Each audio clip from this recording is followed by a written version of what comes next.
Hey truckers, today we're seeing Crazy Detective. Let's dive into the video. Huh? Where's my tattoo? Zhao Yu rolled up his sleeves and was shocked by the sight of his own two arms, which were white and unblemished. Previously, they were covered by a tattoo of two oriental dragons, drawn by one of the most famous tattoo artists in the area.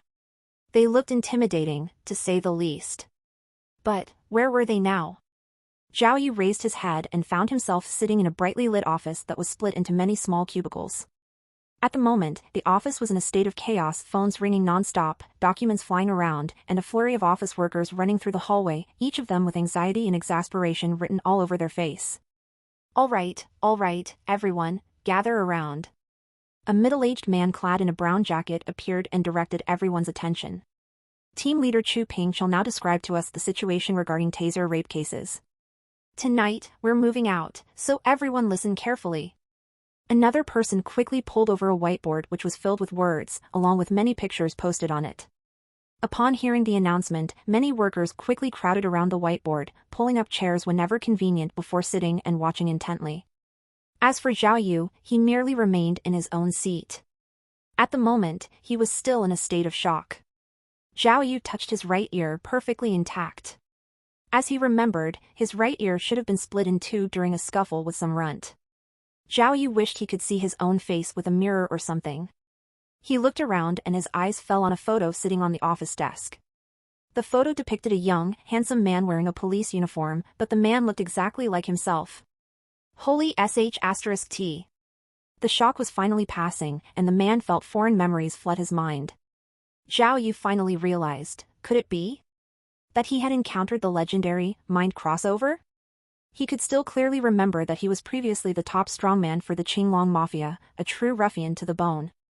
Although his actual name was Zhao Yu, everyone called him King Fighter Zhao. What happened right before? Jesus Christ! What Zhao Yu finally remembered came as a shock. He had already been subject to the death sentence by lethal injection. The memories came back more clearly now, when the medicine slowly entered his body, and the slow-spreading fear that came with it. He was muttering some old sayings, better an honorable death than living like a dog. But, midway through his muttering, how did he suddenly appear here? Could he have actually crossed over into another body? It was so sudden, there were no warnings or signs, or even reincarnation into a baby. With new memories entering his mind, he was shocked to realize that not only did he still reside in the regular world, but his current identity was an investigator in the Key Case Investigation Unit. In other words, he was a police officer. So, where he was sitting was the office of a police station. Jesus Christ! Zhao Yu could not believe his eyes, from a street ruffian to a Key Case Investigation Unit member. How could this be? The contrast made his head spin.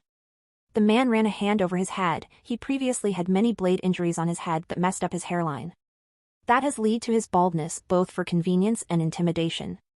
But now, he possessed long, jet black hair, presenting the image of a handsome young man. Everyone, since the 12th of this month, our city has had 3 cases of taser rape incidents. At this time, a female investigator with short hair and large eyes was briefing everyone about the situation surrounding their mission. Zhao Yu quickly found the female investigator within his memory. She was the team leader of the Key Case Investigation Unit, Team B. Despite her youth, she possessed a sharp mind and incredible nerves, contributing to her high success rate in crime solving. The woman was also incredibly popular with the higher-ups. Usually, any cases that required full team cooperation were led by her. The victims have always been scantily dressed young females, usually with some problematic habits. Team leader Chu Ping started her introduction. The crime scenes were usually places such as bars and the like. The crimes were all committed after midnight. According to our victim's description, the perpetrator first followed her into an empty alley, then knocked her out with a taser shock before proceeding to rape her. After the act, the perpetrator then peed on the victim. Upon hearing the word peed, the entire crowd turned quiet. We've run tests on the urine sample, Chu Ping continued, and have concluded that all 3 cases were indeed done by the same person. Also, when the third victim woke up in the middle of the crime act, she managed to scratch the perpetrator's face during the ensuing struggle. With this, we have also obtained blood samples as well. Team leader Chu Ping was still explaining the situation in front of the whiteboard when the previous middle-aged man wearing the brown jacket suddenly turned his head towards Zhao Yu. The man waved his hand absent-mindedly and commanded, "Hey, kid, tonight we're definitely working overtime." Why don't you run along and get us some coffee? Zhao Yu threw a glance at the man. He was the Key Case Investigation Unit's vice captain, Liu Changhu. During Zhao Yu's internship here, the man often bullied Zhao Yu, forcing him to do menial work more like a servant than anything. Also, the Zhao Yu of this world was not some ruffian or fighter, but a weak-willed boy who had just recently completed his internship towards becoming a full-fledged cop. Not just Liu Changhu, but many other more experienced co-workers often teased him as well, giving him work that was obviously not his responsibility. Oi! Hurry up! Liu Changhu's smile faded when he saw Zhao Yu's lack of reaction. Didn't you hear me? What are you spacing out for? This Zhao Yu now was no longer just the spineless wimp he used to be. How could he start letting them push him around? The man slammed his hands loudly on the table and stood up in one swift motion. His sudden action had shocked Liu Changhu. Even team leader Chu Ping could not help but pause and turn to look at him. I'll do it instead. No one expected the interruption when a bell-like, feminine, voice rang out as the team stared at Zhao Yu. Everyone watched as a slightly chubby, ponytailed female, wearing a huge pair of glasses came into view. The girl's name was Li Bainey, a new intern at the Key Case Investigation Unit. Unfortunately, she was also a little eager. It had not even been a month since she had started, but she was already head over heels in love with Zhao Yu. It was not much of a surprise, though. Despite Zhao Yu's weak personality making him a constant target of bullying, he was easy on the eye, to say the least, 5 feet 10 inches tall, elegant, young, and handsome. The man was definitely the type to turn heads on the street. When Li Bainey saw her crush become the target of the verbal attack, she quickly stepped forward to help. Vice Captain Liu, I will go instead. I'm still an intern, these kinds of chores were mine to begin with. The girl flashed a smile at Zhao Yu before leaving for the lobby to make coffee. Seeing the girl leave, Liu Changhu shot Zhao Yu an angry look before turning away. Zhao Yu also realized this was not the best situation to unleash his anger and calmed himself enough to sit down. He was still considering the whole situation. Despite his transition, his memories were crystal clear, because only a few minutes ago he was on death row. The him from the previous life was prosecuted for murder, although Zhao Yu knew himself that he was framed. The victim was the boss of a real estate conglomerate. Zhao Yu was only following the orders from higher-ups to rough them up a little, but there was no way he could have caused their death. Besides, even if it was death by battery, it would have been manslaughter. There was no way it would be prosecuted as murder. Therefore, his death sentence was clearly due to some outside influence. Remembering this much, Zhao Yu could not help the rage flaring within him. His knuckles cracked with force as he tightened his fist. If he found the people who framed him, he would make them pay. At this time, Li Bainey came back with everyone's coffee, distributing them among all the workers. The girl's face overflowed with enthusiasm. She even gave out appreciative comments like, "Thank you for your hard work, and good luck," as she gave each person their coffee. Finally, she stepped in front of Zhao Yu, winking at him as she put the last cup of coffee before him and lowered her voice, "Officer Zhao, this cup has 2 bags of sugar in it. We will definitely be working overtime tonight, but I believe you can do it." Even before Zhao Yu showed any reaction, the girl had already turned around to put the plate away, with a smile on her face. Captain Chu Ping had finished explaining the case and stepped aside to give the floor to Captain Jean Jinbong, the top brass of the investigation unit. Captain Jean was already over 50 years old, with peppered gray hair. The man was immensely serious during work, rarely cracking a smile. "So basically, everyone will be quite busy." Captain Jean spoke in a resounding, formal tone. This taser case had already occurred 3 times, any more offenses and it will become a serial offense. We cannot take this responsibility. We must try to take care of this case as fast as possible, so everyone please stay alert. Then Team A is responsible for evidence gathering.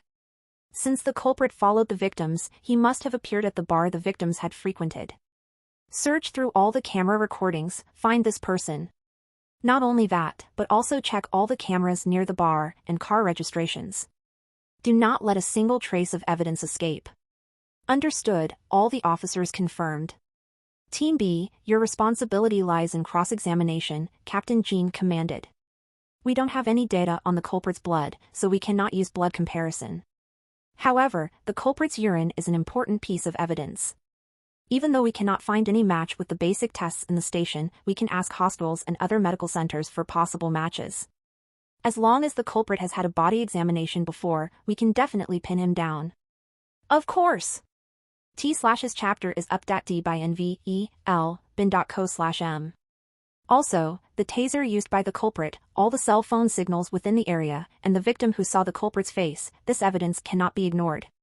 Make sure to have people check through all of them. Yes.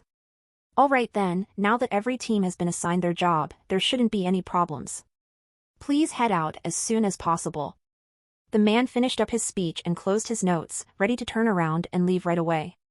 No one expected a dissenting voice to speak out in the crowd. Hold up, there's a problem. Everyone turned their head to see the source of the voice was none other than Zhao Yu. Even Captain Jean paused shortly in confusion, but urgently asked, "What is it, Zhao Yu? What seems to be the problem?" "Me." Zhao Yu pointed at himself. "I'm feeling under the weather right now, so I'll be taking my leave. You all can enjoy yourselves and take care." Zhao Yu's words instantly made the entire office deathly silent. The group of investigators who were ready to start working all froze in place, staring at Zhao Yu in disbelief. In their eyes, the man must have been crazy. Captain Jing was the top brass of the key case investigation unit. The investigation plan had already been set in motion, yet Zhao Yu was suddenly asking for the day off. Not only that, but to say it so boldly, how foolish could he be? Besides, even if it really was some kind of emergency, there was no need to bother Captain Jing about it, usually just letting a group leader know would suffice. To ask for work leave from the captain himself as Zhao Yu had done was no different than taunting the captain. And of course, hearing Zhao Yu's discourteous tone, Captain Jing's expression darkened immediately. "Oi!" Vice Captain Liu Changhu jumped at the opportunity. The man tilted his head and yelled, "Zhao Yu, are you crazy? Looks like your recent promotion to an official officer has gone to your head. Don't you see everyone's trying their best to catch the criminal? To ask for the day off right now, how could you face yourself?" With Vice Captain Liu's words, other investigation members also began taunting him, pointing fingers at Zhao Yu in dissatisfaction. Captain Jing only shook his head in annoyance before turning and leaving the lobby. You see, with the captain gone, Vice Captain Liu was even more conceited. Pointing a finger at Zhao Yu, he laughed coldly, "Zhao Yu, kiddo, you're just being foolish now. Asking for a day off just because you are feeling under the weather? Where are you uncomfortable? Cramps? Do you need someone to buy you some pads?" Vice Captain Liu's words became increasingly crass. The lobby rang out in laughter with his words. But suddenly, among the laughter, Zhao Yu unexpectedly picked up a glass full of coffee and threw it straight at Liu Changhu's head. Liu Changhu was caught off guard by the projectile and quickly held up his hand to brace against it, but even though he blocked the glass cup, the boiling coffee spilled all over him. The cup smashed into pieces as it fell onto the ground. "Zhao Yu, have you gone mental?" Liu Changhu's rage flared. He was about to point at Zhao Yu and give him a lecture when Zhao Yu charged at him. Like a beast, he roared and rammed straight into Liu Zhanghu with his shoulder, sending the vice captain flying back. Liu Zhanghu's back crashed harshly into the whiteboard, sending the object rolling back a fair distance. F***ck off, stupid papa. Zhao Yu pointed right at Liu Changhu and cursed wildly, "Liu, I've already tolerated you for far too long. Who the hell do you think you are? Didn't you say you liked coffee? Had enough yet?" Zhao Yu's sudden outburst stunned all the investigators around him. No one expected it. The usually mild-mannered Zhao Yu, how did he become so violent? "Zhao Yu, you maniac!" As the vice captain of the key case investigation unit, how could Liu Changhu tolerate such disrespect? His face was like a tomato as he got to his feet again, ready to fight with Zhao Yu. Yet Zhao Yu was the strongest strongman around, he had little to fear as he stepped forward, prepared for the death brawl. At this time, other investigators could no longer stand and watch, they all quickly stepped forward to stop the escalating situation. However, everyone only wanted to please the vice captain, trying to restrain Zhao Yu and letting the vice captain take a few swings at Zhao Yu to save the vice captain's face. Yet against their expectations, Zhao Yu's strength was unbelievable. With just a swing of his arm, the investigators, who were all physically fit, were all sent flying to the side. Someone even slammed into a cubicle, sending a computer crashing into the ground, breaking the monitor. Within moments, the office was filled with chaos. Even group leader Chu Ping stepped forward to try to defuse the situation. Li Baini hurried towards Zhao Yu instead. "You stupid POS!" Zhao Yu roared, pointing a finger at the crowd, "All the times you've abused me, I remember them all. I'm warning you now, if anyone still has the nerve to mess with me after today, don't blame me if I don't hold back. LL news to rise at N0V/LBI/.cm. Zhao Yu's violent words had Zhao Beini frozen in fear. All the investigators were in a state of confusion. No one could figure out why the previously gentle and meek Zhao Yu had become so wild. Zhao Yu! Lu Chenghu's lips were shaking in anger. You, I see you don't want to work here anymore. Who the hell cares? Zhao Yu's eyes bulged as he shouted back in disdain, this is the key case investigation unit? Blah. Me being a papa, I can't even face the shame. Finishing his outburst, Zhao Yu pushed up his sleeves, even whistling a little as he made his way out of the office. As he exited, he purposely slammed the security door harder than he needed to, making the entire office shake for a while. Only after he had been gone for some time did someone dare to speak out weakly. Did Zhao Yu go wrong in the head? What police officer calls themselves papa? Yeah. He was so gentle before, how did he turn out like this? Almost like some kind of thug. Zhao Yu, Vice Captain Lu was shaking in anger. He grinded his teeth as he yelled, you. Just you wait. Sending the police station into a state of chaos gave Zhao Yu great satisfaction, but the confusion in his mind did not cease. He was not sure how he crossed into such a regular world. Not only that, what happened to the Zhao Yu that had his body stolen? In this kind of situation, did it count as possession, or reincarnation? The new memories told him that the Zhao Yu of this world had the same birthday as himself, was born in the countryside, had aged parents, and a poor living situation. The two had the same starting point, but as they grew, they walked two completely different paths in life. One chose to fight and die in the streets, becoming a street thug, the other excelled in school and entered the Public Security University of China, becoming a proud member of the society, and then a policeman. This sort of crossover was beyond ironic. Before, he was always tailed by the police, but his role had reversed completely. Now he was a police officer himself. Don't tell me. I will have to chase down other thugs with a gun now? Thinking far ahead, Zhao Yu couldn't help but contemplate his own future. Now that he had crossed over, what was he supposed to do? Should he leave the police and go back to his thug life? Or keep his job and have a stable income? Thinking back and forth, Zhao Yu quickly came to a brilliant decision, screw it all, first things first, to celebrate the successful crossover, let's enjoy life for the moment. Before his execution, he had to sit in jail for 2 whole years. It had been a long time since he had lived freely. He was not exactly hungry right now, but there were other bodily needs he craved. And so, Zhao Yu waved down a cab, planning on having some fun in the red light district. First, take care of his own bodily needs, other problems he could worry about later. The car engine started up with a hum. Zhao Yu saw a pack of smoke besides the driver and took one without even asking, dangling it in his mouth. The driver was fairly gracious too, even handing Zhao Yu his lighter. Zhao Yu clicked the lighter on and lit his own cigarette. But only inhaling once, he started coughing violently as if he was choking. Zhao Yu felt like he was going to cough his own lungs out. The feeling was unbelievably unpleasant. Jesus Christ! The man cursed to himself. Could it be that the Zhao Yu of this world had not even smoked before? Unexpectedly, he barely finished his thoughts when he felt a rumbling in his mind, followed by a clear, androgynous voice speaking out suddenly, miracle system successfully engaged, randomizing. What the hell was that? Zhao Yu turned to the cab driver, but the driver's blank expression told him that he had no idea what Zhao Yu was talking about. Zhao Yu suddenly realized, only he could hear the voice just now. Gen DUI hexagram. The voice in his mind was loud and clear, Gen 4 mountain, and DUI 4 lake. Lake in the mountain, not hard to find.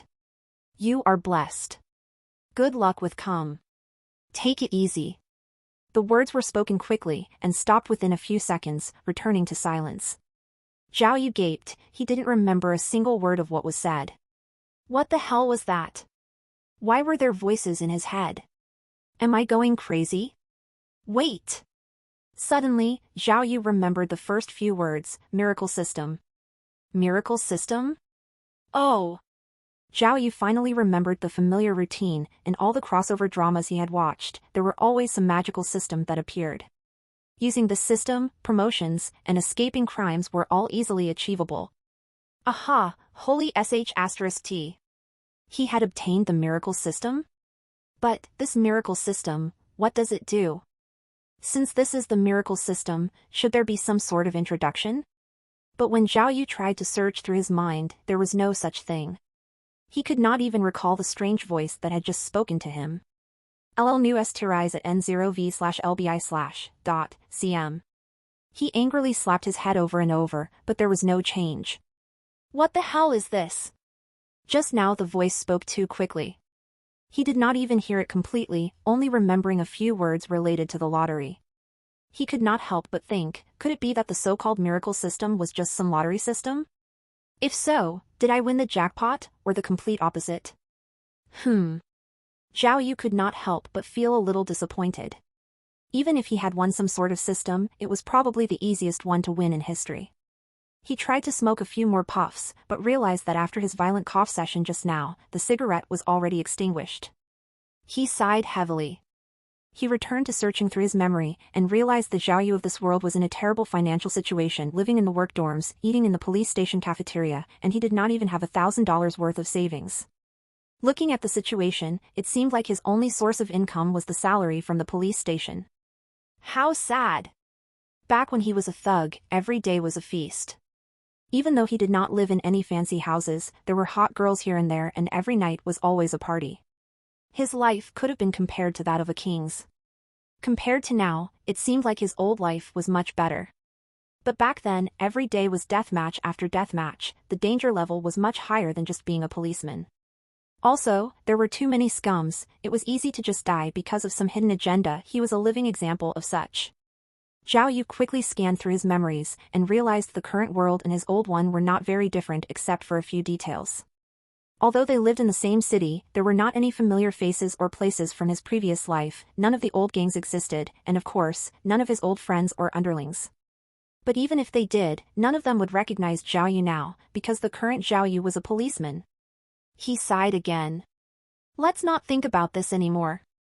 Zhao Yu turned his eyes to the front. The car was not far from the most infamous red light district within the city. He figured he would first play around for a bit and have some fun before he would worry about anything else. After the car stopped, Zhao Yu put the cab driver's pack of cigarettes and lighter in his own pocket. When the man saw 29 displayed on the fare meter, he quickly pulled out his police badge. Key Case Investigation Unit on the job. Thank you for your cooperation. Zhao Yu spoke with a stern expression. I've already memorized your plate number, just wait for your exemplary citizen certificate. Ignoring the driver's confused expression, he opened the car door and disappeared. In his memory, the old Zhao Yu was a goody two-shoes. He never would have come to this sort of dubious place. But the current Zhao Yu was experienced, and he knew all the fun places could not be found by walking through the front door. So, the man turned into a hidden alley. It did not take long for him to find a small iron door with a few youngsters standing in line outside. Even though the small iron door looked rather dingy, what was behind it was without a doubt a luxurious location.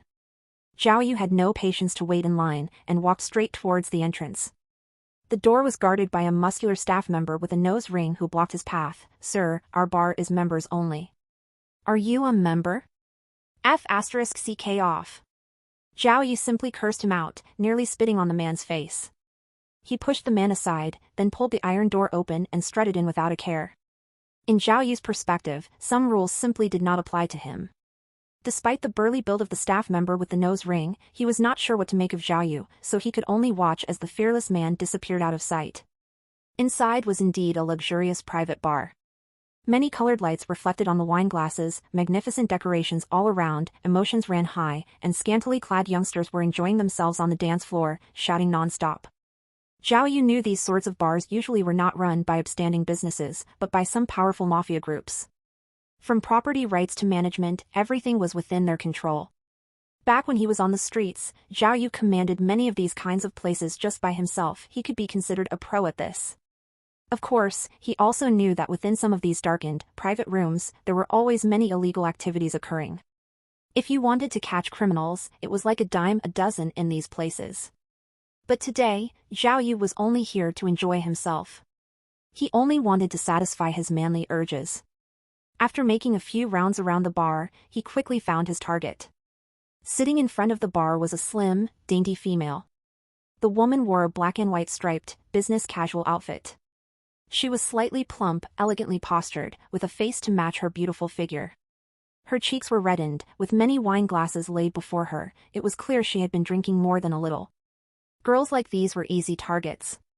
Zhao Yu was celebrating inside. He should be able to take care of this fast and easy. Hey beautiful, are you by yourself? The man barely took a seat before he started his classic pickup lines. How about a drink or two with me? I know some amazing cocktail recipes. Are you interested in trying some? The woman had a spacey look on her face as she looked at Zhao Yu contemplatively, smiled, and hiccuped. Sorry handsome, your pickup line was wasted. Haha, I'm not just some pure and pretty face. I'm not here for a date. Oh. As soon as the woman opened her mouth, Zhao Yu understood. This woman was not some innocent drunk girl, she was here for business. Originally, Zhao Yu was just here to pick up a pretty girl, and he had no intention to pay for it. He thought about changing his target, but was somewhat bitter. Firstly, the woman simply stood out too much, there were no other girls there that could match her looks. Secondly, everyone else was already paired up. So it would be hard to engage other girls in any conversation. Ah. Zhao Yu made his decision as long as it felt good. What's some money? He would consider it a celebration for himself for successfully crossing over. And so, he sat right beside the woman, continuing the conversation. Hey beautiful, so those feelings of yours, how much are they? Ha. The beauty laughed coldly, readily putting up 3 fingers. True love? Priceless. One night? 3,000. Also, I won't go home with you, or to some cheap motel. 4 stars and up or bust. Holy sh*t. Zhao Yu slammed the table. Is this a robbery? 3,000? 4-star hotel? My god. Say, do you do discounts? Handsome, I can tell you're in this business. The woman did not even bat an eyelash. You should know, with this price, there's no discount. If you have the guts and the money, we leave now, and I guarantee you will be satisfied. If not, move out of the way and don't waste my time. My god. Zhao Yu searched through his memory and realized that even if he put his entire savings together, it was not even enough for a motel. So, he could only angrily yell at the woman, okay, I've decided to leave. Little did he know, it seemed as if someone had overheard their conversation. Zhao Yu had only just moved aside when a man clad in a brand-name suit came with a wad of cash and sat in Zhao Yu's seat. Let's go, girly. The man chewed his gum and slapped down the cash. There's no money concern with me. Tonight in Shangri-La, we go round after round, how about it? When the woman saw the money, her spacey expression vanished, instantly replaced by liveliness. She pretended to nod her head coyly, and left with the rich man without any hesitation. The woman didn't even look at Zhao Yu as she left. Zhao Yu's frustration was insane. He clenched his fist and angrily stared as the foxy pair left and told himself, gold diggers. The less I see them, the better. But as he stared, he saw a man sitting at the bar. The man was wearing a black windbreaker and a baseball cap. His head was down, and the collar of the windbreaker was propped up, covering most of his face, only revealing 2 gloomy eyes. The man's eyes never left the gold digger who was just drinking. Now that the beauty was leaving, his eyes followed the woman into the distance, as if deeply entranced. Because the beauty was leaving from Zhao Yu's side, as the strange man's eyes followed the woman, he and Zhao Yu's gazes suddenly met. What the hell are you looking at? Zhao Yu had thought the man was mocking him, and immediately flipped him off. The man in the windbreaker shook a little as if surprised, then immediately stood up and left, disappearing within moments. Zhao Yu ordered one of the cheapest cocktails, wanting to quench his own thirst, but his mind immediately jumped to a very important issue. Holy sh*t. That guy in the windbreaker, could it be that guy? Could there really be such a coincidence in the world? Zhao Yu tried to convince himself otherwise. He was probably thinking too much. There was no way. He had just finished listening to the briefing for the Taser rape criminal case, and had he really seen the culprit himself? Those kind of odds must be smaller than winning the lottery. Zhao Yu held the wine glass in his hand, yet he could not drink properly at all. The man in the windbreaker was just too suspicious. Baseball cap, lowered head, gloomy expression, and that suspicious feeling. Zhao Yu thought about group leader Chu Ping's case briefing. The Taser rape case victims were all females with questionable habits. It fit that gold digger perfectly. Not only that, but the culprit's face had been scratched, and the man in windbreaker was covering his face with his collar. Could it be? Could it really be that the male in the windbreaker was the taser rapist? Having come to that thought, Zhao Yu could no longer sit around. He figured even if he was wrong, he still had to take a look. He put down his wine goblet and quickly went in the direction where the male with the windbreaker had run off to. The bar exit was a plain, small iron door, similar to the entrance. Zhao Yu rushed out and immediately emerged into a narrow, dark alley. It was already 10 o'clock at night, and the alley was deathly quiet. Zhao Yu looked both ways. Using the moonlight, he quickly saw the shadow of someone fleeing past on his right. Huh? Zhao Yu paused for a moment, even more suspicious now. He quickly ran in that direction. LL News to rise at N0V/LBI/.cm. Chasing and being chased were both Zhao Yu's previous specialty. Not only was he fast, but he was also light on his feet, and there was no sound in his pursuit. The shadow had disappeared to another small and dark alley. The alleyway headed straight towards the parking lot. When Zhao Yu walked past a green trash can, he suddenly saw someone on the ground. It was the rich man who had just left with the gold digger. But right now, he was lying face up, completely out cold. Holy sh**t. Zhao Yu was stunned. By the way the man laid stiffly on the ground, Zhao Yu was 80% sure that the man had just been knocked out with a taser. If the man was already tasered, then what about the woman? Zhao Yu lowered his head and stared into the darkness. He could not see anything, but he heard shuffling from around a corner somewhere ahead. Holy Mother of Jesus! Had he really hit the bullseye? Zhao Yu couldn't help but feel a little nervous. He looked to the side again and conveniently noticed a short rod, which he picked up. He tiptoed towards the corner nervously and poked his head out. He suddenly saw the man in the windbreaker from the bar on the ground messing with something. Taking a closer look, Zhao Yu could see the gold digger was already knocked out on the ground, and the male in the windbreaker was hurriedly removing her clothing. Zhao Yu's eyes bulged. There was no question now. What was happening before him explained everything. The taser rapist that the police were trying so hard to catch was currently right in front of him. All right, kiddo. Zhao Yu thought to himself. Meeting me here today, you should count yourself unlucky. It's time to eliminate the enemy of the public. Beating people up was Zhao Yu's specialty. He moved forward in one swift step, and before the man in the windbreaker could react, Zhao Yu slammed the stick into the back of his head. Zhao Yu was strong to begin with, but he was even more forceful using the rod. With a loud clacking sound, the stick had even broken in half. The man in the windbreaker had not expected the ambush, and jumped up in surprise. He then glared at Zhao Yu with a look of immense evil, the taser in his hand rattling menacingly. No way. Zhao Yu thought. He was thunderstruck and stared blankly at the man in the windbreaker. How can it be that the man is unharmed? Was his skin made of iron or something? But the man in the windbreaker glared at Zhao Yu for 2 more seconds, then his eyes rolled backwards, his legs gave out, and he fell to the ground completely out cold. Zhao Yu let out a long breath of relief, then quickly pulled out his phone. An hour later, Zhao Yu was back in the police station office. Right now, the office was in even more commotion than before. All the investigators were nervously waiting for comparison results. Li Bainie's cute, large eyes were wide as she gave a thumbs up. Senior, you're amazing. To catch the criminal single-handedly. So, when you said you wanted the day off, was it to hide your true intention? Tell us, did you already find the information about the criminal long ago? He was not sure why, but Zhao Yu felt nothing for cute girls like Li Bainie. Maybe it was her lackluster figure, or that she looked too young, or maybe too average. Seeing her talking non-stop, Zhao Yu was somewhat annoyed and spoke up, "Can you go make some coffee for me?" Sure. Sure. Li Bainie could not have been happier as she ran towards the break room. At this time, Lu Changhu spoke to no one in particular. Don't be too happy too early. We're still not sure whether we caught the criminal or not. If it was a mistake, someone's in big trouble. The words were clearly directed at Zhao Yu, but right now, Zhao Yu was exhausted and simply ignored him. But right as Lu Changhu finished, group leader Chu Ping excitedly ran into the lobby and exclaimed, "Comrades! The results are out, blood and urine both match, as does the taser type. We can assuredly say that this person is the culprit of the taser rape case. Case closed." Hearing this, the office broke out in clapping, some happy, some excited, and some jealous, but everyone's eyes all turned towards Zhao Yu. Just an hour ago, Zhao Yu had fought with the vice captain over asking for the day off.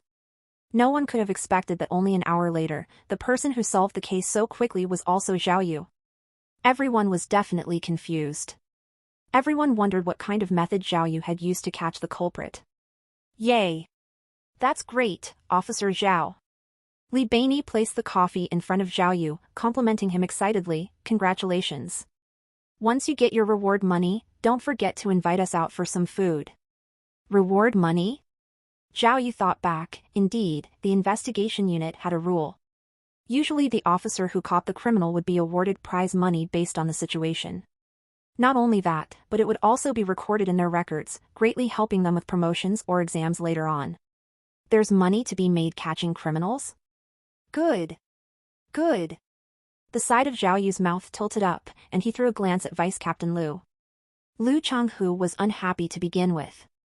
Seeing Zhao Yu taunt him, he crossed his arms, no longer speaking. The culprit's taser was modified by himself. The voltage goes up to 30,000 volts, which can instantly knock a person out. Group leader Chu Pin continued, the culprit's name is unknown. We only know that he is a high school student, but he could have stopped going to school. Due to the injury, the culprit is currently in the emergency room while under surveillance, and currently cannot be questioned. Little Zhao, your attack was a little too strong. What? Too strong? You've already said it. A 30,000 volt taser. How could I not? Zhao Yu spoke confidently, if I didn't knock him out, I could have been the one in trouble. The doctor said because of that one hit, he probably will take 2 to 3 days to regain consciousness. Chu Ping smiled, having no intention of blaming Zhao Yu. She turned to Lu Changhu and requested, Vice Captain, tonight we need someone on duty at the hospital, can you arrange it? Lu Changhu nodded, but his eyes lit up and he hurriedly turned to Zhao Yu. All right then, little Zhao, since you caught the guy. Tonight, how about you work a little more and guard the culprit too? Zhao Yu simply ignored him, stretching instead, then spoke lazily, I'm tired, you guys can do whatever. I already caught the culprit for you guys.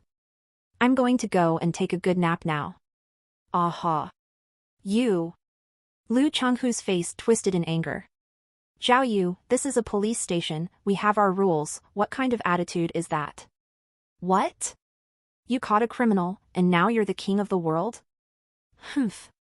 If you ask me, you probably just got lucky, so what's there to be proud of? Oh right, just before, who was it that said they didn't care about being a police officer? Who dash? Lu Changhu was talking excitedly, but faltered when he saw Zhao Yu grab his glass cup, still filled with coffee.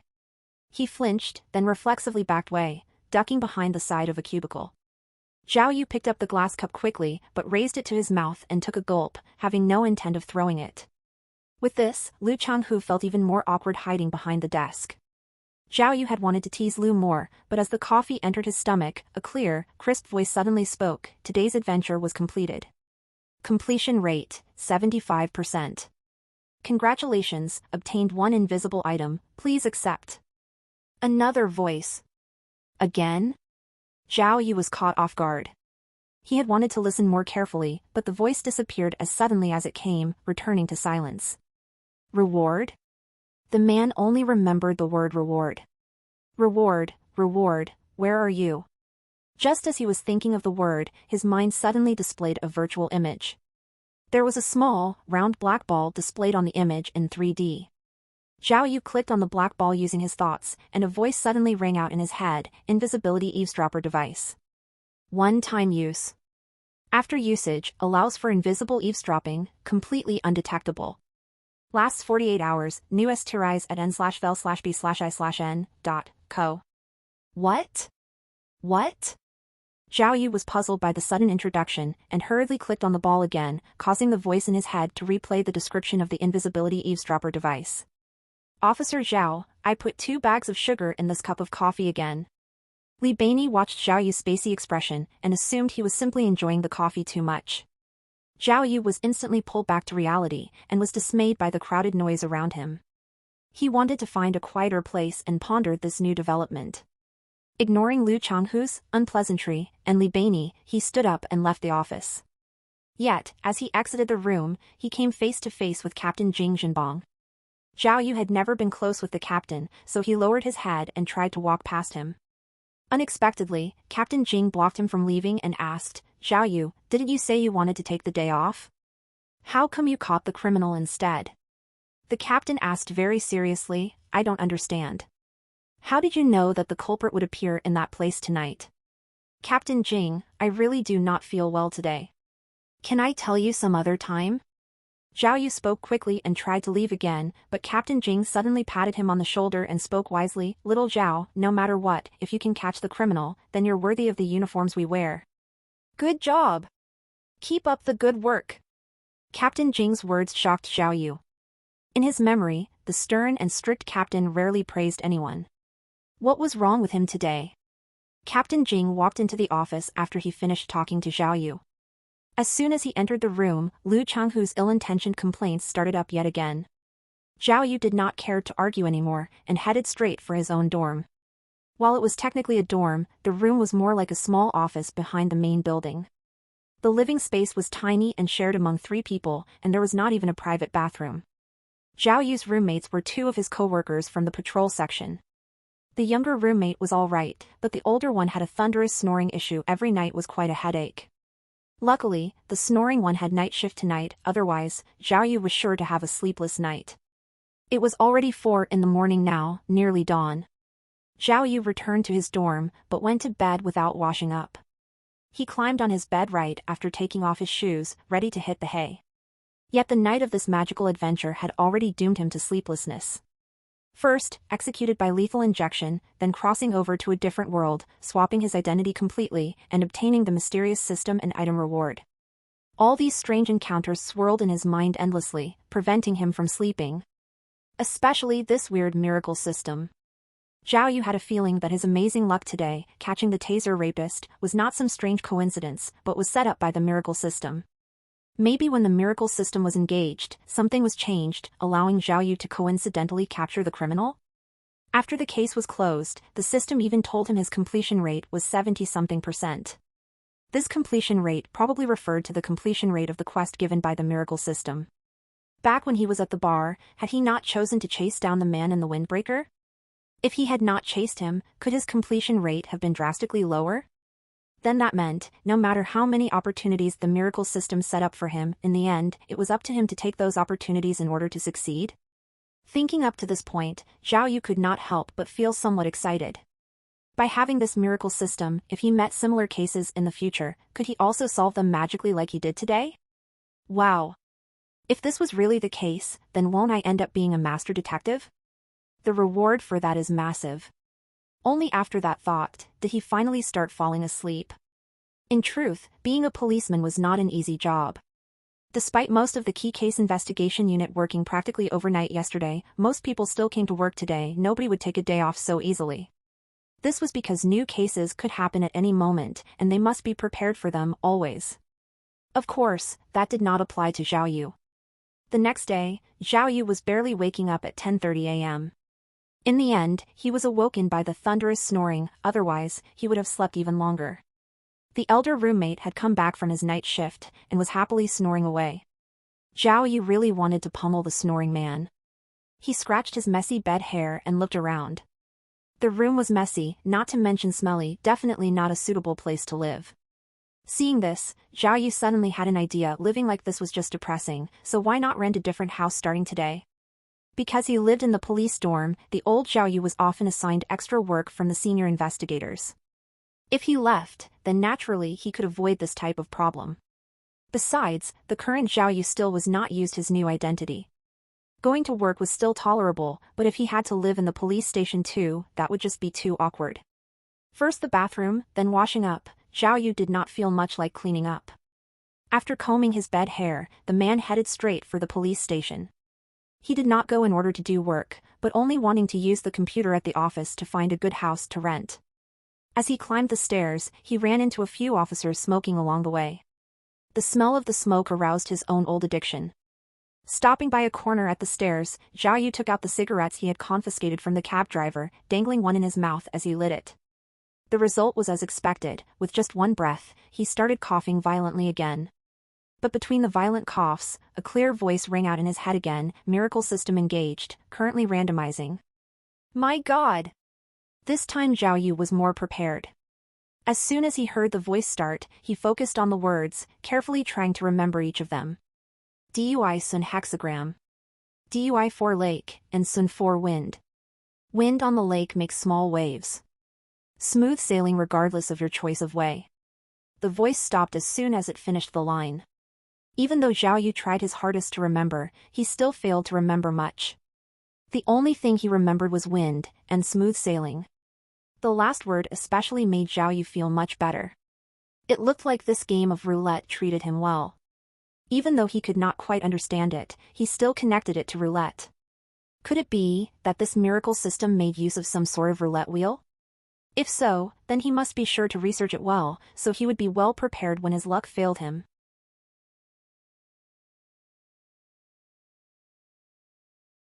Roulette. Another roulette. Zhao Yu could not help but feel somewhat nervous. What did the miracle system have planned for him this time? He hurriedly checked for the reward he obtained yesterday. The invisibility eavesdropper was still there. Without a doubt, this thing was made for eavesdropping. It was completely undetectable, and was definitely a valuable item. Explore Tati stories at no/l/bin.cm.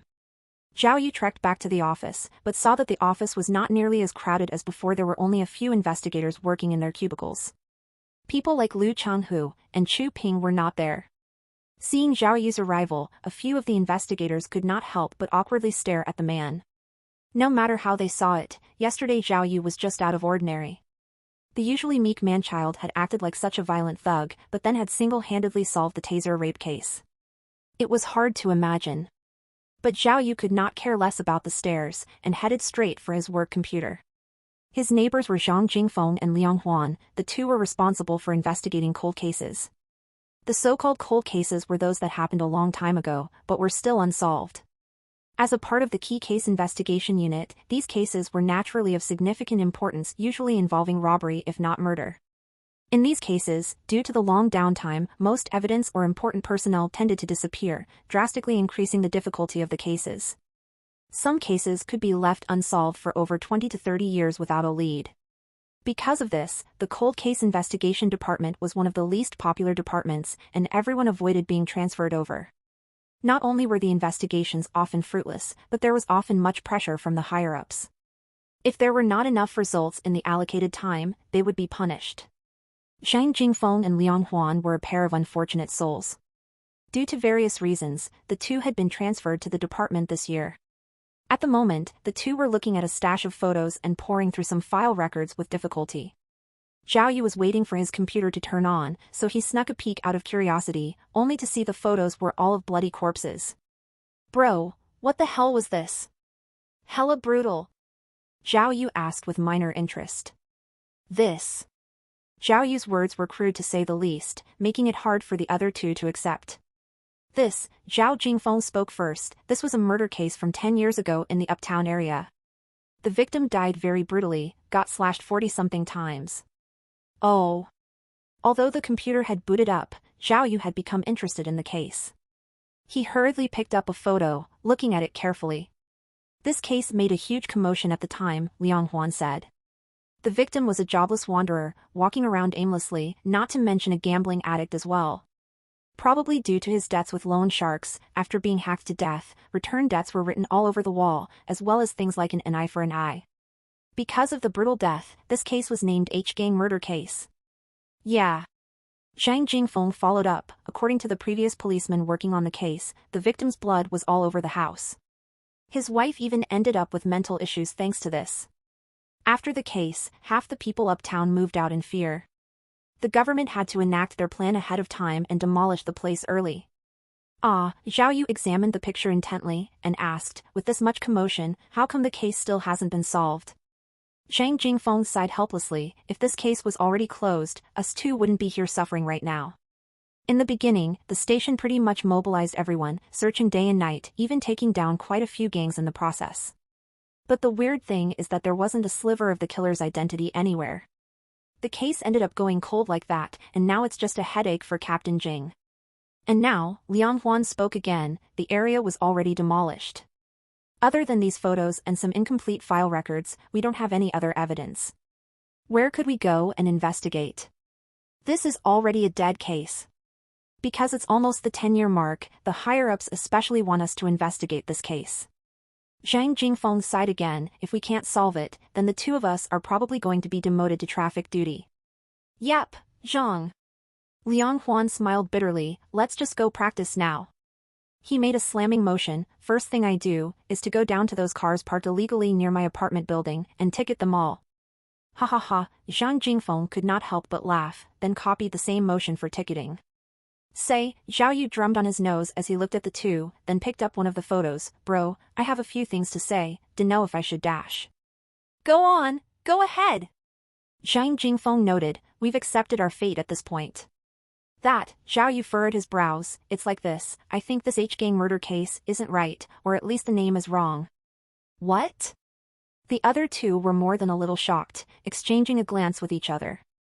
You guys misunderstood. A real gang wouldn't operate like this. Zhao Yu pointed at the photo, and started his analysis, think about it, if you guys owed me tons of money, would I try to force you to repay the debt, or just kill you straight up? Liang Huan pondered, obviously, force them to pay the debt. Exactly. Zhao Yu continued, the gangs are only looking for money, there's no reason to murder him, alerting the police. Even if the victim owed them millions or billions. They definitely wouldn't kill him. We have an occupational say, Zhao Yu quickly corrected himself, I mean the gangs have an occupational saying, called go hard, die fast. If you hack them 40-something times, to do something so brutal, wouldn't it be obvious it would cause a huge commotion? To cause such a huge commotion can only be bad for them, with no benefit in return. Zhao Yu continued, in fact, the gangs vandalizing, breaking glasses, destroying cars, and threatening women or kids are only trying to force people to repay their debt. If you kill them without reason, how would you get your money back? Alright? Zhang Jingfeng's eyes lit up, how come I didn't think of this? Then, Liang Huan pondered, the old police's investigation target was wrong? It wasn't done by a gang? Bro, what do you think? 40-something cuts. Zhao Yu thought about it more, murder only takes one, yet the murderer hacked the victim 40-something times. My guess is that the victim and the murderer had some sort of deep-seated grudge.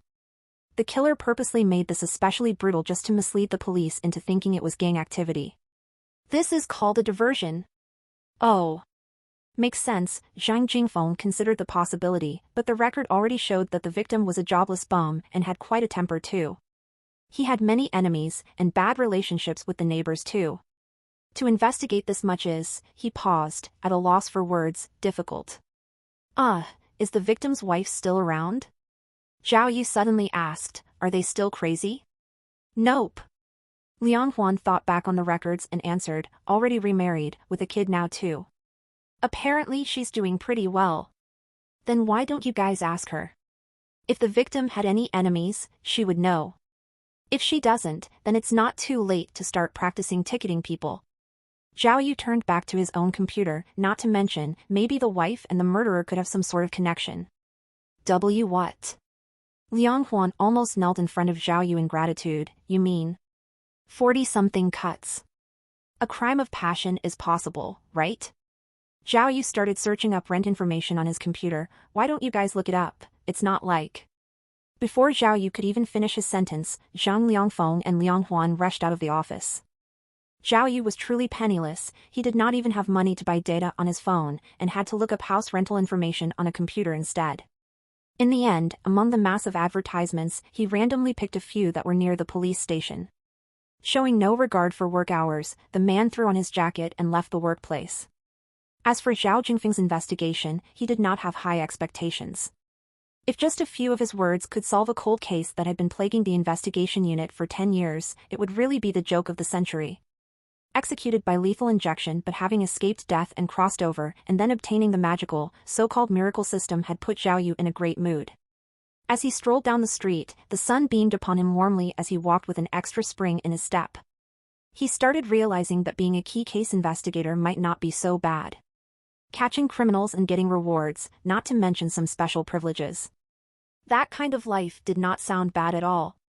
Maybe it would be better to stick around for a bit and not think about going back to his old business just yet.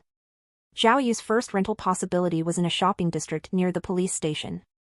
The house was being advertised by a shopfront called the Feng Gu Fruit Company. The owner was a pale, bulky man named Jiang Dafeng. He was highly personable and was often laughing. Seeing Zhao Yu arrive with the advertisement, he hurried forward and greeted him warmly. As it turned out, his fruit shop was located within a standalone 3-story building. The first floor was the shop, the second was his own home, and the third floor was an open space spanning about 60 square meters. Conveniently, the man wanted to rent it out. Zhao Yu looked around and decided he really liked this place. 1. Because it was convenient for traveling. 2. Because there were not any barbecue places or other food stands around to disturb his sleep at night. Lastly, the house was even furnished, allowing him to move in immediately. The chubby Dafeng also suggestively told him that the neighboring shopfront was similar to his own, with a few college students living upstairs. The students are like models. If you rent my room, you might even be able to take care of some of your personal issues. Through the bars on the balcony, Zhao Yu indeed saw many feminine articles of clothing that were being hung dry on a drying rack. Wow. Nice place. Zhao Yu's eyes narrowed at the idea. His thoughts were decided. The place I need is this place right here, right now. Zhao Yu asked for the price and was immediately shocked. The house was 2,000 yuan a month and must be paid biannually. Right now, Zhao Yu would not be able to pay that much. Any discount? Zhao Yu asked. Dafeng Bro was also very straightforward and immediately nodded, then 1,980 yuan. If it's too much, you can also pay seasonally instead. Jesus Christ. Zhao Yu immediately started cursing. This *TTY place is this expensive? Is this a robbery? I'll tell you now, as a policeman, I can arrest you now. Do you believe me? But Dafeng Bro knew the rules. There's nothing wrong with me renting out my property. Why would I be afraid of you? This is downtown, the perfect area. Not to mention the daily eye candy. My price is already dirt cheap. If you don't want it, fine, I've got a line waiting for it. Jesus! Who the hell do you think you are? I don't want it, then. Zhao Yu cursed angrily as he left the fruit shop, mumbling to himself, if this were my previous life, I'd have already gotten a bunch of people and wrecked the shop. You'd have to pay me to live there. Humph. Zhao Yu left the shop angrily. His good mood had been killed by the stupid fatty. He walked into a wonton store and ate 3 bowls of wontons before he felt like he had let off some steam. If that one would not work, then he had to go to his backup. The other house was a boarding room for rent. To get there, Zhao Yu had to cross through the narrow alleys in the LC district. This area looked just like Zhao Yu's previous world. He had often brawled in these alleys and knew the area like the back of his hand. He easily found a shortcut. It was exactly noon. The residents were all preparing or eating their lunch. The alley was basically empty. As Zhao Yu crossed through, he suddenly saw a suspicious shadow running through one of the alleys.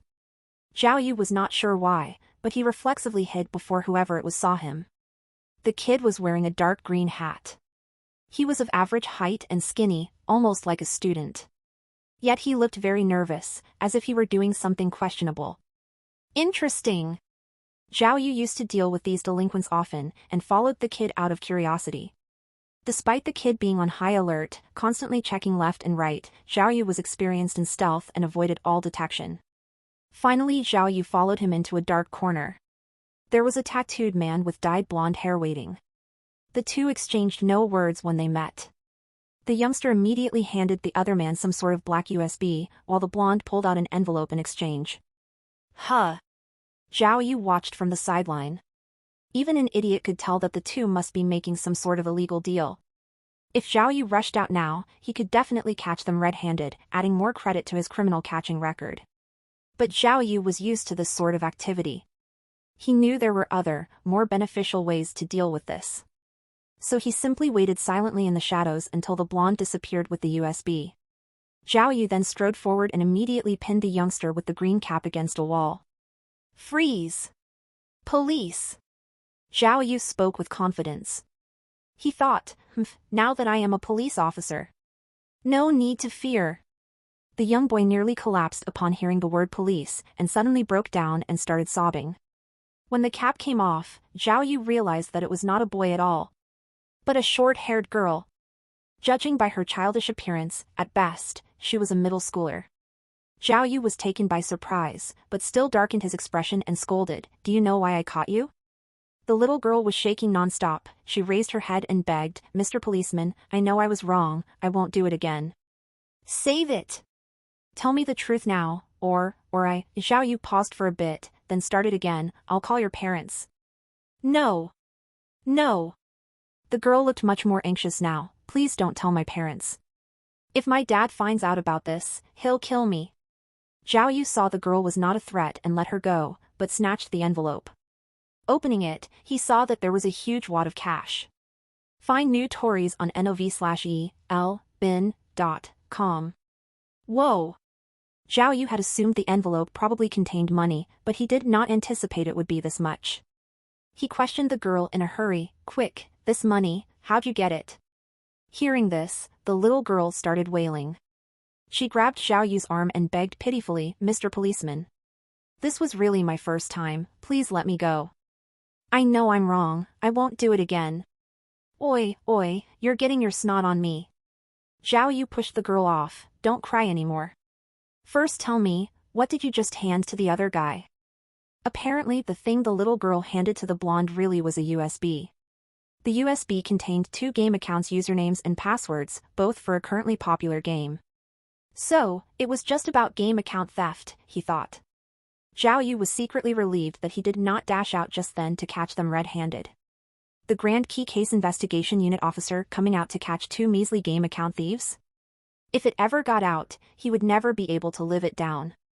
But the man was also somewhat strange to think 2 game accounts would be worth this much money.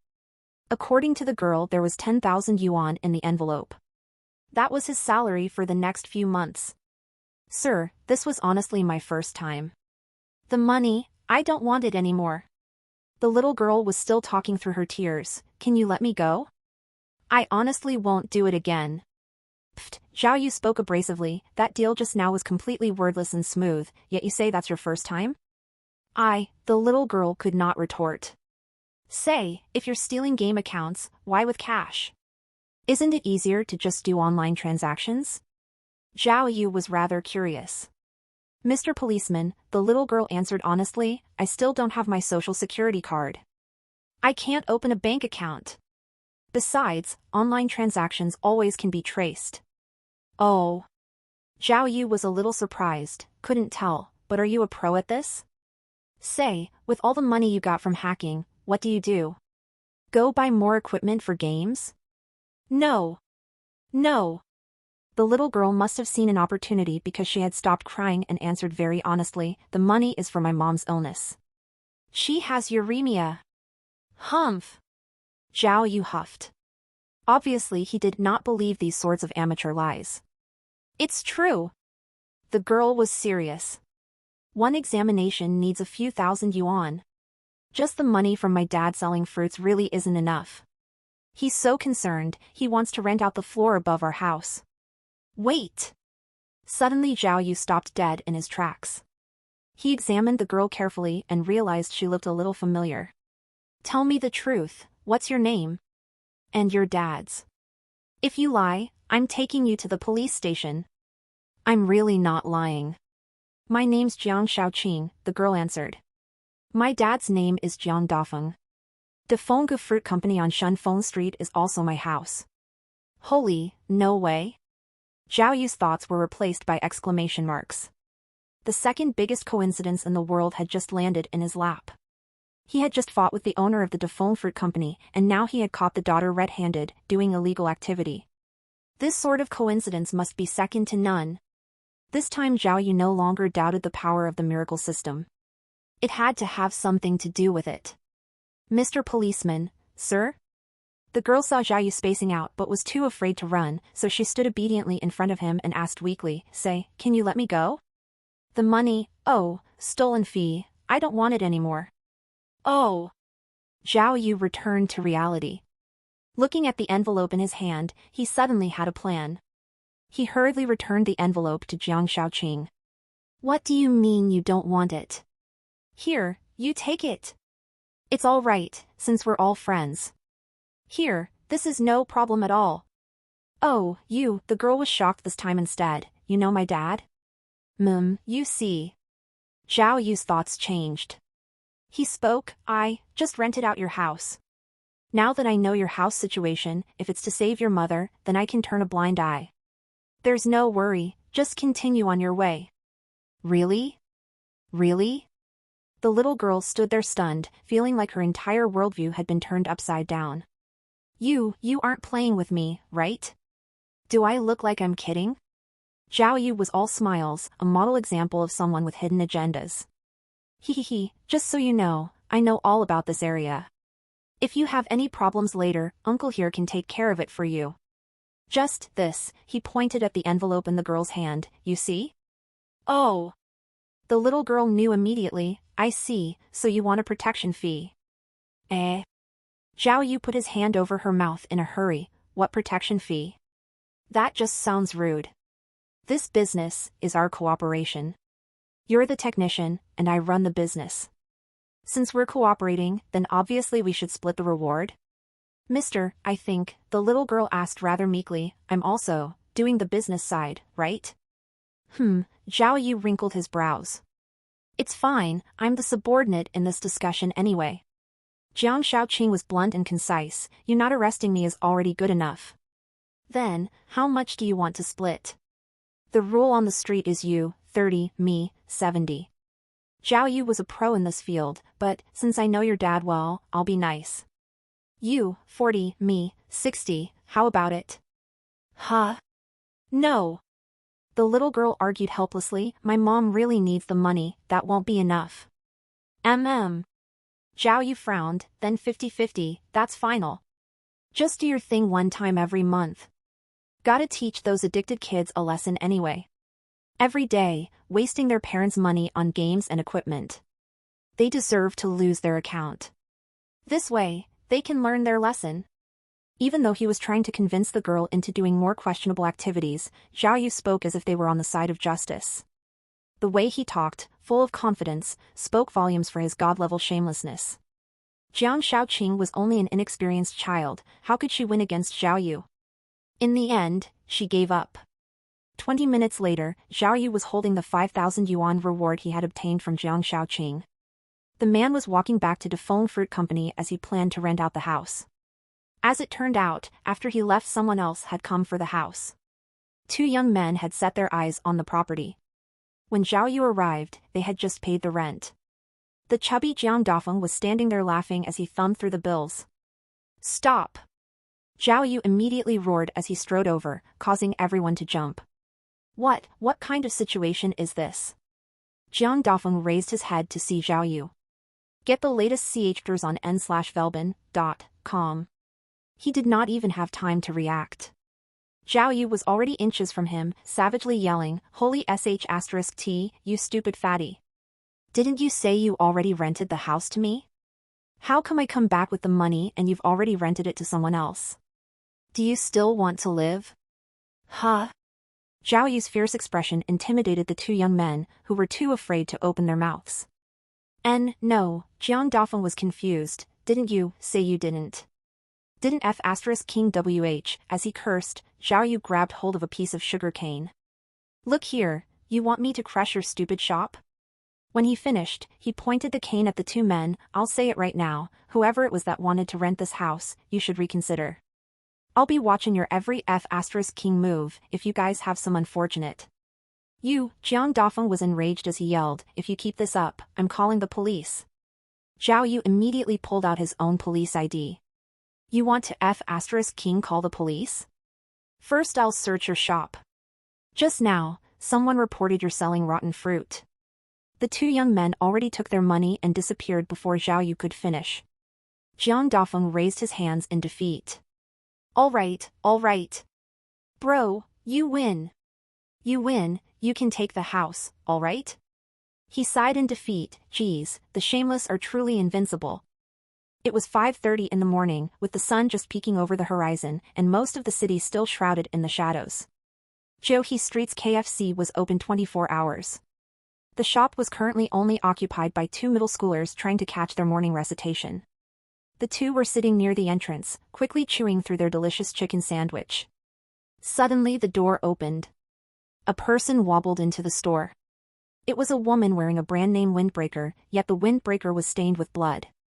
The woman's hair was a mess, and she was clearly exhausted. She nearly fell to the ground as she pushed open the KFC's heavy glass door. She limped with immense difficulty towards the middle schoolers, her voice was weak as she called out the best she could. Help. The 2 middle schoolers raised their head and nearly screamed. They shuffled back many steps, dropping their soy milk in the process because the woman did not have a right hand. At the end of her right wrist there was only an ugly wrap with a bandage that was overflowing with blood, yet the hand wasn't there. Comfortable. Yay. At 7 o'clock that night, Zhao Yu was lying in his giant bed in his new house, feeling comfortable to no end. Although the rent was still 2,000 yuan a month, the landlord's daughter was paying now. These sorts of luxuries, where in the world could you find them? Zhao Yu couldn't help but chuckle. With the 5,000 yuan he got from Jiang Shaoqing after paying the rent for his house and giving Jiang Dafeng 4,000 yuan for the first 2 months, there was still 1,000 left as his allowance. Jiang Dafeng could not be bothered to argue with Zhao Yu. So long as Zhao Yu paid the rent, he supposed it was fine and just agreed to the deal. The two signed the rent agreement then and there, and Zhao Yu finally had a satisfactory place to stay. Zhao Yu was a man of much stealth. If he greedily took the entire 10,000 from Jiang Shaoqing today, then he would have made a lot of money at the moment, but then there would be no second time. Now that he had a cooperative relationship with Jiang Shaoqing, every month he would obtain some of the money. Obviously, the second option was more beneficial. Of course, Zhao Yu knew that encouraging the little girl into hacking gaming accounts and then putting the money into his own pocket were both against the law. Especially considering that he was a police officer, the offense would be even worse. But, the Zhao Yu now did not really see himself as a true police officer. He still had the same character prior to crossing over, and had even considered returning to his old profession. Things such as what he had done to Jiang Shaoqing today could not even be compared to all the questionable things he had done in his old life. Thinking this far, Zhao Yu comfortably enjoyed his situation and even considered that with the leftover 1,000 yuan, maybe he could get a better phone. Diascover dated novels on NOV/E/Lbin.co. Right at the moment, the system in his mind spoke suddenly. The androgynous, neutral, and machine-like yet amazingly clear voice said, "Today's adventure has been completed. Completion rate, 79%. Obtained 1 invisibility device, please accept." Again? What kind of rewards did he get this time? Zhao Yu could not wait a second longer as he rushed to check in his mind. In his head there was an extra black, round ball. Upon clicking it, the system's voice started immediately, "Invisible tracking device, after use can achieve invisible tracking ability, undetectable, lasts for 48 hours. Invisible tracking device? Zhao Yu thought it over. It's probably just something used to track people. Put it on someone, then immediately know their position? This time Zhao Yu could not help but feel a little disappointed. He had expected some better rewards from the system. Like some overpowered items for X-ray vision, wall phase, cloning skills, or even some kind of invisible camera or knockout pills, maybe. But it had only been eavesdropping or tracking so far. Not to mention, it had a time limit. What fun is that? Zhao Yu started pondering again. This time the adventure completion rate was 79%. If it was higher, would he get something even better? But how could he get a higher completion rate? He thought maybe he should restart the system again and this time carefully observe what happens. So he pulled out his cigarette, lit it and breathed in deeply. But strangely, this time he did not even cough. He tried taking a few more puffs but had absolutely no reaction. Huh? What happened? How come it doesn't even work anymore? He breathed in deeply over and over until he could not catch his breath, yet the magical miracle system did not appear. His mind was quiet as usual. After a short moment of panic, Zhao Yu calmed down and started analyzing the situation. Thinking back to the 2 times he managed to activate the system and complete the adventure, he quickly realized a possibility. Could it be, the miracle system could only be activated once a day? So today he already used it up, and had to wait till tomorrow? Zhao Yu was focused on figuring out the mystery of the miracle system when his phone suddenly rang. He picked it up and saw that it was Li Bainey. "Hello? Officer Zhao, where are you? How come you still haven't arrived?" "The entire unit's waiting on you," said Li Bainey's urgent voice. "What's up?" "Go where?" Zhao Yu answered lazily. "No way." Li Bainey sounded surprised. "Didn't you get the text? The lost hand case. The whole team is at the office for a meeting. Hurry up and come, hurry." The line shut off, and Zhao Yu now saw the phone notification. Due to a sudden case today, everyone was required to be at the police station at exactly 7 p.m. for a meeting to analyze the situation. The entire team must be there. Looking at his watch, it was almost 7:30. Holy sh*t. Zhao Yu was rather agitated. Yesterday he did not get any sleep, today he finally got some shut-eye, but how come there was another case out of nowhere? With a name like the Lost Hand case, too? At first, he was much too lazy to go. But after thinking about the name Lost Hand case, it sounded somewhat interesting. After much contemplation, he rose from his bed and headed for the police station. When he entered the office, it was just like yesterday. The lobby was packed with worried faces. Everyone was crowded around a white table, currently focused on listening to team leader Chu Ping's case introduction. Captain Jean was also there. After seeing Zhao Yu arrive late, his expression darkened. Vice Captain Liu Changhu smiled evilly at him, as if waiting to see Zhao Yu make a fool of himself. But as soon as Zhao Yu accepted the coffee given to him by Li Bainey, his smile instantly froze. This time, if we do not catch the culprit quickly, team leader Chu Ping pointed at the whiteboard, the culprit could repeat the offense within a short amount of time, and this tragedy will repeat. Zhao Yu had just sat down as team leader Chu Ping finished up her introduction, letting Captain Jean talk. Captain Jean first praised the lightning-fast speed at which the unit closed the Taser rape case, followed by pointing out the importance of solving the lost hand case as quickly as possible. The speech ended with a motivational speech calling everyone to attention and to quickly solve this case. Zhao Yu listened carefully for a long time, but could not understand a single thing. The only thing he understood was when the tasks were distributed. He was assigned to the victim investigation group. The meeting had just finished, and Zhao Yu was about to ask Li Bainey for details when his way was blocked by Liu Changhu. He. Liu Changhu smiled darkly as patronized Zhao Yu. "What's up, Zhao? Just now you were so late. Did you look for evidence yourself? Did you find anything, Mr. One-Man Army? Can you solve the case by tonight while you're at it?" In regard to Liu Changhu's taunt, Zhao Yu did not even blink. "None of your business." After he finished, Zhao Yu wanted to leave but was once again blocked by Liu Changhu. "Halt!" Liu Changhu pulled out a form, putting it in front of Zhao Yu. "Zhao Yu, as your vice captain, I am just being fair. Today you didn't clock in for work and didn't ask for the day off from any leaders.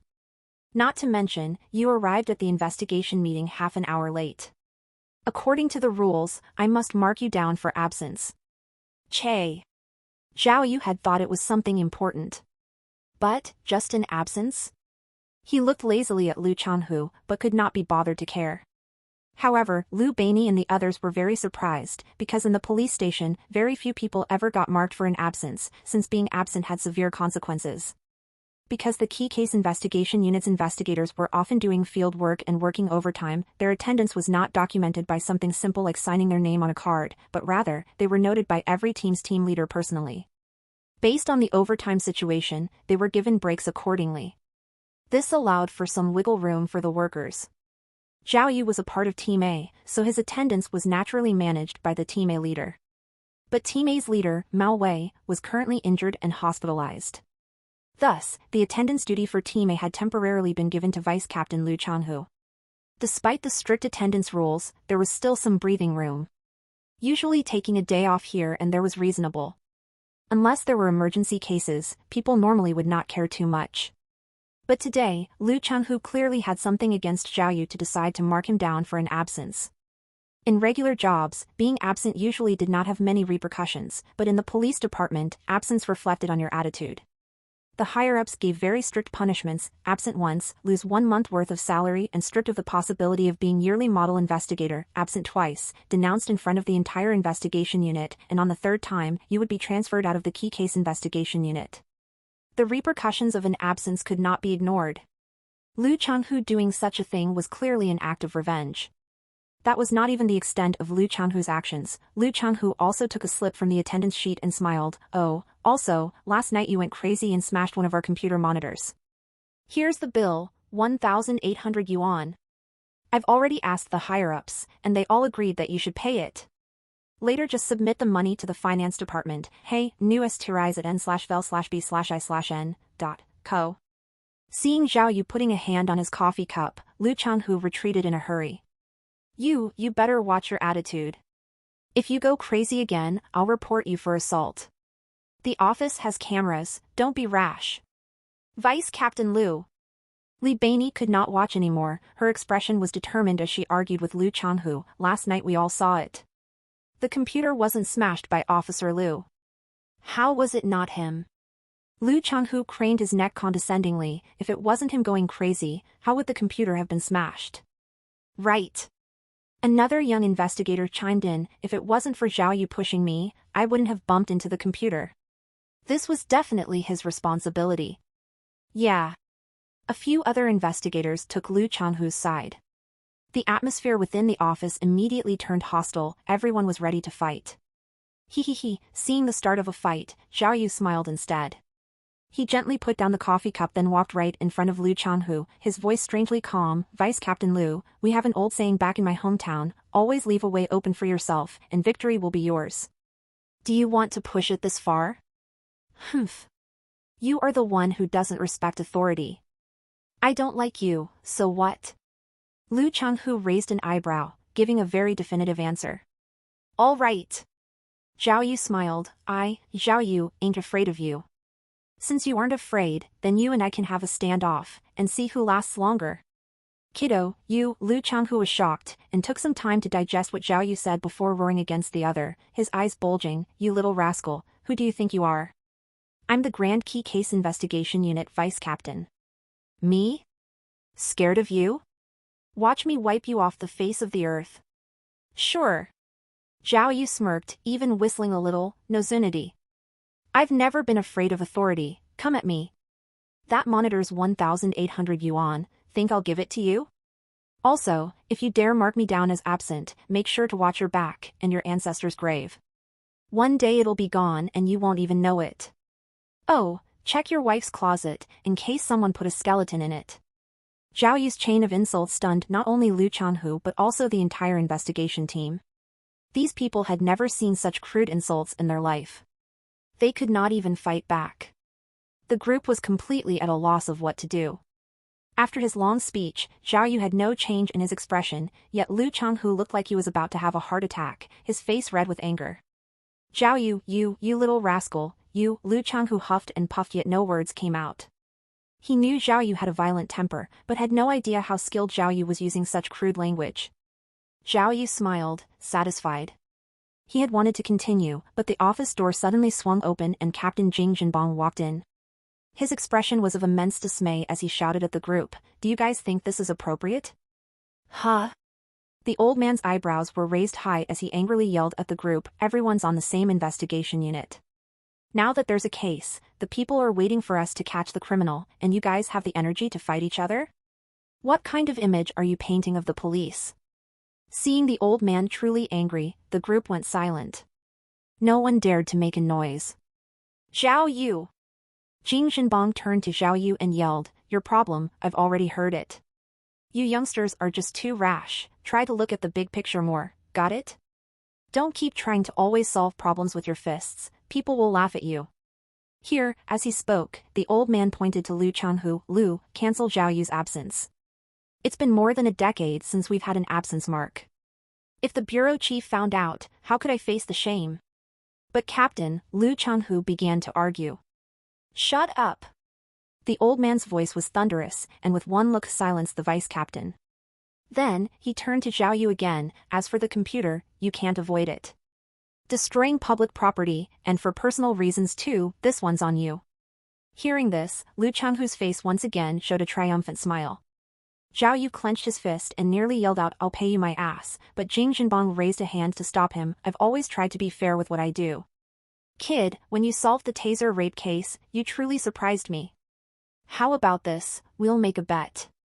If you can solve this lost hand case we have right now, then the computer, I'll pay it for you. What? Zhao Yu gaped. He would have never imagined the old man would make a bet with him. Captain!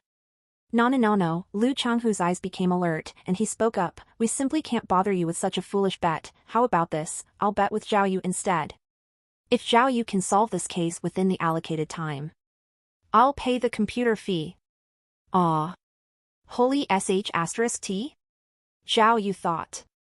He was never one to be intimidated, so he slammed his hands down on the table. All right, stupid Lu, no going back. Within a week, I will definitely solve this case, this lost hand case. With the bet placed, the group dispersed, and everyone went back to their own business. Li Beinei rushed to Zhao Yu and pulled him aside. Zhao Yu, what's been up with you recently? Is something wrong with your brain? This is the infamous lost hand case. How could you make a bet like that? Lost hand case? What up? Zhao Yu replied casually. Zhao Yu searched through his memory and quickly found the related keyword. His memory jumped to around the same time last year. At the time, he was just an intern investigator but had been sent to help the forensics department with setting up new equipment instead of participating in the case. What up? Li Beinei sighed helplessly. Quite a few officers lost their jobs thanks to this case.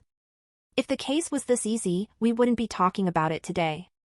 Zhao Yu finally remembered.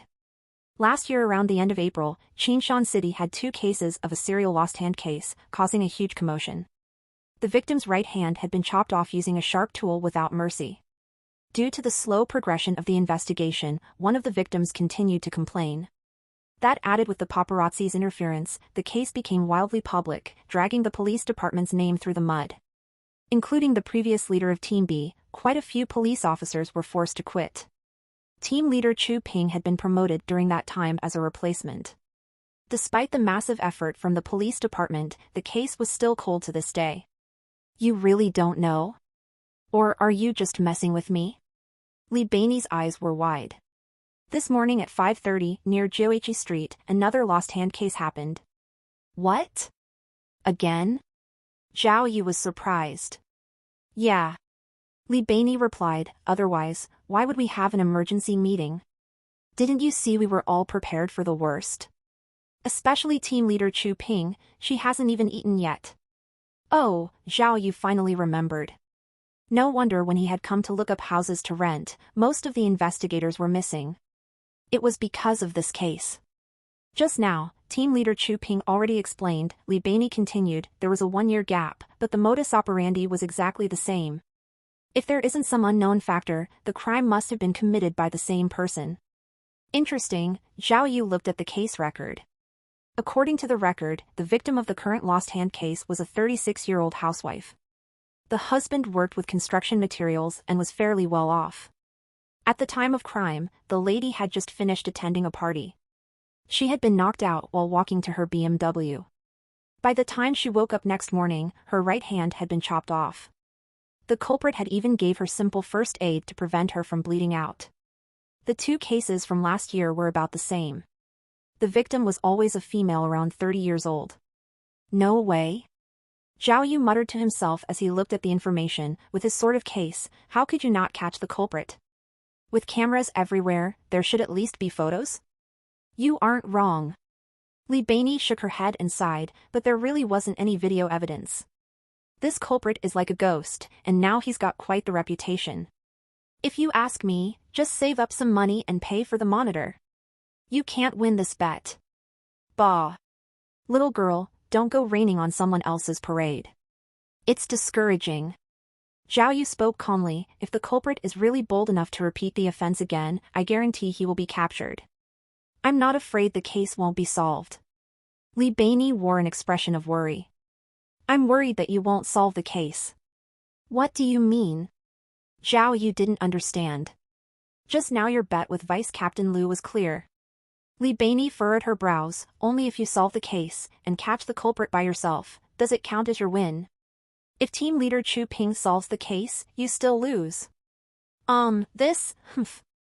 Zhao Yu thought about his miracle system and simply huffed with confidence, throwing the case records aside. No need to fear. Anything's possible. Who knows, maybe I'll have solved the case by tomorrow. If you ask me, the culprit of the lost hand case was probably the victim's husband. These sh*T2I housewives just spend too much money, so the husbands don't have to put up with it anymore, and chop their hands off. Newest to rise at n/vel/b/i/n. Co. Ah, Jesus, Li Beinei slumped back into her chair, very much disappointed in Zhao Yu. That night after going back to his apartment, Zhao Yu could not sleep.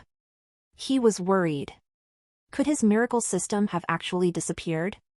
If tomorrow he smoked and there was no response, then everything was over. If he really did not have the miracle system, how could he solve the case, or talk about bets? Lost hand case? Why did they chop off the hand of all things? Was it really because the women were too troublesome? Thinking this much, Zhao Yu became even more interested in the case. He calmed down and started rereading the records over and over. Despite Zhao Yu's crude nature, when he worked, he was very serious. He was the type that did not rest until he finished what he was doing. It was this attitude that allowed him to push and shove his way to the top, becoming one of Qinglong Gang's top affiliates. After Zhao Yu read through the entire case record, carefully memorizing all the details, he could not help but think about the difficulty. He did not imagine the case would be so complicated. No wonder the police had worked so hard but still did not crack it. The criminal was very careful. Out of the 3 incidents, he avoided the surveillance camera every time. This was not something a regular person could do. Not only that, but the culprit's methods were highly brutal. All 3 victims' right hands were chopped off with a single move by an axe-like weapon. Thus, the police suspected the culprit was a strong, young man. But after forensic testing, the place where the culprit had cut the arm was very precise, right at the most fragile point of the wrist, avoiding any hard bones. As long as the weapon was sharp enough, any regular person could have committed the act, thus they could not eliminate the possibility of a female culprit. Also, the crime raised many questions, like why did the culprit only choose 30-year-old females with decent living conditions? At this time last year, the culprit committed 2 acts within 5 days, then disappeared. But why did he wait a whole year before starting again? Would it be like last year, where he would act again within the next few days? Why did the culprit only cut off the hands of women? Was it really related to money? Or was it a gang? Thinking this much, Zhao Yu could not keep his eyes open, and gradually lulled himself to sleep. The next morning at 6 o'clock, Jiang Dafeng was about to go to the market and pick up a shipment of fresh fruit from the south. Yet, just as he squeezed some toothpaste onto his toothbrush, he heard a chain of violent coughs coming from upstairs. Cough, cough, cough. Is he okay? Jiang Dafeng recognized Zhao Yu's voice, yet angrily spoke again, "You deserve it. Go die, shameless PR**CK. Wah. But from upstairs suddenly came a loud exclamation, shocking Jiang Dafeng, causing him to drop his toothpaste all over his slipper.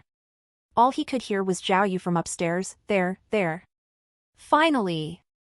Ha ha ha. Due to the number of personnel required to investigate the lost hand case, the key case investigation unit drastically understaffed, even putting office workers, like Li Beinei, on investigation duty as well. But Li Beinei was very happy today because she and Zhao Yu were assigned to the same unit. Having the chance to be with her crush was obviously a stroke of luck for her. Similarly, Zhao Yu was in a good mood too. On the bus ride, he was even humming some tunes. While chatting with Li Beinei, he entirely forgot about his bet with Lu Changhu. As it turned out, he could restart the miracle system. How could Zhao Yu not be excited? As soon as he woke up, without even going to the bathroom, he lit a cigarette. But with his first breath, he started violently coughing, as if he had been shocked by electricity. Miracle system engaged, the excited voice started, Qin Zhen Gua. Qin 4 water and Zhen 4 mountain. Water first, mountain second. Ups and downs are to be expected, and the good and bad will be determined. This time, Zhao Yu was readily prepared and rushed to memorize what the system said. But due to the complexity of the words, he quickly forgot most of it. Putting what he remembered in a small notebook, he could only note words like mountain, water, and other easy words. Even though he still could not quite understand the rules of the miracle system, after his first 2 adventures, he was confident in his ability to crack the case. Ho ho! Just watch, stupid Lu Changhu, I'm going to watch you pay 1,800 yuan out of your pocket for me. Zhao Yu confidently departed. But unexpectedly, this time he was not very successful, nearly getting cussed out by someone. As it turns out, the victim he and Lu Bainey were assigned to question was the second lost hand case victims, Yuan Lily. According to the information, Yuan Lily was previously a piano teacher at the city musical school. Losing her right hand caused irreparable damage to her life and work. Apparently, because she lost her hand, her husband divorced her. Before it was Yuan Lily who contacted the first victim and complained that the police were not doing enough. This caused the media to become involved, and a few excellent officers were forced to retire. As expected, this victim was not the nice type. She started fussing as soon as Zhao Yu and Li Bainey entered the door, saying things like the police were all useless, and complaining that although a year had passed, the culprit was still at large. Was it so hard to ask for justice? Then she asked, despite already having gotten a detailed response, why there a need to be questioned again. Was it just to add salt to the wound? She even threatened to contact the newest victim, to complain about the police officers yet again. Yuan Lily spoke fiercely, fingers pointing everywhere. It annoyed Zhao Yu greatly. If it was not for seeing her missing right hand, Zhao Yu honestly wanted to insult her in retaliation. At least Li Bainey spoke more gently and eloquently, allowing the two to finish their questioning. Honestly, Zhao Yu was very confused to begin with. Last time, Yuan Lily's testimony was very clear and complete. Why did they have to go meet her again and waste time? Only after finishing up did he realize that this time, the topic was focused more on the newer developments of the lost hand case. The police wanted to know if Yuan Lily and the new victim had any relationship in order to decide the direction of the investigation. But Yuan Lily stated that she did not know the new victim at all, just as she had no relationship with the first victim. This meant none of the three victims knew each other. Thus, it was possible that the culprit simply chose them randomly. Zhao Yu truly witnessed the meaning of leaving no stones unturned. The police investigation truly analyzed every single tiny detail, leaving no room for error. Yuan Lily's home was located in the downtown's high-end housing area. Even though she was no longer a piano teacher, she still enjoyed the college teacher tenure. Not to mention, when she got divorced, her husband left her a large sum of money. She lived quite comfortably thanks to these things. The district was very busy, surrounded by huge malls on all sides. When Zhao Yu and Li Bainey were leaving, the narrow street was already jam-packed with cars. Thank God we took the bus. Li Bainey celebrated. Had we came by car, we probably would have to have dinner here. Huh? Zhao Yu, look. Unexpectedly, Lu Bainey saw something interesting as she talked, and she signaled for Zhao Yu to come look. Zhao Yu turned his head to see what it was and was equally interested. On the sidewalk below the high-rise building, there was a huge camel, and it had two humps. A man wearing an ethnic costume was currently leading the camel. There was a tag hanging off the camel's neck, photos, 5 yuan. Camel! Li Bainey clapped her hands in excitement like a child. It's a real camel. The city Zhao Yu lived in was near the south. Other than at the zoo, it was very rare to see animals like a camel. Zhao Yu was also very interested as he stared at the large animal. Ah, handsome, beautiful, do you want a photo? The man holding the camel smiled, 5 yuan per photo. Cheap, isn't it? Yes. Li Bainey pulled Zhao Yu by the arm, very excited as she spoke, let's go take one. It's a rare opportunity. Without Zhao Yu's permission, the man with the camel already led the large animal in front of them. Should I sit on it? Li Bainey tilted her head as she asked. Sure. The man with the camel nodded. Then, can we sit on it? Together? Li Bainey asked, hoping for an intimate photo with Zhao Yu. Before the man could respond to Li Bainey, a high-pitched scream suddenly came from around the corner, thief! Catch the thief! My wallet! The voice came suddenly, and all three people turned towards the noise. A young man wearing jeans ran through the three of them.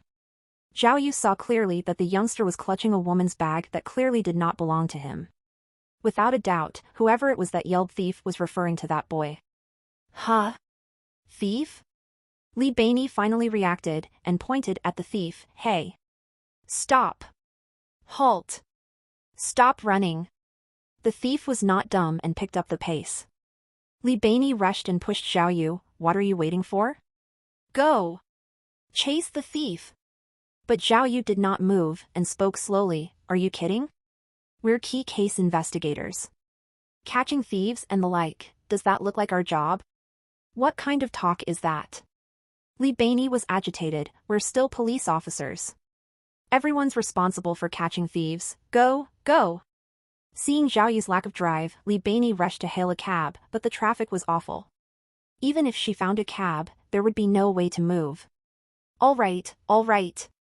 Zhao Yu waved his hand dismissively. Don't bother wasting your time, let's just take the photo. Yet, when he turned and saw the owner of the lost bag, Zhao Yu was glued to his spot as if he had been hit by lightning, and his vision spun. Read latest OVLS at nv/e/l/buy.com. Holy sh*t. Why is it her? Life would be much less painful if there were no relationships. In his old life, Zhao Yu had a passionate love encounter. The 18-year-old him fell in love with a similarly 18-year-old girl. Her name was Yao Jia. Yao Jia was beautiful and one of a kind. She could be compared to a goddess. Her flowing black hair had Zhao Yu head over heels in love with her. The two of them were madly in love. During the days of their youth, they had created the most beautiful memories, but just like all tragic K-dramas, the result was inevitable. At the time, Zhao Yu was youthful and rash, and fighting was a daily occurrence. One particularly violent scuffle caused Yao Jia's leg to be injured, leaving the girl permanently crippled. Yao Jia's parents were enraged, and beat Zhao Yu horribly before taking their daughter with them to a different city. The two lovebirds never met again. Even when Zhao Yu was on the executioner's chair, watching the injection slowly enter his bloodstream, he muttered Yao Jia's name. People always love things that they are familiar with. Even her name, Yao Jia, Zhao Yu could not forget in death. Who knew? Who would have known? Who could have known?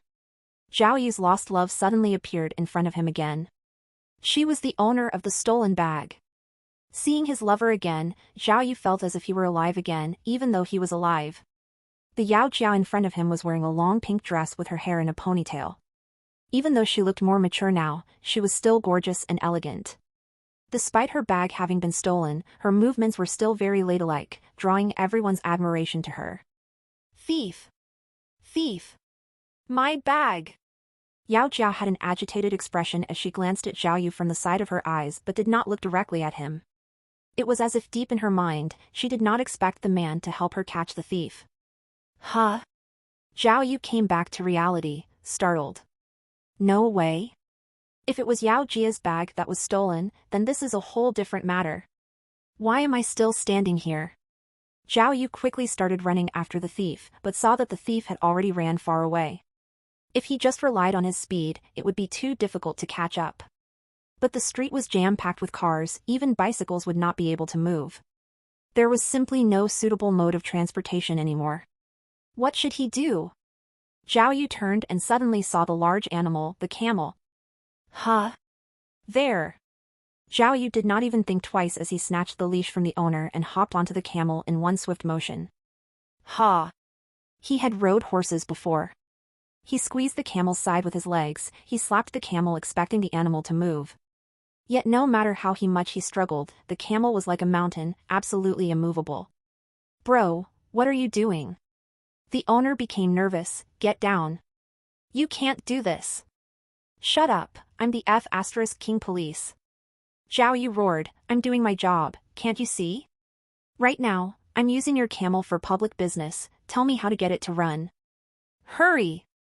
The loud yell intimidated the camel owner quite a bit. Using some weird method, the owner pinched the camel's butt. The camel instantly responded and began dashing forward at top speed. New N0VL chapters are published on N0V/E/LBIN/co/M. The sudden acceleration almost caused Zhao Yu to fall off. He quickly held tight to one of its humps, trying not to fall off. The camel was truly impressive. The wind whooshed by as it ran. It was more exciting than riding a motorcycle. Zhao Yu, Li Beinei was stunned as she stood on the sideline.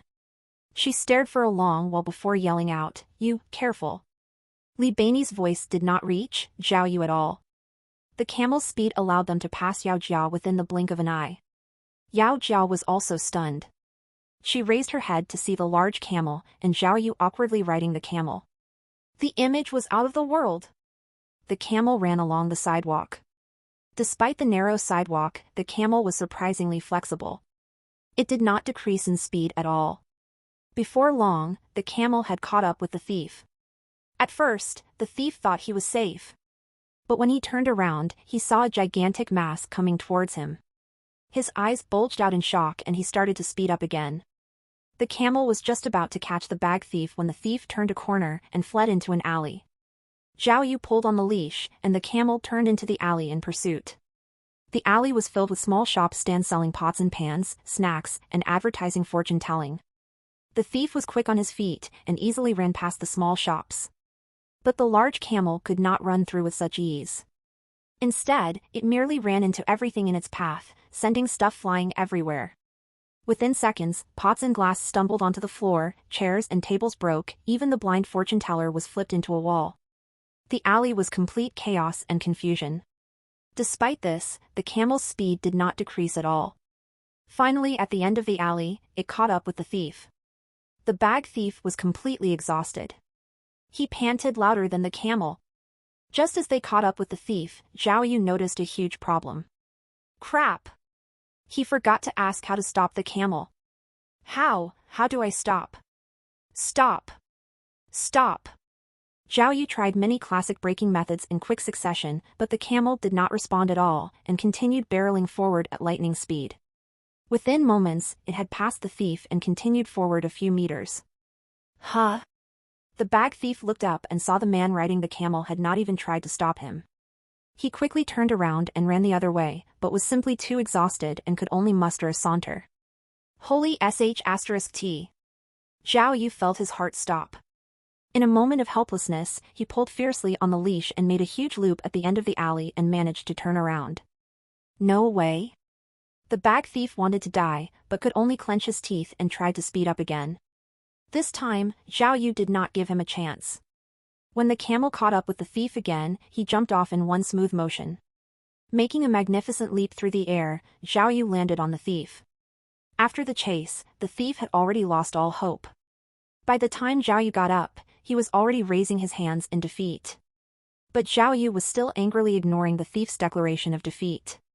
He punched the thief directly in the face, giving him a black eye, watching as his nose bled profusely. Holy sh*t. You dare to run from me. Zhao Yu gave the thief a resounding slap across the face, before slumping onto the ground, feeling as if his entire body was about to come apart. The camel was also quite intelligent, having felt the weight vanish from its back, it stopped automatically, and kept looking at Zhao Yu. Zhao Yu gave it a thumbs up. Thanks, bro. Zhao Yu's camel fiasco caused quite the commotion. In the end, the thief, him and Li Beini, the bag owner Yao Jia, the owner of the camel, as well as the very proud camel itself, were all invited into the police station. While they were giving their testimonies, the police station nearly exploded from complaints from all of the shop owners in the alley who had their shop wrecked. They were all complaining about the culprit, begging the police to repay their losses. The officers in the station were completely swamped. Li Beini was worried that Zhao Yu would be forced to pay the reparation fee, and tried her best to resolve the situation. But at that moment, Zhao Yu did not have any energy to focus on those things. As soon as he entered the station, he could not do anything except stare at Yao Jia. When an officer came to ask questions, Zhao Yu completely ignored the officer and slapped down his investigator ID on the table. The officer was enraged, thinking it was just a key case investigator abusing his authority. Ah! Zhao Yu's heart was pounding from finally seeing his gorgeous ex-lover. Has God finally taken mercy on me and gave me a second chance? The girl looked as beautiful as she was before. Her pure white skin and her stunning face were all exactly the same as when Zhao Yu had been with her. Zhao Yu had to stop himself from rushing to Yao Jia and embracing her to confess his woes. He wanted so badly to say, "Love. Do you know? I've missed you my entire life. Are you all right? How have you been? Do you still remember me?" But his remaining sense of reason stopped Zhao Yu from actually doing so. He knew he had already crossed over. The Yao Jia in front of him looked like his old lover, but was probably not the same person. The Zhao Yu from before was not the same as the current Zhao Yu. She probably doesn't even know me. The biggest difference in this world is probably that I am standing in front of you, yet you don't recognize me. Zhao Yu stared without blinking as he watched Yao Jia give her testimony. Her name had not changed, she was still Yao Jia. But just like Zhao Yu, her life was very much different from the other world.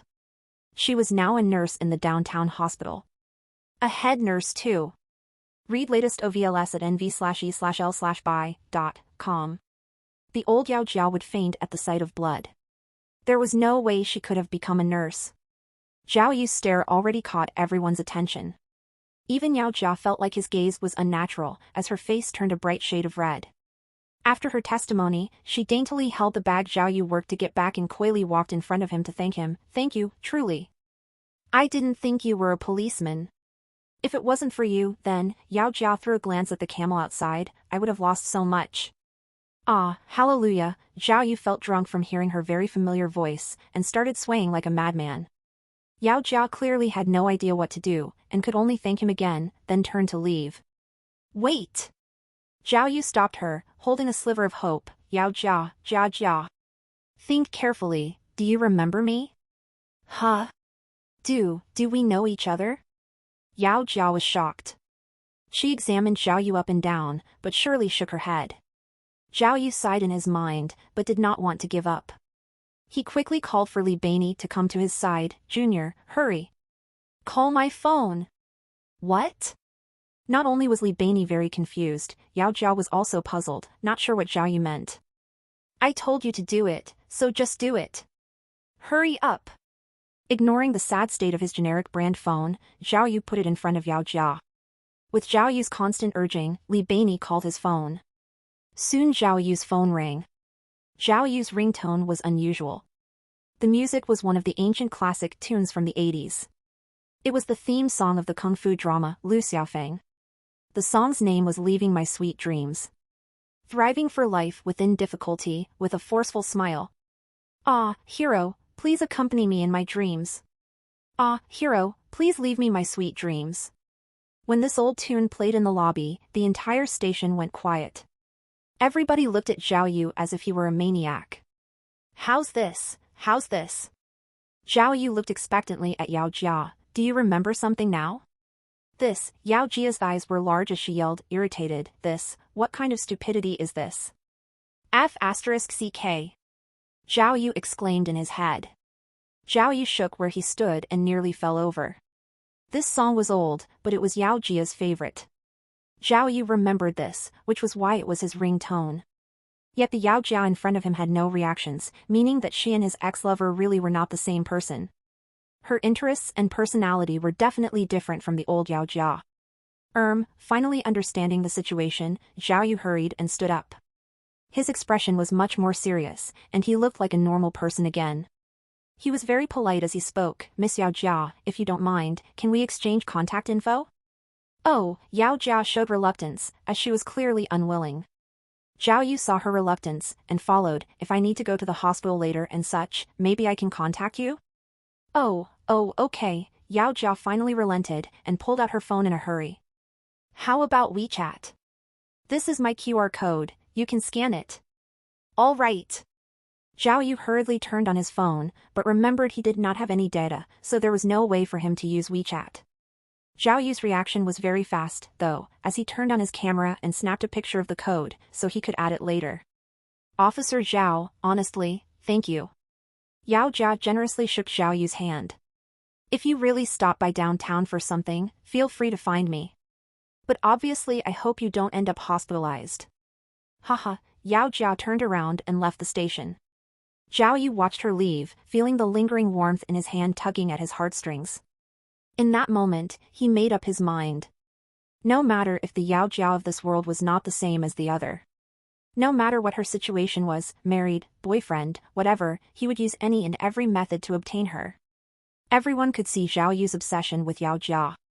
So did Li Bainey, who was head over heels for Zhao Yu. Seeing his reaction, she crossed her hands angrily and raised her head up in disdain. That afternoon around 4 o'clock, the completion message suddenly started in Zhao Yu's brain, telling him that today's adventure was over.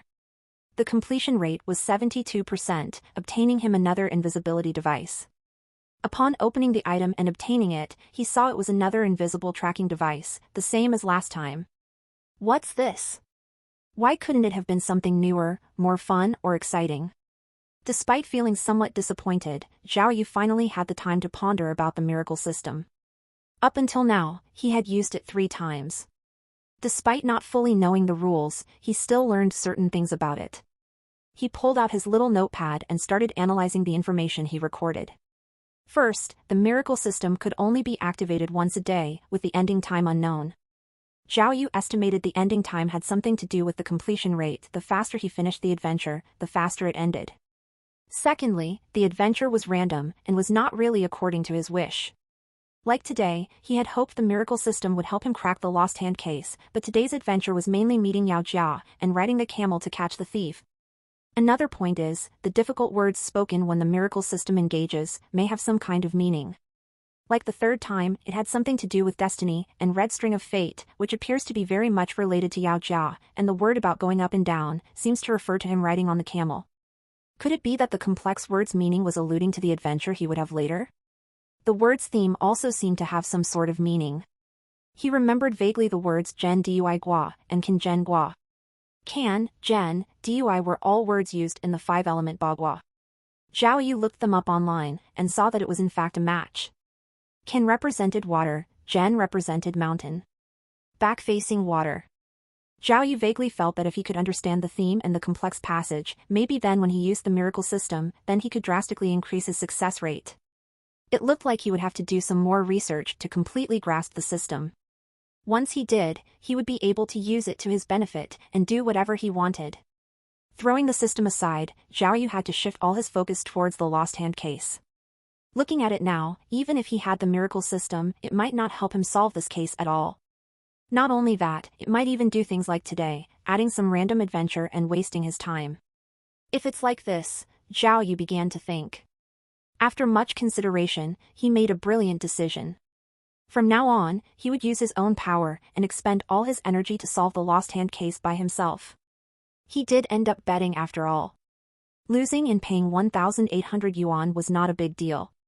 The important part was losing face. Just so he did not let scum like Lu Changhu get the last laugh, he would have to work hard. Although he was mostly an amateur at crime solving, having crossed over with no formal knowledge, but in his old gang he had caught many spies. He had some confidence in his ability to catch criminals. So that night Zhao Yu printed out more of the important records on the lost hand case and brought them all home for research. His current home was excellent, but it did not have Wi-Fi. The stupid Jiang Dafeng would rather use his own phone data than use in Wi-Fi apparently. Actually, the reason why he did that was to prevent his daughter Xiaoqing from playing on her phone, which would interfere with her study. Yet little did he know, his daughter was actually a master hacker. Jiang Xiaoqing had already gotten the password for the neighbor's Wi-Fi. There was no interference with her games. Zhao Yu was also very sneaky and got the hacked password from Jiang Xiaoqing the day he moved in. The internet the two used was from the beauties next door. Zhao Yu laid all the information on the table and started researching yet again, wanting to clean up all the information pertaining to the case. Last year, April 22nd, in Qinshan City's fitness gym's underground tunnel was where the first incident had taken place. The woman's name was Gao Tian, an office worker for a foreign company. She usually lived in the capital, but had come back to Qinshan to watch a music concert.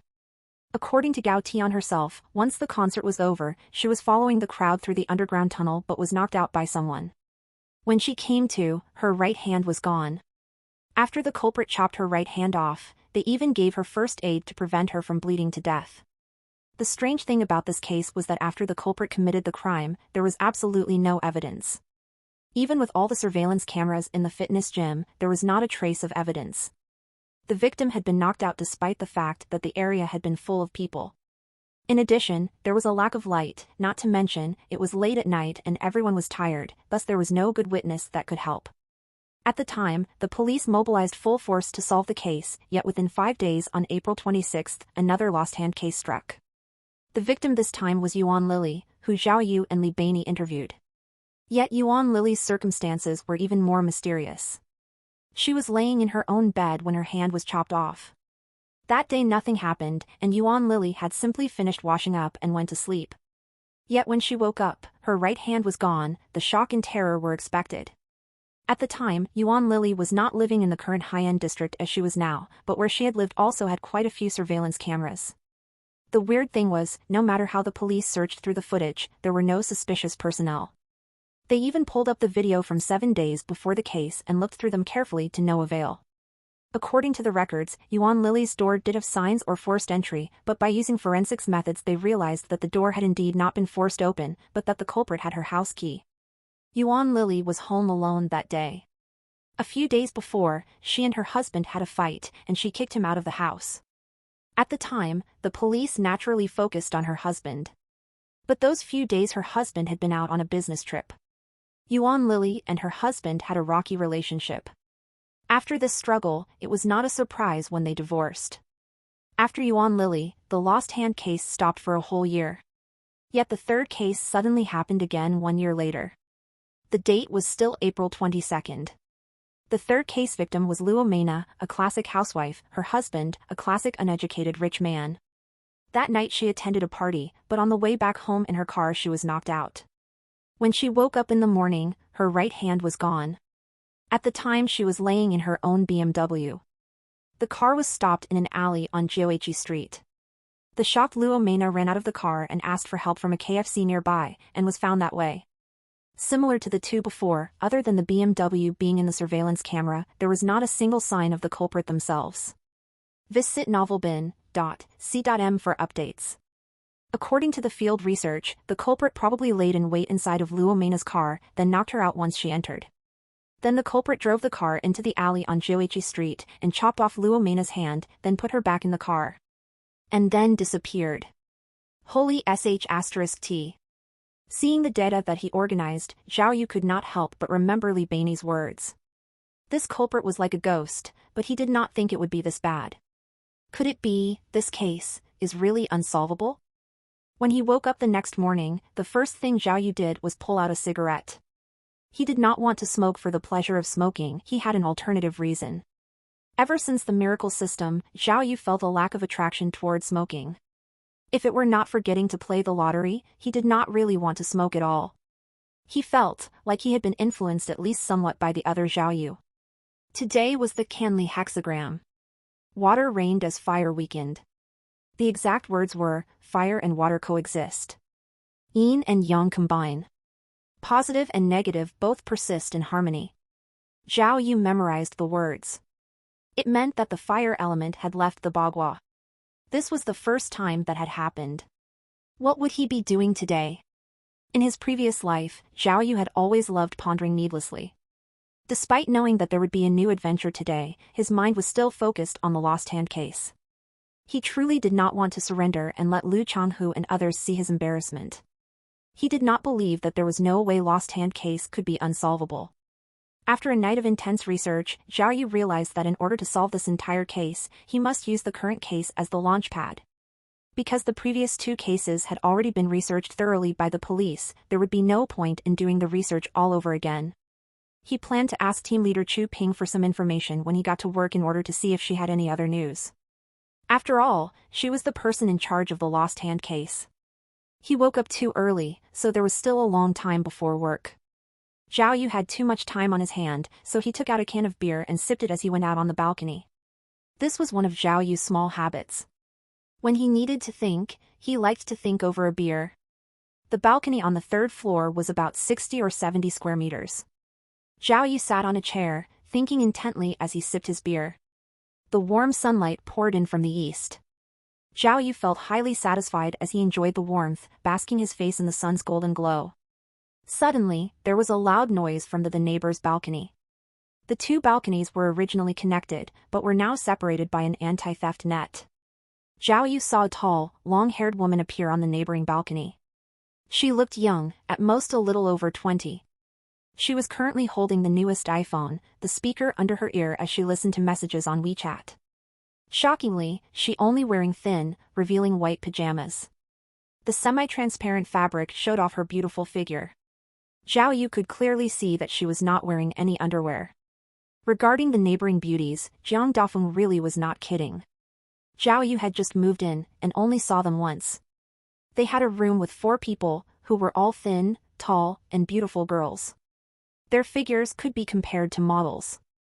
Yet regarding their identity, Jiang Dafeng was off the mark. Zhao Yu could tell with one glance that the neighboring 4 beauties were definitely not college students. The 4 of them often went out at night, and most of the time did not return home. How could they be college students? Due to Zhao Yu's old job requirements, he often dealt with women like these. He did not need to hear it from them. Just from their posture and expression he could tell that these four beauties were definitely social butterflies in the night district. Despite their youth, the lack of heavy makeup, and brand names, Zhao Yu saw through their innocent appearance with a single glance. So when he saw the figure on the balcony, there was no change in his expression. The desperation he showed with that gold digger in the bar was long lost. The white pajama beauty already had noticed Zhao Yu. As she listened to her WeChat messages she nodded confidently at Zhao Yu, completely nonchalant about her revealing clothing. Zhao Yu also politely raised his beer can, then drank a huge gulp with a rise of his head. His motion attracted the beauty's attention. She put down her phone immediately and asked with some curiosity, "Drinking beer this early in the morning? You're the newcomer, right? The fatty actually rented the room out?" Zhao Yu politely nodded, but did not want to talk. Leaning back again, he downed the rest of his beer. With that, the woman was more interested. She examined Zhao Yu and asked, "What do you do?" "Investigator. Key Case Investigation Unit." Zhao Yu's answer was very brisk. He was not sure why, but he felt a little excited mentioning his job, even a little proud. "Oh. I couldn't tell, but you're a police officer." The woman's expression instantly changed. Despite Zhao Yu's morning stubble, his broad frame and handsome appearance were still very enticing. The beauty gaped slightly before remembering to introduce herself. "Hello, I'm Hua Hua. Mr. Policeman, if I end up in some kind of trouble, will you come and help?" Hua Hua. Zhao Yu sighed inside. Why was her name so boring? "Girl, don't tell me your first name is Bai? Also, has your house never had pets?" Zhao Yu thought to himself. Seeing the woman waiting for his response, Zhao Yu replied without a pause, "Nope." Miss Hua Hua was very surprised by his response. Every man that had met her was desperate to please her, groveling in front of her. Yet the man in front of her did not even bat an eye. "Why?" she asked in a hurry. "Because, I'm an investigator on the Key Case Investigation Unit." Zhao Yu stood up slowly with a smirk and spoke with pauses. "All those I meet are dead people." Hua Hua stared hard for a while digesting his words, then forced an awkward smile. Seeing Zhao Yu return to his own room, she crossed her arms and muttered, "Insane. Get your avrite ovals at no/v/e/lbn.com." The truth was, Zhao Yu used dry humor and ended the conversation early not because he did not care to make friends, but because he was worried he could not actively be someone's friend. He knew social butterflies like Miss Hua Hua much too well. If you got caught with them, there would only be tragedy. He had seen too many living examples of such. No matter what man, if they fell for that kind of woman, it was like an addiction with no return. In the best-case scenario, families were broken. The worst-case scenario was complete financial destruction. When he saw those sorts of situations before, his seniors all sincerely warned him, "Remember, one shouldn't harm their own neighbors, do not date H***s, especially since she's under your command. Do not touch." Zhao Yu was mindful of his seniors' words, and had no desire to get close to Hua Hua. But he knew clearly in his mind that today his adventure words were fire and water mixes, and yin yang coexists. Perhaps if he had chatted more with Miss Hua Hua, he might have been able to date a babe. But if that had happened, the person who fell in the trap definitely would not be Miss Hua Hua, but Zhao Yu himself. Of course Zhao Yu had never sworn celibacy. Regarding sex, Zhao Yu certainly was not deprived. If Hua Hua really was a pure college student, then he definitely would not have let go of such a good chance. Not only that, but Zhao Yu had also just met his old lover. Remembering their everlasting promise from back in their youth, he wanted to return to Yao Jia and fix his old mistake. How could he look at anyone else? Zhao Yu had already decided that once he solved the lost hand case, he would use all his energy to pursue Yao Jia and find true happiness. "Zhao Yu, what are you trying to say? Do you think we're all slacking or something?" In the police station building B team office, team leader Chu Ping was currently standing there with her arms crossed, mildly angry. Many investigators on the B team surrounded the office, highly interested in seeing what the commotion was about. "I didn't mean it like that," Zhao Yu explained. "I just felt that since the culprit cut off Luo Meina's hand but didn't leave any evidence, he must have planned this ahead of time. So he must have followed Luo Meina for a long time. I feel like we shouldn't just focus on surveillance near the time the crime was committed, but also..." All right, Chu Ping interrupted Zhao Yu immediately, not allowing him to speak. Zhao Yu. I already know that you and Vice Captain Liu have that bet. You're hurrying the case since you don't want to lose. But, I hope you can understand, the police solving a case isn't a joke, or justice, but a responsibility. Responsibility, do you understand? You see, she pointed at the few workers in front of the computer and said, these few co-workers have already stayed up 2 whole nights checking the surveillance cameras. They even pulled out the records from the past 2 months. Are you saying that there is still a need for you to remind them? Also, she pointed again at the photos posted all over the whiteboard. Do you think that over the past few days we've been playing? Did you see anyone in the entire team go home? If they weren't interviewing, they were looking for evidence. We're using all of our time and effort to solve the case, and not with just our mouths. Zhao Yu looked carefully at the investigation whiteboard. It was packed with various information, photos of the victim, background information, and possible suspects. There were also potential relationships and evidence circled in red. The amount of information was staggering. It was easy to tell with one glance that it had been assembled with a huge amount of effort. It was the first time that Zhao Yu had seen this, and it was news to him. No wonder the police were always on his tail before. These people were so careful. His own photos had probably been posted often on the whiteboards too.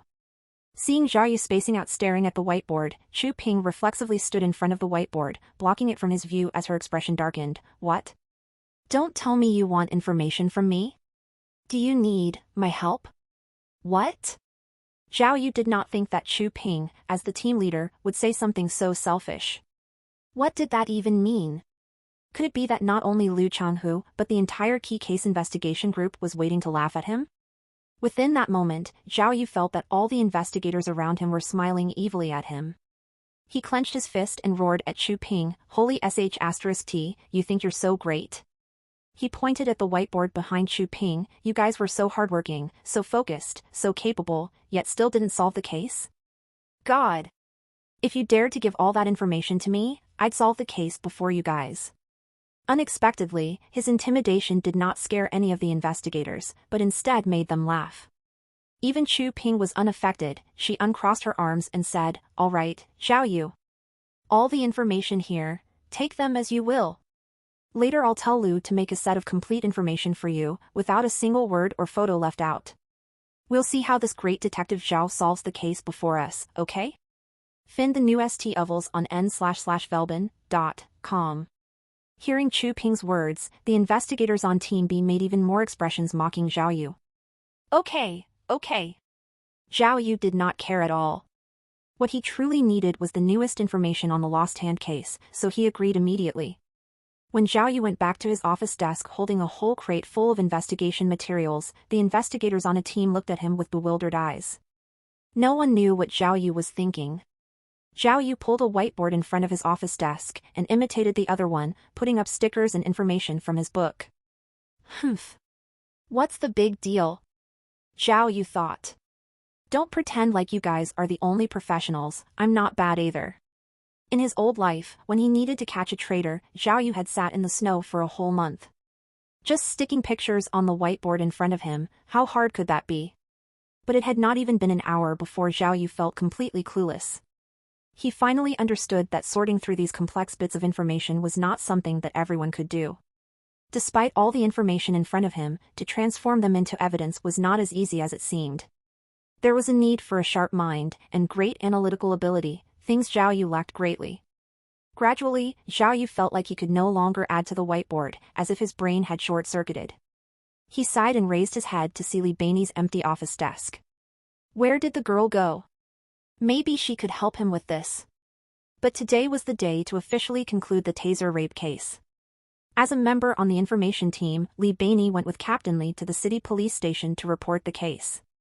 They would be back the next day. As if his day was not bad enough, just as Zhao Yu came to a screeching halt in his progress, the system in his mind started the finishing message. The system told him today's adventure was finished. The completion was a pitiful 9%. With a completion rate like that, obviously there were no rewards. Holy sh**t. Zhao Yu checked his watch. The system had not even started 5 hours ago. How come it was already over? Could it be that the adventure the system had given him had been wasted? Thinking back on his day, other than talking to Miss Hua Hua in the morning, he did not even leave the police building. Therefore, it was easy to tell that this time the adventure's main point was Miss Hua Hua.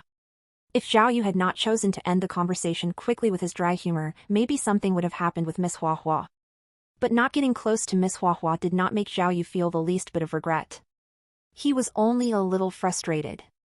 It seemed like the miracle system did not intend on helping him solve the lost hand case. If it continued like this, what could he use to solve this case? To beat the stupid Liu Changhu? He could not rely on the system, and there was no progress on the case. Not to mention, the entire investigation team was waiting to laugh at him. Even Li Beinei was not around. Zhao Yu was completely alone. But Zhao Yu wasn't someone who would lower his head so easily, even if the situation was hard. The thought of giving up never crossed his mind. It's just standing alone. Even if I stand alone, I will not fall. I will never give up until the very last second, he thought triumphantly. Humph. Not to mention, there might be some random miracle that could happen. Wait, thinking this far, Zhao Yu suddenly remembered something, focusing on an exciting possibility. Oh right. How could I forget it? In actuality, despite the peaceful appearance of the key case investigation unit, hidden underneath was a highly fierce competition.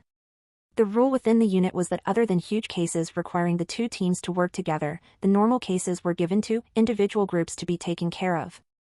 Since the key case investigation unit was split into Team A and B, there was naturally a fair amount of competition. The team with the higher case-solving rate not only looked better, but also had a significantly higher annual bonus. Thus, in order to surpass the other group, the investigators put all their effort in every case. The two team leaders were also highly competitive, not holding back one bit. Over the last few years the teams had been fairly even, and shared the reward equally for years. But ever since team leader Chu Ping had been promoted as the leader of Team B, the situation changed completely. Using her own rich experience and excellent leadership, Chu Ping solved many difficult cases, and within a year, left Team A in the dust. Last year, Team B investigators were given a whole 5,000 yuan bonus over Team A. The people of Team B were ecstatic. Ever since the start of this year, Team B was even more fierce, already having a huge lead against the other team, leaving Team A even further behind. Under such pressure, Team A leader, Mao Wei, obviously carried the biggest burden of all. Yet, despite all of his hard work, he could do nothing about the situation. In the end, not only did he lose to Chu Ping, but during a fierce chase he accidentally fell from a building and ended up in the hospital. After Mao Wei's injury, the leadership of Team A was temporarily given to the vice-captain Liu Changhu. But he could care less about the salary of Team A, and naturally did not bother competing for case-solving rates. Every time there was an important case, he pushed it towards Chu Ping. Team A was even more pitiful than before. All of them were so defeated and ashamed, seeing no way to come back. Due to Chu Ping's exceptional performance, the higher-ups also looked favorably to her. Every time there was a large-scale case requiring two teams to cooperate, she was always the leader. Even the people of Team A listened to her instructions. Since then, Chu Ping's pride was at its peak, being very satisfied with her achievements. But unexpectedly, during the taser rape case, Zhao Yu had randomly popped in. Not sure where the guy's luck came from, but she had not even started when Zhao Yu had already caught the culprit. It was especially shameful because Zhao Yu was part of Team A. Despite the case being a cooperation, the reward was split. Having a member of Team A like Zhao Yu steal all the thunder was something Chu Ping could not accept. She was so irritated that she did not eat simply thinking about it. Yet, the lost hand case came the following day. Chu Ping obviously could not let go of such a good opportunity in order to redeem herself. She perked up almost immediately, and worked like a machine endlessly and efficiently on the case. Chu Ping was no stranger to this lost hand case. It was because of this case that she was transferred from a county bureau's first station to the key case investigation unit. But this was the first case since her promotion that she could not solve, and had bothered her since. Now that the culprit appeared again, it excited her greatly, and she swore she would catch the culprit this time. Not only for the victims, but also for her own pride. Over the past few days, she had worked tirelessly with her team, garnering a huge amount of new evidence, and even making some progress in the investigation. But against the mysterious culprit, it was still like looking for a needle in a haystack. For some odd reason, facing the jam-packed whiteboard pasted with information, Chu Ping had a feeling that the key to solving the case was right on the board. As long as she could figure out the first step and find that key piece of evidence, the identity of the mysterious culprit would appear. Yet, right when the team was painfully grueling over the key evidence, Zhao Yu once again appeared to barge into the case, bringing more misfortune with him. Although she had finally gotten rid of the guy by sacrificing her giant crate of information, Zhao Yu floated back to her yet again for some reason. Zhao Yu walked around the office with his hands behind his back as if investigating something. As he shuffled through the Team B office, he completely ignored all the hostile eyes around him. Zhao Yu? Chu Ping's tone was a bit more than annoyed. What are you doing back here? To sabotage us? Didn't I already give you all the evidence you wanted? After the long competition, the members of Team A and B almost felt a little like enemies. Despite only being separated by a wall, the two groups rarely visited each other. Seeing Zhao Yu come with clear ill intent, Team B prepared for the worst, guarding against him as if guarding against a thief. Just in case he stole or broke something. Nothing, nothing. Zhao Yu giggled a little at Chu Ping. You do you, I'm just here to tell that one guy something. Just now he said he was sending me the BMW surveillance camera things. I don't need it anymore. I already got too much evidence, can't use it all. That's it, go do your work now, I'm going. No need to send me off. After that, Zhao Yu strutted out slowly. For some reason, seeing Zhao Yu's receding figure, the members of Team B felt as if an immense weight had been lifted off of their shoulders. Even Chu Ping let out a sigh of relief. Find the new ST ovals on n/velban.com. Returning to his own desk and sitting down, Zhao Yu giggled nonstop, almost like a monkey. The investigators of Team A saw and shook their head, thinking Zhao Yu went even crazier. In reality, little did they know that Zhao Yu had not merely walked into Team B's office for fun, but had planted a bug. This was the Key Case Investigation Unit office. Naturally there were many measures against bugging, but Zhao Yu's bug was the cream of the crop, completely invisible. How could it be detected? When Zhao Yu was in Team B's office, he controlled the invisibility eavesdropper within his mind, easily placing it on the whiteboard. The entire process from setup to implanting was completely invisible. Other than Zhao Yu himself, no one could see it. After the implanting process, a button suddenly appeared in Zhao Yu's mind which could be controlled with his mind. Once turned on, Team B investigators' conversations could be heard very clearly. Zhao Yu smiled sneakily. Team leader Chu had never expected this, right? This is called there's always someone better, I'll slip past your every guard. Originally Zhao Yu truly had not expected that his first time using the system items would be on his own people, but this time they forced his hands. It was their fault for looking down on him. Hearing talking coming from Team B's office, Zhao Yu was very excited. He was planning more misdeeds. Once Chu Ping saw a possible suspect, or locked on the culprit, then he would be one step ahead of them. He's going to catch the culprit and take all the glory. Luo Mena's BMW was last stopped in an alley on Jiueqi Street, one of the Team B investigators said. That alley leads directly towards the Jiangjun Shrine LC district, then splits into many directions that can be used to go to any area in Qinshan City. We've already found all the surveillance cameras we could, but still haven't found any suspicious persons. Chu Ping spoke. If he could avoid this many surveillance cameras, there are only two possibilities.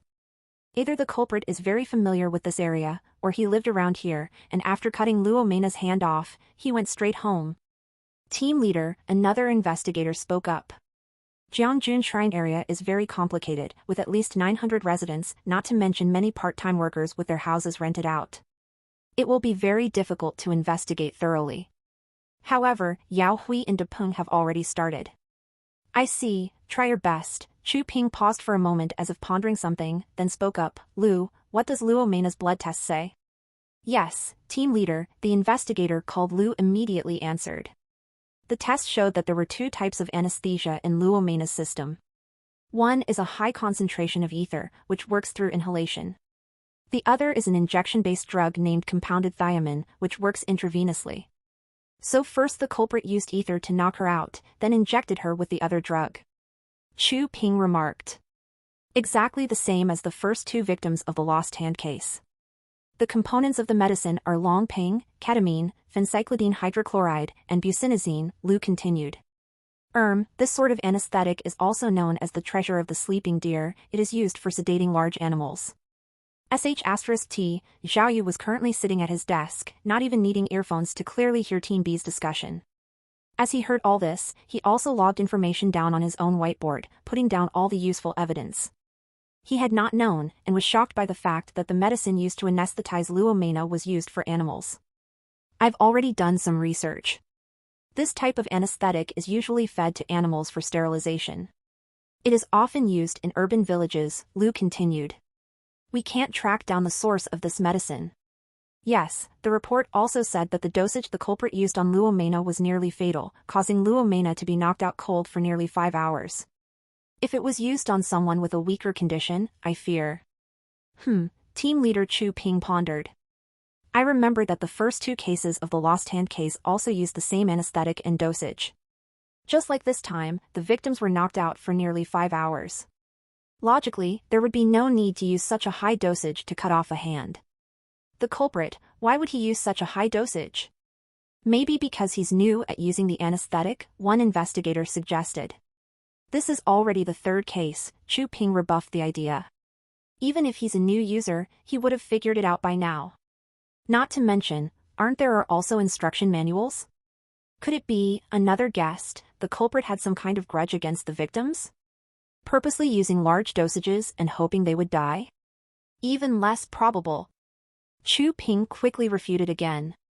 If he wanted to kill someone, why wouldn't he just leave after he cut off their hand instead of giving first aid?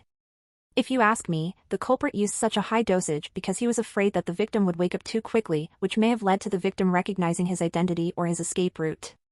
Liu, look on the report, where's the injection location? The back of the left hand, where the vein is.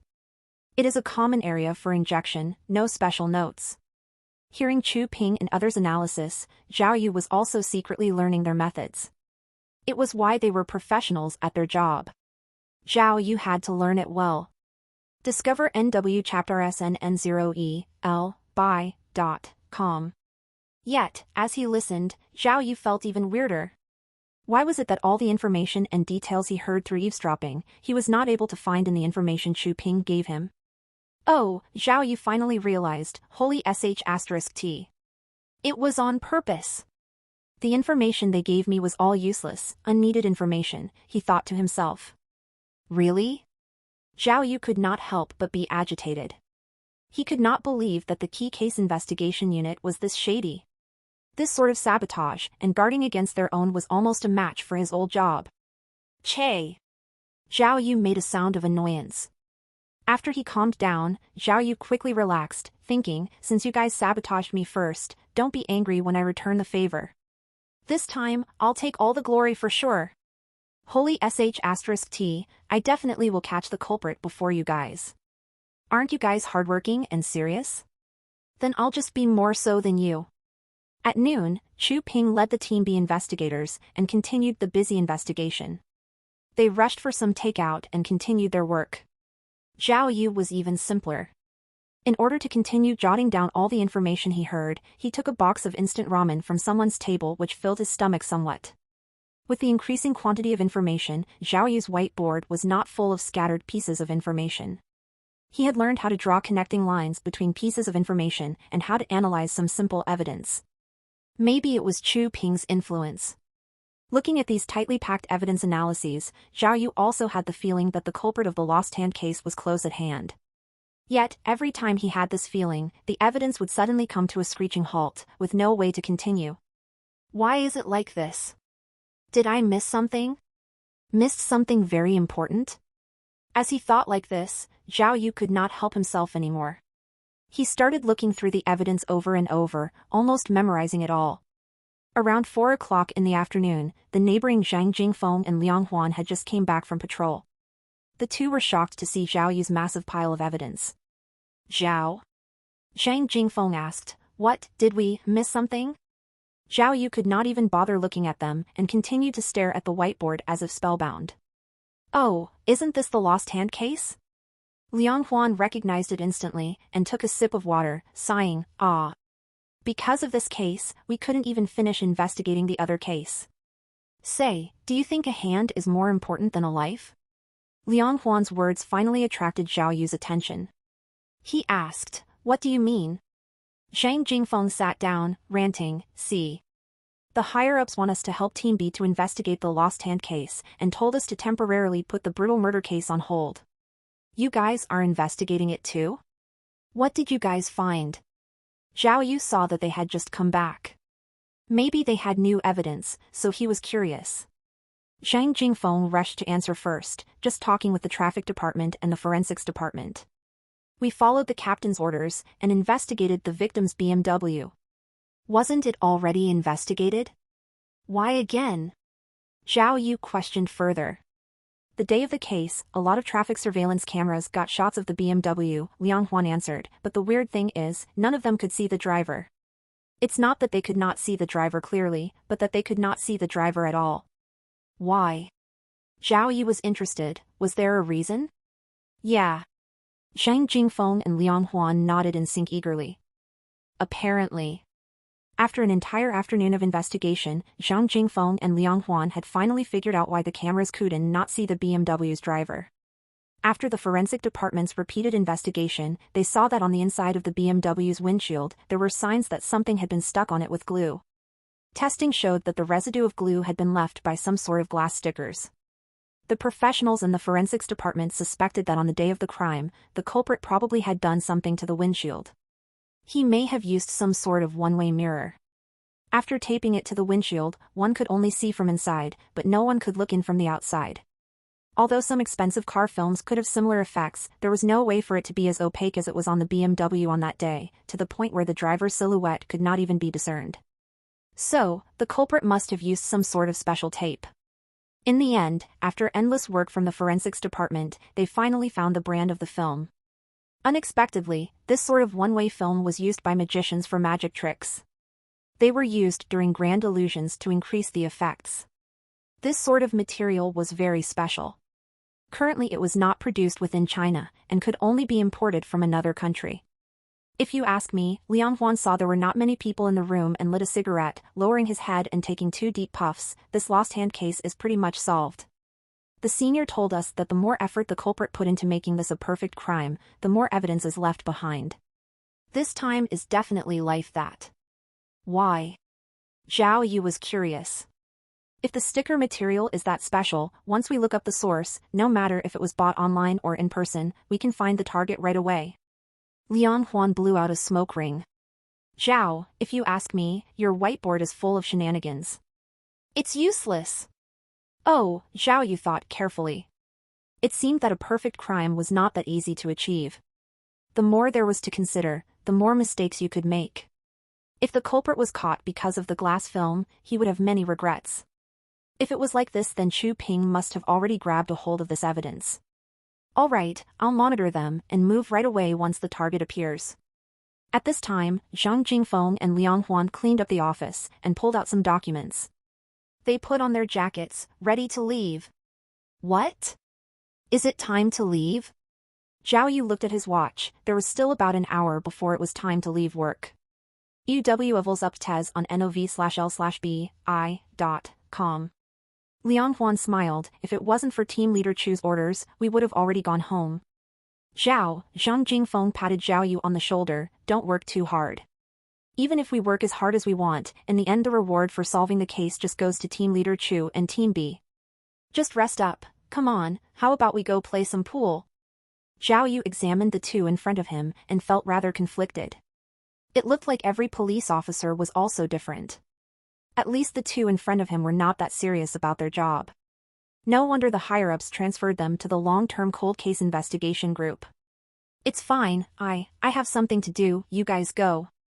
Zhao Yu was currently busy with the case at hand. How would he have energy to go play pool? "All right," Zhang Jingfeng tilted his head, "we'll go play then. Once we get transferred to the traffic department, we probably won't get to play that much." The two gathered their belongings and got ready to leave. "Wait," Zhao Yu suddenly remembered something and asked in a hurry. "Right, you guys were looking at that murder case, how goes it? The one from 10 years ago? Did you guys find his wife?" Liang Huan sighed heavily. "Don't even mention it. Being reminded of the Uptown murder case, Liang Huan quickly lit another cigarette. Nothing but dead ends. We did find the victim's wife, but Zhang almost got murdered by her current husband. What do you mean? Zhao Yu was interested. But right at that moment, a female investigator walked by. When she saw the three of them, she immediately started yelling, "Liang Huan! What kind of attitude is this? Put out the cigarette!" Okay, Liang Huan immediately threw away his cigarette, then muttered to himself, "Fierce woman. This is the worst thing about cold cases." Zhang Jingfeng continued the conversation.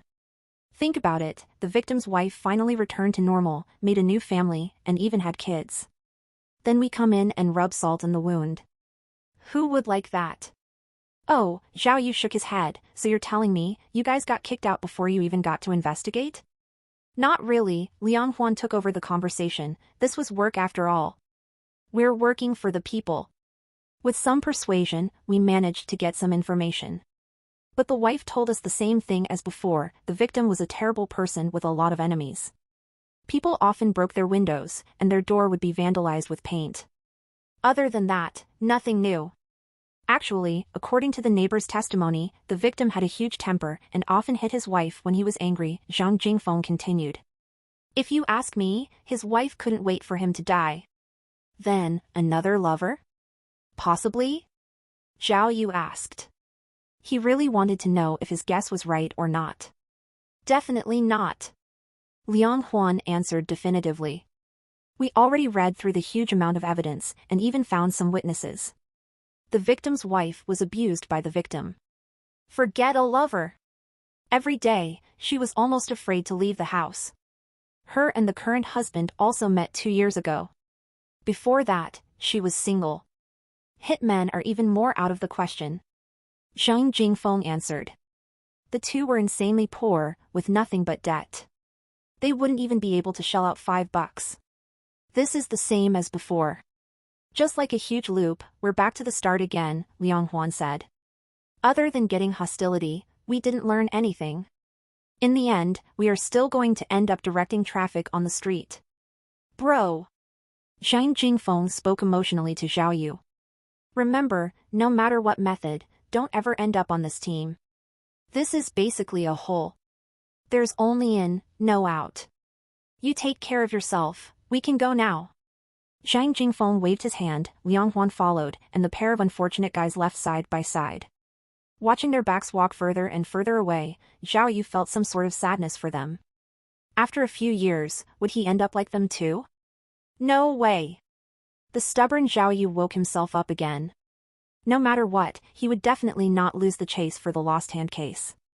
Zhao Yu had decided that he would fight Chu Ping and Team B to the death. He always sat attentively at his office desk, carefully eavesdropping on Team B's every action, even forgetting to use the bathroom.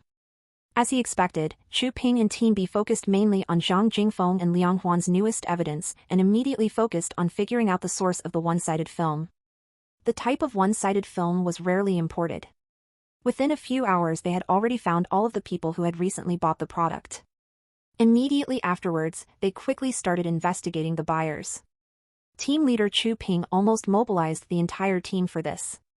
But when the results from the investigation came back, bad results came one after another.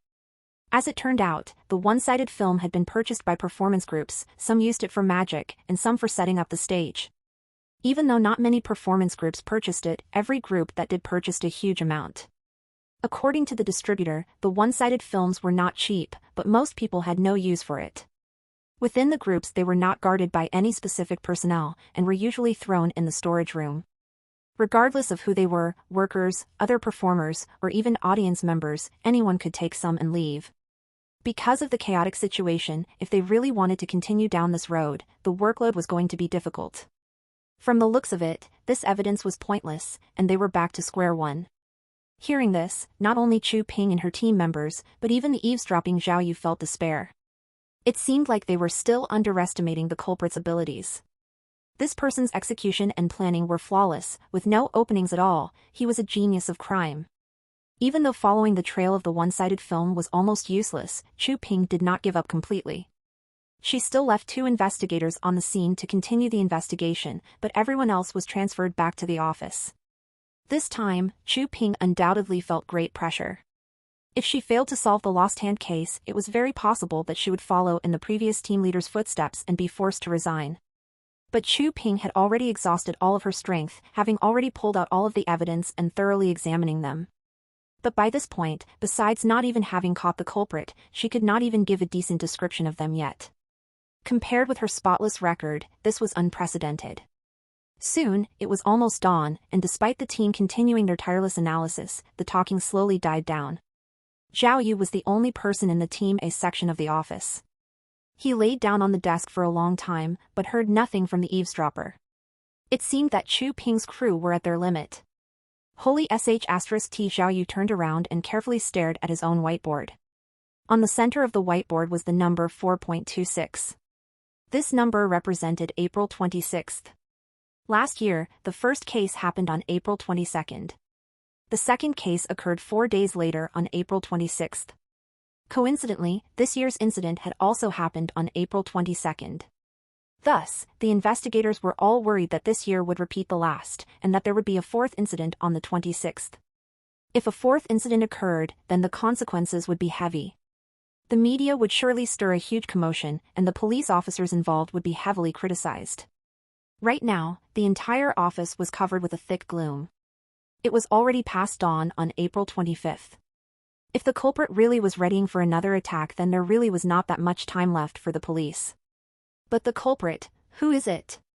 Zhao Yu scratched his head and continued to ponder the case without stop.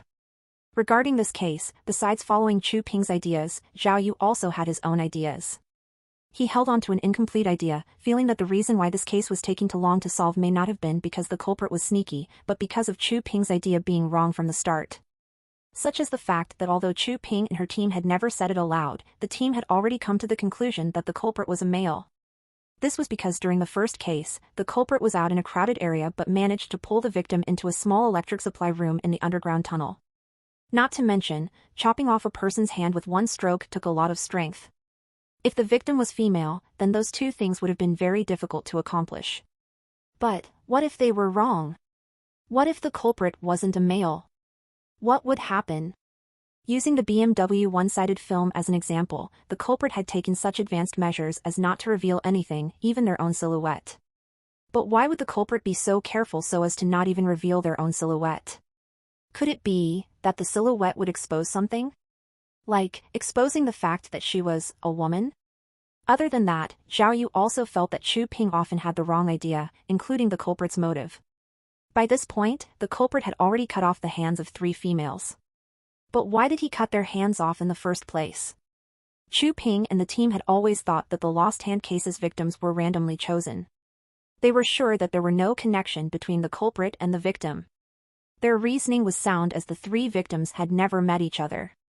They were not classmates, and never even went to the same school. Worrying about whether she was wrong or not, Chu Ping had carefully researched if the 3 victims had any mutual acquaintances. From her research, even though there were 1 or 2 mutual acquaintances, they obscure relationships with little investigational value. Discover EU chapters at novelby.co. Since there were not any relationships between the culprits and the victim, Chu Ping obviously thought that the lost hand case had been done by a mentally ill person. She figured that the culprit had endured some sort of mental trauma, like housewives spending too much money, and got his revenge with this crime. But Zhao Yu did not think that was the case. Even though he had not been a police officer before, his ability to judge certain problems was not weaker than any detective in the unit. The 3 victims not knowing each other. Their body shape, appearance, height, clothes, hair length, and even job were all completely different. The only similarity among the 3 was their gender, age, and family's financial situation. Zhao Yu felt that if the culprit really had some sort of perverted tendency, then they would at least pick victims who looked similar.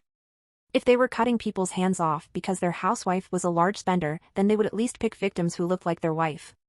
Not to mention, the information already showed that despite the victims being from wealthier households, they did not really have spending issues. Thus, Zhao Yu had doubts regarding Chu Ping and her team's judgment. What if the culprit didn't have any mental issues, he thought. Due to Zhao Yu's old, rather special job situation, he had seen many cases out of grudge or revenge. For some reason, he felt that the lost hand case in front of him felt very similar to case where the motive had been a grudge. The culprit who had chopped off those women's hands was not just doing it because of their own interests or issues, but because they were actually out for revenge. And the reason why Zhao Yu thought that was not just a guess, but because of a very specific reason. Zhao Yu realized that all of the hands were missing. It was the same for all three victims. Their chopped off hands had been missing at the scene of the crime and were still missing. Without a doubt, the hands must have been taken away by the culprit. But why did the culprit take them? According to Zhao Yu's understanding, the culprit might have kept the hands as trophies. He would keep his trophies, and in future, every time he looked at the victim's hands, the hatred inside him would lessen. This behavior was very similar to some of the feuds that Zhao Yu had experienced, so he felt that these lost hand cases was some form of revenge. The culprit's targets might have been chosen purposely, not randomly. Zhao Yu deduced that the victims might have previously offended the culprit, whether intentionally or unintentionally, so the culprit chopped off their hands to take revenge on them. But what kind of hatred could have caused the culprit to decide to chop off their hands? Also, why was it the right hand and not the left hand? Like previous investigations, after thinking about it from this perspective, Zhao Yu soon arrived at a dead end. The investigations had shown that the victims did not have any black marks or offended anyone. According to their colleagues, neighbors, and relatives, they had good reputations and were not the kind of people who caused trouble. Moreover, the three did not know one another, and their paths had never crossed. Why would they have anything to do with that sick and cruel crime? The truth, what was it exactly? Who was the one who chopped off their hands? While thinking, Zhao Yu seemed to have fallen into a repetitive maze, unable to get out. Gradually, his head got heavier. He could not even hear the sound from the listening device clearly, let alone think about the case. Fortunately, Zhao Yu did not forget an important thing, which was to activate the miracle system in his brain. Since it was past midnight, it was a brand new day, so he should be able to do another calculation. Taking out a cigarette and lighting it, a loud cough suddenly came from Timei's office. At dawn, Zhao Yu was awakened by the alarm from his own mobile phone. "Ah, hero, please chase the dream with me." Zhao Yu was startled and suddenly sat up straight. It was only then that he realized he had not gone home last night and had fallen asleep on the table. Oh yeah, he suddenly recalled last night before sleeping. He seemed to have activated the miracle system and did a calculation. What were the words? Was it Zhen Li Guo or was it Zhen Sun Guo? He could not stop scratching his head. He did not even remember the title, let alone the words. He had been so tired that night that as soon as he had closed his eyes, he fell asleep. "Ah, hero, please chase the dream with me." The mobile phone was still vibrating on the table. Your F48 stories on /o/v/lbn.cm. Zhao Yu unlocked his phone and was surprised to see that the call was from Jiang Shaoqing, the daughter of his landlord Jiang Dafeng. He looked at his watch. It was past 7, so she should have been in school by this time. Why is she calling me? He thought. Zhao Yu did not want to answer, but the phone was ringing non-stop. He was afraid that Jiang Shaoqing might have something important to tell him, so he pressed the answer key. Phew, you finally picked up the phone. Jiang Shaoqing sounded relieved. Well, where are you? It seems like you did not come back last night. I left you a message on WeChat, did you see it? I had to work overtime. What's up? Zhao Yu answered curtly. Well, Jiang Shaoqing sounded awkward and seemed to have something difficult to say. Speak quick. I have cases to settle. Zhao Yu got impatient. He hurriedly switched on the listening device to check if Chu Ping and her team had any new developments. How about this? I can't speak clearly over the phone. I'll be reaching your unit soon. Could you come out for a while? Jiang Shaoqing sounded anxious and spoke very fast. Oh please, I'm really settling serious stuff. Zhao Yu became more impatient. If there's anything, can't we talk tomorrow? It would be useless tomorrow. Well, Jiang Shaoqing seemed to have mustered up her strength before saying loudly, didn't you say that we are partners? Now that I am in trouble, you should help me out. We agreed on that, right? Hearing this, Zhao Yu started to worry. He was worried that someone might have discovered the stolen number incident and said hastily, all right, I'm scared of you. I'll go out now, will that do? After ending the call, Zhao Yu did not rush out of the office. He switched on the listening device and checked on Team B's situation, but there was only silence. He was unsure if there had been a change in the situation. He ran to the corridor in a hurry, leaned on Team B's window, and looked inside. Upon looking inside, he felt relieved. He saw Team B's members were all like him, sleeping on their office tables. Only team leader Chu Ping was still standing in front of the whiteboard, thinking deeply about the case. It was good that they had not solved it yet. Zhao Yu felt completely at ease. It was only then that he tidied his hair and clothes and walked toward the main gate of the police station. When he arrived, Jiang Shaoqing was already waiting there, dressed in her school uniform. In the breeze, the young lady's thin physique was even more obvious. With tight lips and dodgy eyes, she looked very nervous. Zhao Yu saw and pulled her hastily into the alley at the side. "Speak, why are you looking for me?" While talking, Zhao Yu saw a bottle of unopened cola at the side pocket of the young lady's school bag and took it without any hesitation. He opened the bottle and started drinking. The young lady was still thinking about her own problem and did not bother about the cola. She opened her mouth a few times and finally mustered enough courage to speak to Zhao Yu. "Could you be my dad for today, okay?" "Araruk." Zhao Yu spit out the cola. He did it so quickly that some came out from his nose. Hork, Zhao Yu looked terrible, coughing and using his sleeve to wipe his face. "There's a parents' meeting this morning, and all parents have to participate. I can only find you."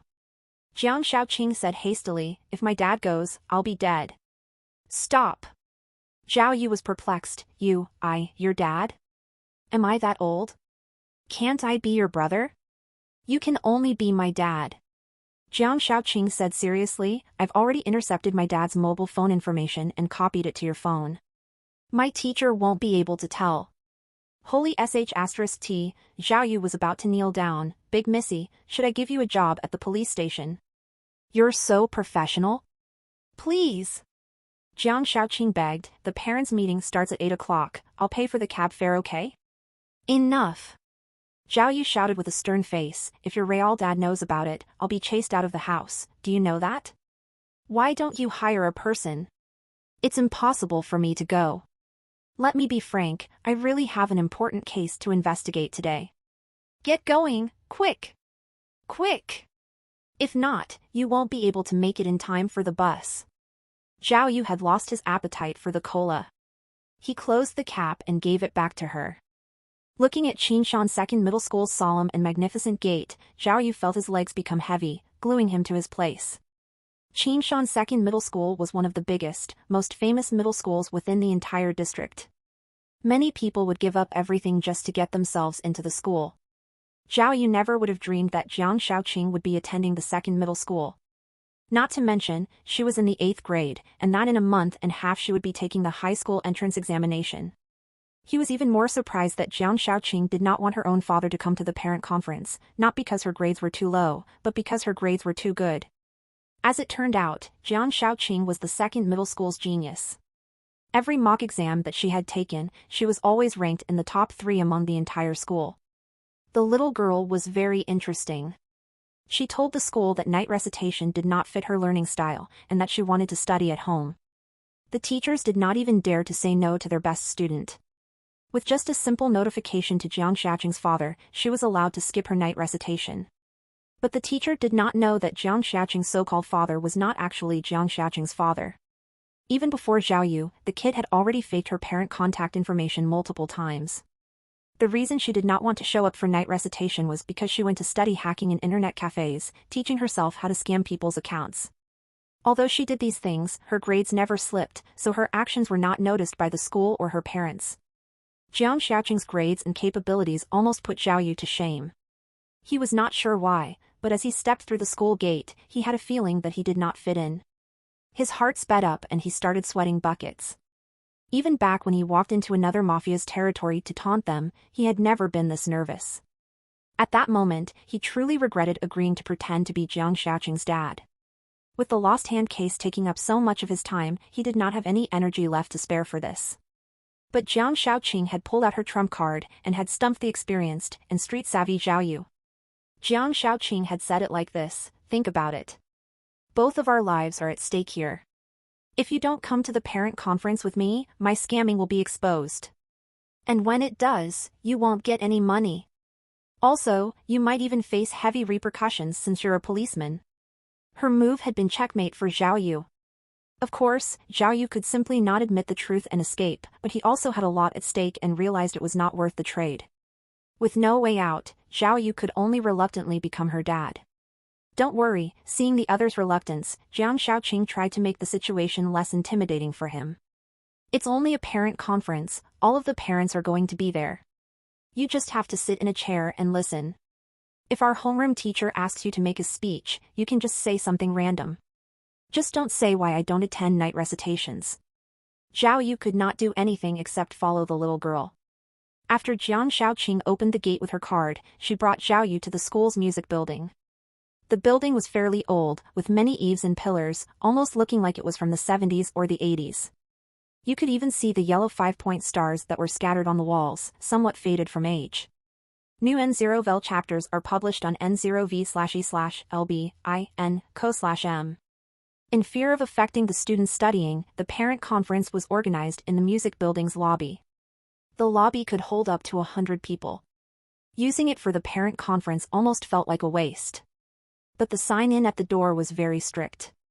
Every participating parent must use their phone to scan their WeChat code. Thankfully, the hacking expert Jiang Shaoqing had already taken care of everything, and Zhao Yu did not have any problem getting in. Because students were not participating at the parent conference, Jiang Shaoqing left for class once she led Zhao Yu to where he needed to be. As she was leaving, she was still worried, and threw several glances back at Zhao Yu. Zhao Yu was unprepared, so he simply found a seat near the front and sat on a chair.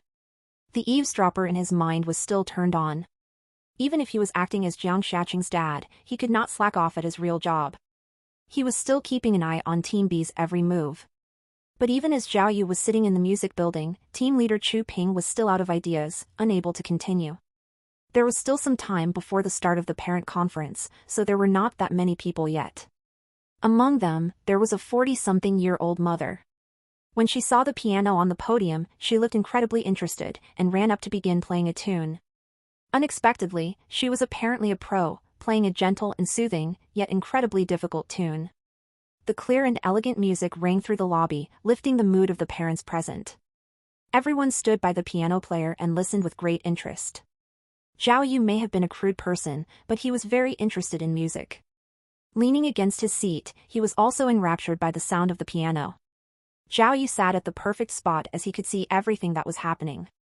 Unconsciously, his eyes were drawn to the piano player's beautiful, pearly white, long hands. It was probably the influence of the lost hand case, but in his mind, Zhao Yu was considering such beautiful hands. What would be the best way to chop them off? The woman's hand fleeted across the piano agilely yet with strength, producing beautiful notes. The music was almost alive, filled with emotions and tugging at everyone's heartstrings. The entire room was spellbound. It was easy to tell this female parent's piano skills were not simply average. When the music ended, the seated parents were all stunned in silence for a few seconds before they started clapping loudly. He, Shan Shan's mom. Another mother praised, I didn't notice before, but your piano skills are amazing. Even better than professionals. I don't know what you mean. Shan Shan's mother, who had just been playing the piano, smiled humbly, I haven't played in so many years. Not to brag, but during our time, to reach the 10th level of piano was much more difficult than today. Oh. You're piano level 10. We've already known each other for so many years, how come you've never mentioned it? Were you hiding it? The other mother laughed. Haha, Shan Shan's mother laughed, it's not like I do this for a living. Why should I tell people? Actually, I was just being nostalgic, almost emotional. I still remember 20 years ago, I was right here attending a piano tournament and almost got accepted into the Central Music School. She continued, even though this place looks old, at the time, the second middle school of music was known to be the musical paradise in Qinshan City. A lot of famous people graduated from here. Sigh. If I worked harder at that time, maybe, I could be living a whole different life. Ha ha ha, joking again. Another female parent noted, your Shan Shan is so excellent already. If you went to some music school, where would you get such a wonderful kid? True, haha, the mother laughed. Hearing the discussion between the two, Zhao Yu felt like he had caught something. He tried hard to remember something. Then suddenly, as if struck by lightning, he hopped up from his seat.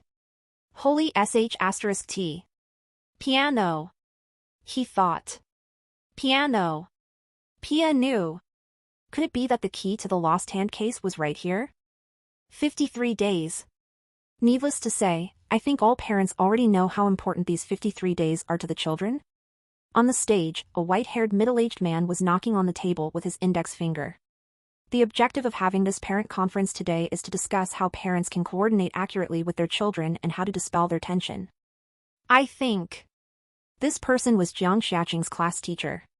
He was concentrating on explaining to the parents the important things to take note of before the mid-year examinations. Who would have thought that while he was speaking enthusiastically, a cell phone started to ring from somewhere in the audience? Ah, hero, please chase the dream with me. Ah, hero, the cell phone rang. The parents were all listening attentively, but the ringtone was so loud that the parents gave a menacing glance all at once, and even the class teacher on stage was forced to stop his speech. What happened next was even more unbelievable. Not only did the owner of the cell phone not silence their phone, but they picked up their phone as if there was no one else around. Hello! He looked up and answered. With all eyes directed toward him, he listened carefully to the phone call with his eyes wide open, disregarding the situation in front of him. The parents stared at one another in bewilderment. The class teacher looked awkward, not knowing whether or not to continue his speech. The person answering the phone was not bothered in the slightest. He seemed very interested to his phone call, listening very attentively. Suddenly, he shouted in surprise, "What? What you said is true? You sure? Arg! How could that be?" At that moment, the parents inside the hall were petrified. Even the air seemed to have stopped moving. Hello, say that again. This person still did not feel any sense of embarrassment. He left his seat and walked confidently out of the auditorium. On his way out, he was still shouting into his phone, "Hold on, let me write this down." After this person left the hall, the parents who were present recovered quickly from the horror and an uproar followed. Who was that? Which child's parent? Someone whispered in a low voice, "What kind of class? Is this a food market?" Your F48 stories on /o/v/lbn.cm. Exactly, indeed, with this kind of parent, how would the child be taught well? Another said with a disgusted face, "I'm sure his child must be ranked last, hey? Xiaoyu's mom, what's wrong with you, why do you look so pale?" A female parent sitting on the side was in disbelief. Shivering, she said, "No, that's impossible. When I arrived, I saw that person on the phone, he came with Jiang Xiaoqing." Could he be Jiang Xiaoqing? Second middle school's top student, that person asked in shock. That's not possible. Could you be mistaken? How could Jiang Xiaoqing have such a parent? Parents. Parents. Silence. Silence, the teacher saw that tensions were running high. He knocked on the table hastily to calm everyone down. Let's continue.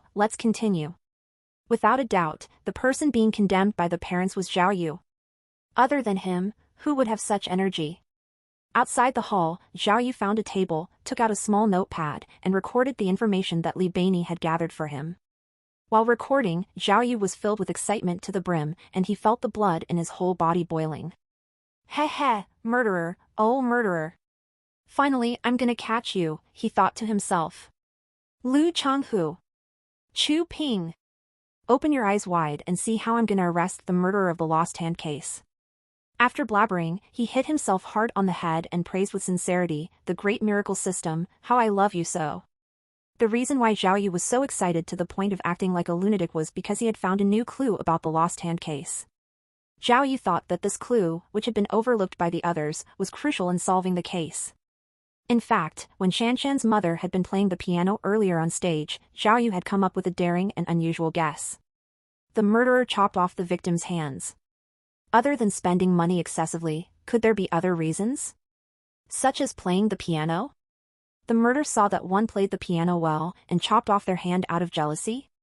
As he pondered over the piano, the first thing that came to his mind was the second victim of this case, Yuan Lily. Yuan Lily was a college music teacher. Before her hand had been chopped off, she was giving piano lessons. Naturally, her piano playing skill must have been of a high level. Thinking further, he suddenly thought of the first victim of this case, Gao Tian. On the day Gao Tian's hand had been chopped off, she was attending a concert at the stadium. He vaguely remembered it was not a singing concert, but a musical concert, and it seemed to have been related to piano. With this thought, Zhao Yu immediately gave Li Beini a call. Li Beini had already gone to work, so Zhao Yu asked for her help in checking related records. Li Beini responded quickly, telling him that the concert Gao Tian attended that night was the special tour of Germany's Prince of Piano, Kleiderman. Prince of Piano. Gao Tian had arrived from different part of the country, which undoubtedly showed that she had a great passion for piano. Piano again. Then, what about the third victim, Luo Mena? Did she also have a connection to piano? Thinking of this, Zhao Yu immediately asked Li Beini to investigate further if Luo Mena had any connection with piano while also investigating the relationship between the other victims and piano. Chopping off one's hand just because one knew how to play the piano seemed ridiculous, but Zhao Yu felt that his hunch about piano could very likely be the key to the lost hand case. As it was time for the parents' meeting, Zhao Yu had to be seated, pretending to listen to the class teacher. However, in his heart, he could not hold back. It was as if the grass had grown as he anxiously awaited Li Beini's reply. Li Beini had not known where Zhao Yu was. Once she had gathered the information, she called Zhao Yu directly, and he answered naturally as if there was no one else around. Li Beini told Zhao Yu that she had gathered detailed and reliable information on the three victims of the lost hand case, Gao Tian, Yuan Lily, and Luo Mena. When they were young, they all reached the 10th level of piano. Hearing this shocking news, how could Zhao Yu remain seated? This was how the scene happened. Outside the hall, when he was taking notes on the stone table, Zhao Yu felt his hands trembling. Ever since he had gotten involved in the mysterious lost hand case, Zhao Yu had always felt that if the murderer was after revenge, these three people must have had something in common. However, after a long search, it was still in vain. But ever since the piano clue appeared, it was different. The three people were all linked together by piano. Zhao Yu felt that this was no coincidence. Maybe, the real answer lies here.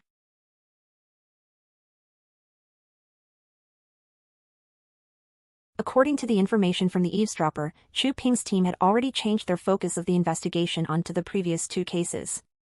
She had even sent someone to Yuan Lily's old house to investigate, reviving the old case. It seemed that Chu Ping truly was out of ideas. Zhao Yu could not help but laugh. Humph.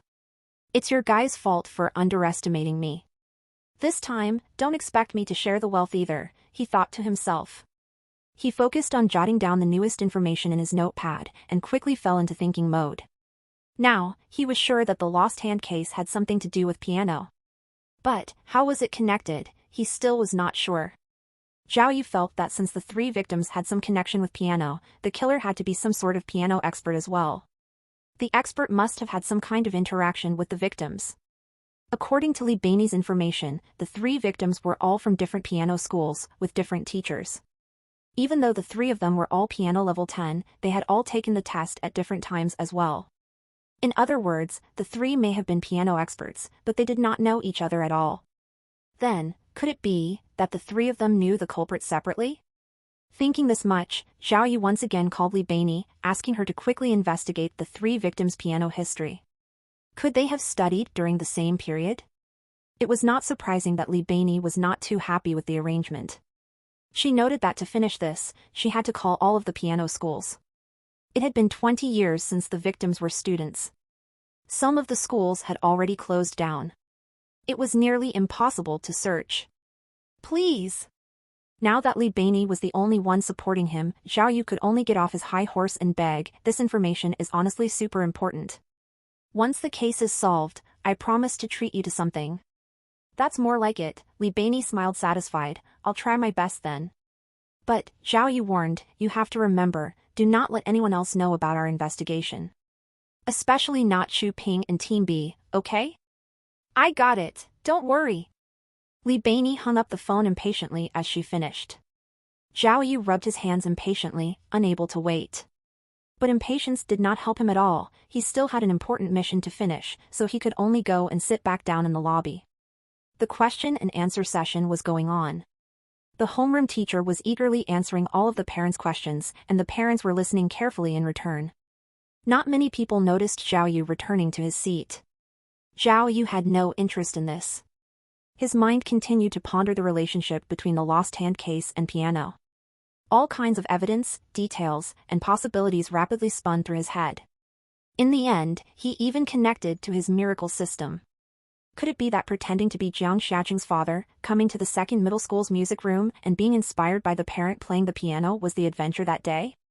It was regrettable that he could not remember the prompts and theme of the adventure. What could be the secret to this adventure?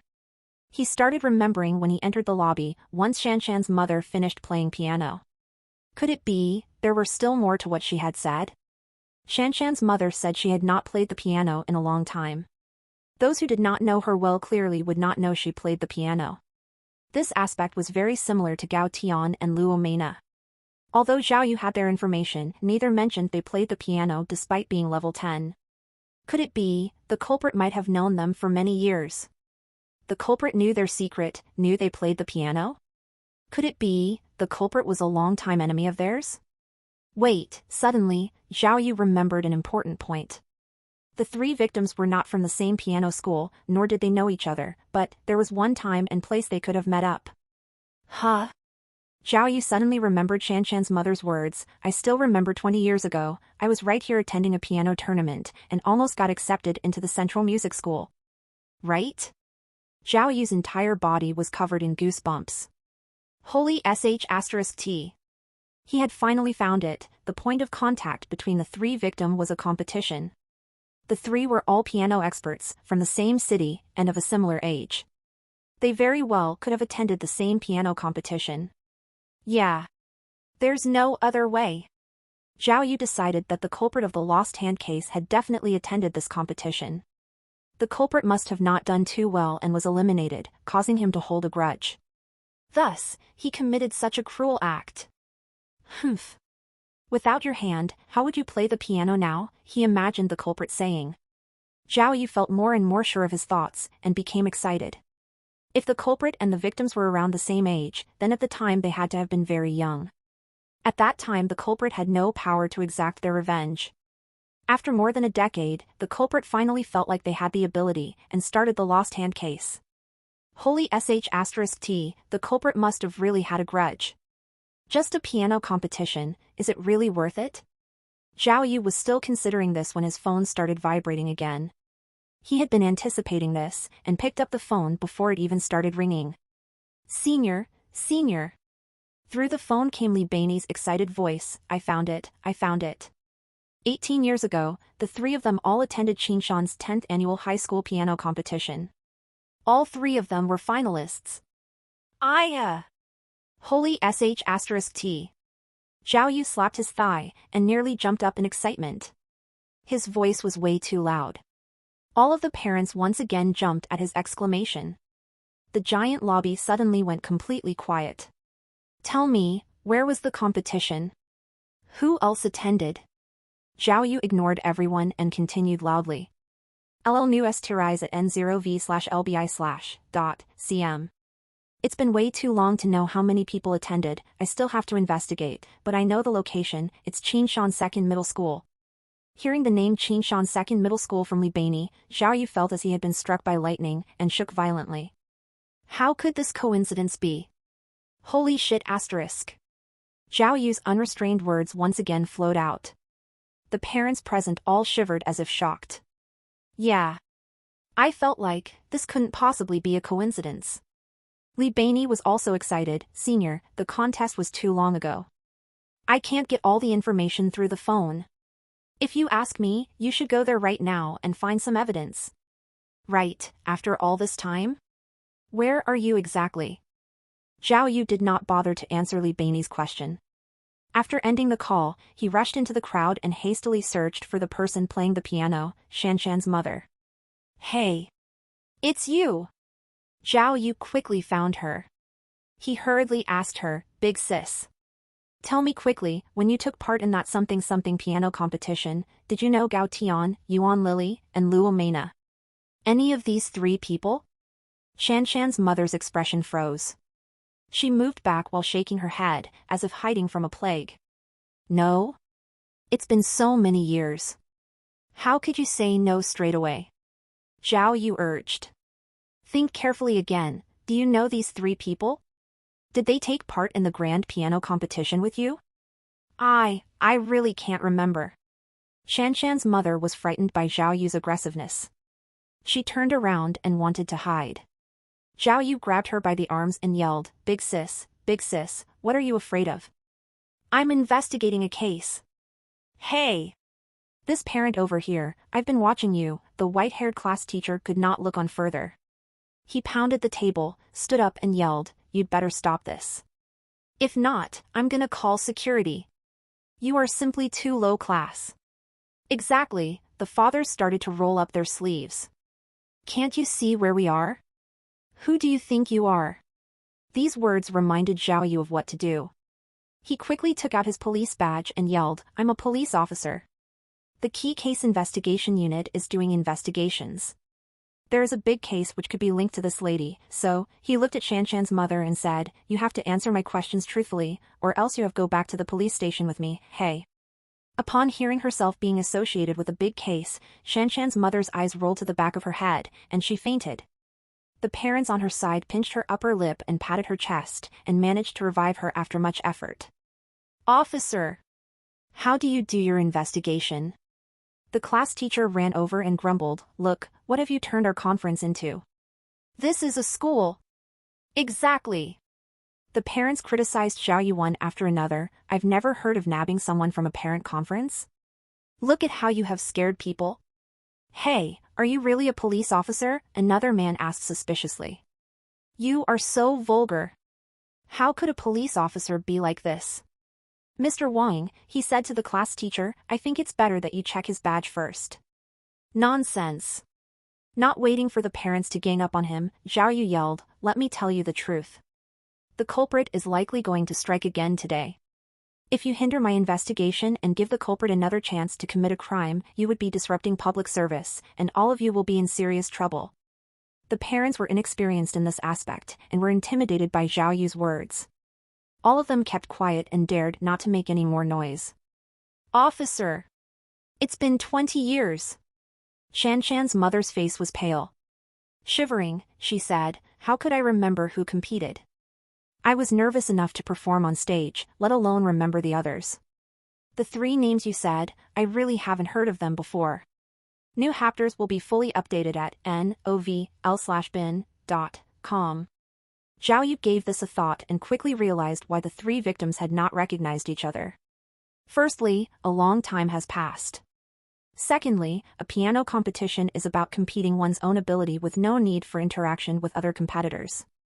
Wait, Zhao Yu suddenly thought of something and asked the woman, which year of the grand piano competition was it that you took part? You should at least know this, right? I know, Shanshan's mother nodded several times and tried hard to recall. It was either the second or the third year, fourth at the most. Anyway, it hadn't been held for too long. Zhao Yu shook his head continuously. All of the victims had competed in the 10th grand piano competition. There was a difference of several years. Naturally, it was impossible for Shanshan's mother to know them. If that was the case, he would have to start from the initial records of the competition. Zhao Yu believed that if the list of competitors from that year's piano competition could be found, he could find the culprit. That, Mr. Something? Zhao Yu growled at the white-haired class teacher, Tell me, if I want to find information on the piano competition held here years ago, who should I look for? Well, you'd have to ask the vice principal who is in charge of music, the class teacher frowned. But it's been so many years, I'm not sure if that information can still be found. Where's the vice principal's office? How do I get there? Zhao Yu commanded. The class teacher did not dare to disobey. He quickly told Zhao Yu what he needed to know, and Zhao Yu left the hall. When Zhao Yu was completely gone, the parents heaved a sigh of relief. After a moment of silence, someone asked again, This person, who exactly is he? A student's parent? I don't think so, the class teacher said in doubt. I've never seen him before. Key Case Investigation Unit Police indeed. Why is he like a gangster? If any of our students have a parent like that, it would be a big misfortune. I know. At this moment, a female parent raised her hand and answered, I saw it, he came with Jiang Shaoqing. He should be Jiang Shaoqing's parent. Thump. The class teacher lost his footing and fell to the floor. Coming out from the music building's hall, Zhao Yu found the vice principal straight away. After Zhao Yu showed his police identification, the vice principal cooperatively called for the file administrator. However, after Zhao Yu and the administrators searched the whole data room, there was no information on the grand piano competition, let alone the participants. Not even an article or anything related to the rules and regulations was found. One of the administrators said that too much time had passed. The information on the type of competition was not as important as other data, and it was meaningless to keep. The school had moved several times, thus the possibility of it remaining was slim. Hearing this, Zhao Yu could not help but feel greatly disappointed. He requested the administrators right away, saying that lives were involved, and asked them to continue searching by all means. The administrators knew that this was no child's play. They promised Zhao Yu right away that they would continue searching to see if any information had been left in the school, and would call him once there was any news. Zhao Yu could only leave for the time being to think of other solutions. Who would have known that just as he came out from the main entrance of second middle school, he received a call from Li Bainey. "Senior, how's the situation at your end? I've good news for you, Changshan City's 10th Grand Piano Competition competitors list, I've gotten it." When he could not find the piano competition data, Zhao Yu had originally wanted to go talk with the 3 victims. Since they had actually attended the contest, maybe they would remember something important. But on further consideration, he quickly gave up the idea. He had heard through his eavesdropper that Chu Ping had placed surveillance around the 3 victims, so if he tried to visit them then Chu Ping would quickly find out what Zhao Yu knew. If Chu Ping caught wind of the direction of Zhao Yu's investigation, the result would be disastrous. But the gods were on his side because just as Zhao Yu had been troubled with his dilemma, Li Bainey told him that the competition roster was already in her hands. The overjoyed Zhao Yu quickly rushed back to the police office. In order to keep their investigation a secret, the two did not meet up at the office, but instead went to a restaurant near the building, almost like a spy meeting. "Amazing!" Zhao Yu praised Li Bainey's handiness. "To get your hands on something so difficult, that's amazing." "Oh, please." Li Bainey smirked, "I am from the Police Academy Information Department after all. If I couldn't even do this, how could I show my face around here?" "Don't get so conceited," Zhao Yu retorted. But he was curious. "Tell me, where did you find this?" "I already searched through the entire records department at the second middle school, but I didn't find anything at all. I pulled this out straight from the city's records, but, honestly," Li Bainey whispered, "I'm just an intern, so I don't have enough administrator privilege. To pull the case information, I actually used Team Leader Mao's username and password. You'll have to help me take care of that later." "What?" Zhao Yu jumped in shock at what she said. Even though he was not well educated himself, the other Zhao Yu was from the STEM department and was very familiar with these keywords. Pulling out case information was basically when the police department needed information from another department, so the departments shared their information with the police, letting them use it as they needed. Because the information contained a high amount of undisclosed intelligence to the public, there was a certain legal responsibility attached to a person pulling out the information. Only authorities within the police department could use this power. The higher your authority, the more information you could pull out. Because of this, to use someone else's authority to pull information was considered a heavy offense. To pull information from a level higher than your own could be considered a criminal offense. Because Li Bainey used Team Leader Mao Wei's authority, the consequence was clear. Even if Mao Wei gave her permission himself, it was still enough to give Li Bainey some trouble. "My God! How do you have his username and password?" Zhao Yu was very worried. Mao's not exactly careful. Every time when he enters his password, he doesn't even bother covering it up. "It'd be a bigger surprise if I didn't know." Li Bainey was surprisingly calm. "How could you do this? Are you stupid? If they investigate this, then it's over for you." Zhao Yu scratched his head. "You said you were in a hurry. So, I helped you?" Li Bainey remained calm. "Senior, you have to clear this case. If you don't, then you owe me for the rest of your life." "Okay, sounds good. Very admirable. Today I won't say thank you, but from now on you're under my wing. If you end up in some trouble, just come look for me." Zhao Yu patted Li Bainey on the shoulder, but startled her. "Don't worry, it's just authority." Zhao Yu patted himself on the chest. "I'll go find Mao right after this, no matter the method, I'll make sure he takes care of it." If he doesn't, then I'll quit with you. We share the same consequences. Okay? Hearing Zhao Yu's confident speech, despite not knowing some of his words, Li Beini felt warm inside. The little girl felt her love for Zhao Yu surge back. Even if he was only acting, she still felt it was worth her effort. Senior, actually, what I said was a little vague.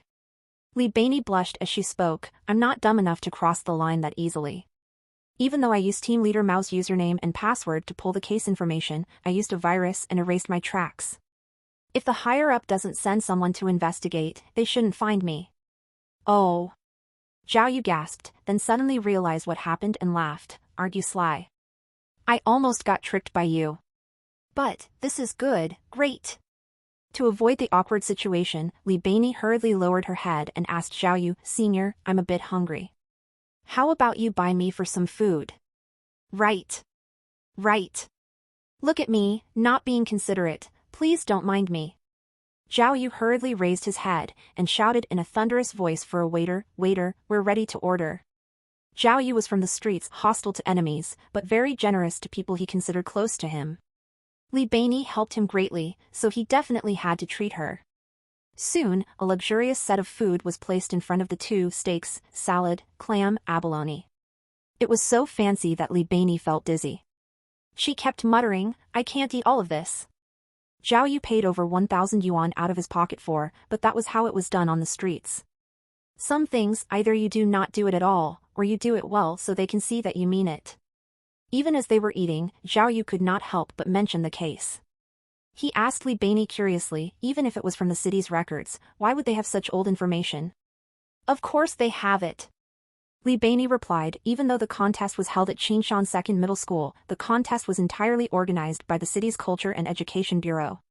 One is the host, the other is the organizer. Obviously you go to whoever organized it to find records, right? Oh, Li Beini's words inspired Zhao Yu greatly. Oh, here. Li Beini looked around to make sure there were no people watching them, then pulled out the photo on her phone and showed it to Zhao Yu. This was the city record's only information regarding the 10th annual high school piano competition. But it wasn't complete, the only information left is name of the final 10 winners, here. Zhao Yu looked at it carefully, and quickly found the lost hand case's 3 victims' names. They were all there. Not only that, but the 3 names were even side by side. Luo Mena, 1336 points, 4th place. Yuan Lily, 1057 points, 5th place. Gao Tian, 1020 points, 6th place. How's that, senior? Li Beini grinned, see? Your instinct was right. The lost hand case definitely had something to do with this competition. New chapters will be fully updated at novl/bin.com. Right. Of course. Zhao Yu praised himself inside his head. He was also highly excited. The list in front of him had already proved his hunch. It seemed that the culprit should be on the list. Zhao Yu carefully looked at every other name on the list, but no name stood out to him. Who was the culprit? Out of the 10 competitors, 3 have already lost their hands. Li Beini pointed at the list of names while peeling prawn shells. Could the culprit be among the remaining 7 people? That's possible, Zhao Yu pondered for a few seconds and said, but the top 3 could probably be eliminated too. They performed well, so why would they want to chop off the hands of the losers? Geet the L testfels on no/v/elbin.c/om. That's true, Li Beini was also very excited. She pointed at the list and said, Senior, look, the first victim, Gao Tian came in 6th in the grand piano competition. Yuan Lily was 5th, and Luo Mena was 4th. The culprit is chopping off hands in order. I think the culprit must be beyond 6th place. So, 7th to 10th place. These 4 people are the most suspicious. Right. Zhao Yu nodded, since it started from 6th place, the person who placed 7th naturally is the most suspicious. I think the culprit is likely to be him. No. Li Beini unexpectedly shook her head. I've checked the background of these people. In 7th place is a man named Xing Lei. He died in a car accident 10 years ago. It couldn't possibly be him. Ah. If it's like this, Zhao Yu was taken by surprise, then we are left with only 3 suspects? 2. Li Bainey said with certainty. Ninth place has a bone tumor and has not been out of bed for a few years. Only 8th place and 10th place are possible, but 8th place lives in another part of the country all year round and is not in the city. Only 10th place fulfills the requirements. Are you serious? Zhao Yu felt anxious all of a sudden, afraid that this would be like previous times where the investigation had led to a dead end. Don't despair. Li Bainey consoled. The one living in the other part of the country will not be spared. I'm already checking his exact address. This afternoon, let's check on this 10th place fella. Who knows, it could be her. Zhao Yu looked carefully at 10th place. It was a woman's name. He felt perturbed and agitated. Could it be? The culprit of the lost hand case was really a woman. Senior, besides finding the culprit, there's another thing that we can't ignore. Li Bainey reminded him, tomorrow is the 26th. If the culprit has not quit, we have to take some measures in preparation. Oh, right. Understood. Zhao Yu pointed at the list. If the culprit will strike, the next victim will definitely be 3rd place? Not necessarily. Li Bainey shook her head again. 3rd place, Xiao Lulu, has already moved to Australia with her family. The culprit won't travel overseas to chop her hands off. Also, the champion for that grand piano competition, Lu Tao, is currently the director of academic affairs at the capital's College of Music, which is a little far. From what I see, 2nd place is most likely going to be the culprit's next target. Li Xinhua? Zhao Yu glanced at the name list. What an old-fashioned name. Is it a man or a woman? A woman. Li Bainey answered. This person is the principal of I Can Fly Art College, currently living in Qingshan City. If I was the culprit, I'd definitely choose her. In this case, our mission is very important. Zhao Yu sighed. We have to catch the culprit and also protect the next victim. We've gotta hurry. Yes. Li Bainey had finished eating. She took a quick sip of her fruit juice and said, but we've gotta go back to the office first. We haven't gotten the exact addresses of these people, and I want to check on the organizers of the competition, as well as the judges and staff to see if we can get any information from them. How meticulous! I like it! Zhao Yu hurriedly took a few bites and paid the bill before heading back to Team A's office with Li Bainey. Enemies always cross each other's path indeed. The moment the two entered, they saw Lu Changhu with his hands clasped, standing in front of the whiteboard Zhao Yu used for his case analysis. He was looking at something with great interest. It was now lunchtime, and there were no other agents in the office. Hey! How dedicated! Lu Changhu did not panic after seeing Zhao Yu and Li Bainey come in. He asked mockingly, why, you don't rest even during lunch? Captain Lu! Li Bainey greeted politely. Zhao Yu crossed his arms and walked in front of Lu Changhu. He barked, shoot! If not, scram! You! Lu Changhu gave a stare, pointed at the whiteboard and sneered, all right, Zhao Yu. Seems like you really want to win? The case is gonna be solved soon, huh? I've gotta prepare 1,800 yuan for Yue in advance, huh? He beamed with joy. You should reflect upon your own ability. Team B has so many people investigating day and night, and has not gotten any clues. You stupid little ruffian, you want to solve the case before others? Huh. Wishful thinking. Be sensible and apologize to me quickly so that when you admit defeat, I'll save your face and not give you a lecture. If not, I'll make sure you won't be able to hold your head up high in front of the whole team. Bainey, without waiting for Zhao Yu's rebuttal, he turned and said to Li Bainey, listen to my advice. Don't associate yourself with this kind of person. You are an outstanding comrade. If you stay with this kind of ruffian, you'll be led astray. Li Bainey looked down and neither dared to agree nor disagree. Bainey! Zhao Yu tapped Li Bainey lightly on the shoulder. Help me get a cup of coffee, would you? A big cup. Zhao Yu! Quit it! Lu Changhu immediately understood the reason behind Zhao Yu's words. Don't tell me you want to throw the cup of coffee at me? He pointed at Zhao Yu's nose and ordered, let me tell you, I showed you mercy the previous time. If you dare me again, I'll get you dismissed. What Lu Changhu said was true. According to the new laws, unauthorized attack or assault on police officers carried a maximum penalty of 3 years imprisonment. Even though both parties were police officers, dismissal would be inevitable. The previous time, Zhao Yu had attacked rashly because he was emotional after traveling through time. Moreover, he did not want to be a police officer in the first place. However, things were different now, and naturally he would not be rash again. But even if he could not use force, as a shameless little ruffian, Zhao Yu had his own way of pranking people. As Lu Changhu brushed past him and walked toward the main gate, Zhao Yu suddenly turned around and shouted behind him. "Ha!" This yell was like thunder, scaring Lu Changhu, leaving him staggering. Zhao Yu raged and knocked over a huge pile of documents. Lu Changhu was still a little bit afraid of Zhao Yu. He had a bad scare, and his face was white. Shaking, he pointed at Zhao Yu, but was unable to speak. Ha ha ha ha, Zhao Yu burst into laughter to the point of keeling over. He said to himself, "It's not a crime to give you a scare, right? So? What can you do to me? So what?" Witnessing Zhao Yu's jerkish behavior, Li Beini could not help but laugh. But after seeing Lu Changhu's murderous eyes, she could only try to restrain herself in discomfort. That night at 11:30, Zhao Yu crawled into his bed, exhausted. Running around the whole day from morning to night, he had truly exhausted all of his strength. Both in his last life and his new life, he never knew that investigating cases was this difficult. Every piece of evidence, every witness, and every piece of information had to be carefully and repeatedly confirmed.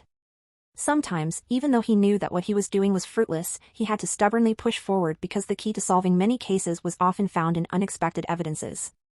After leaving the police station, Zhao Yu and Li Beini's primary investigation target was the 10th place competitor from the piano competition.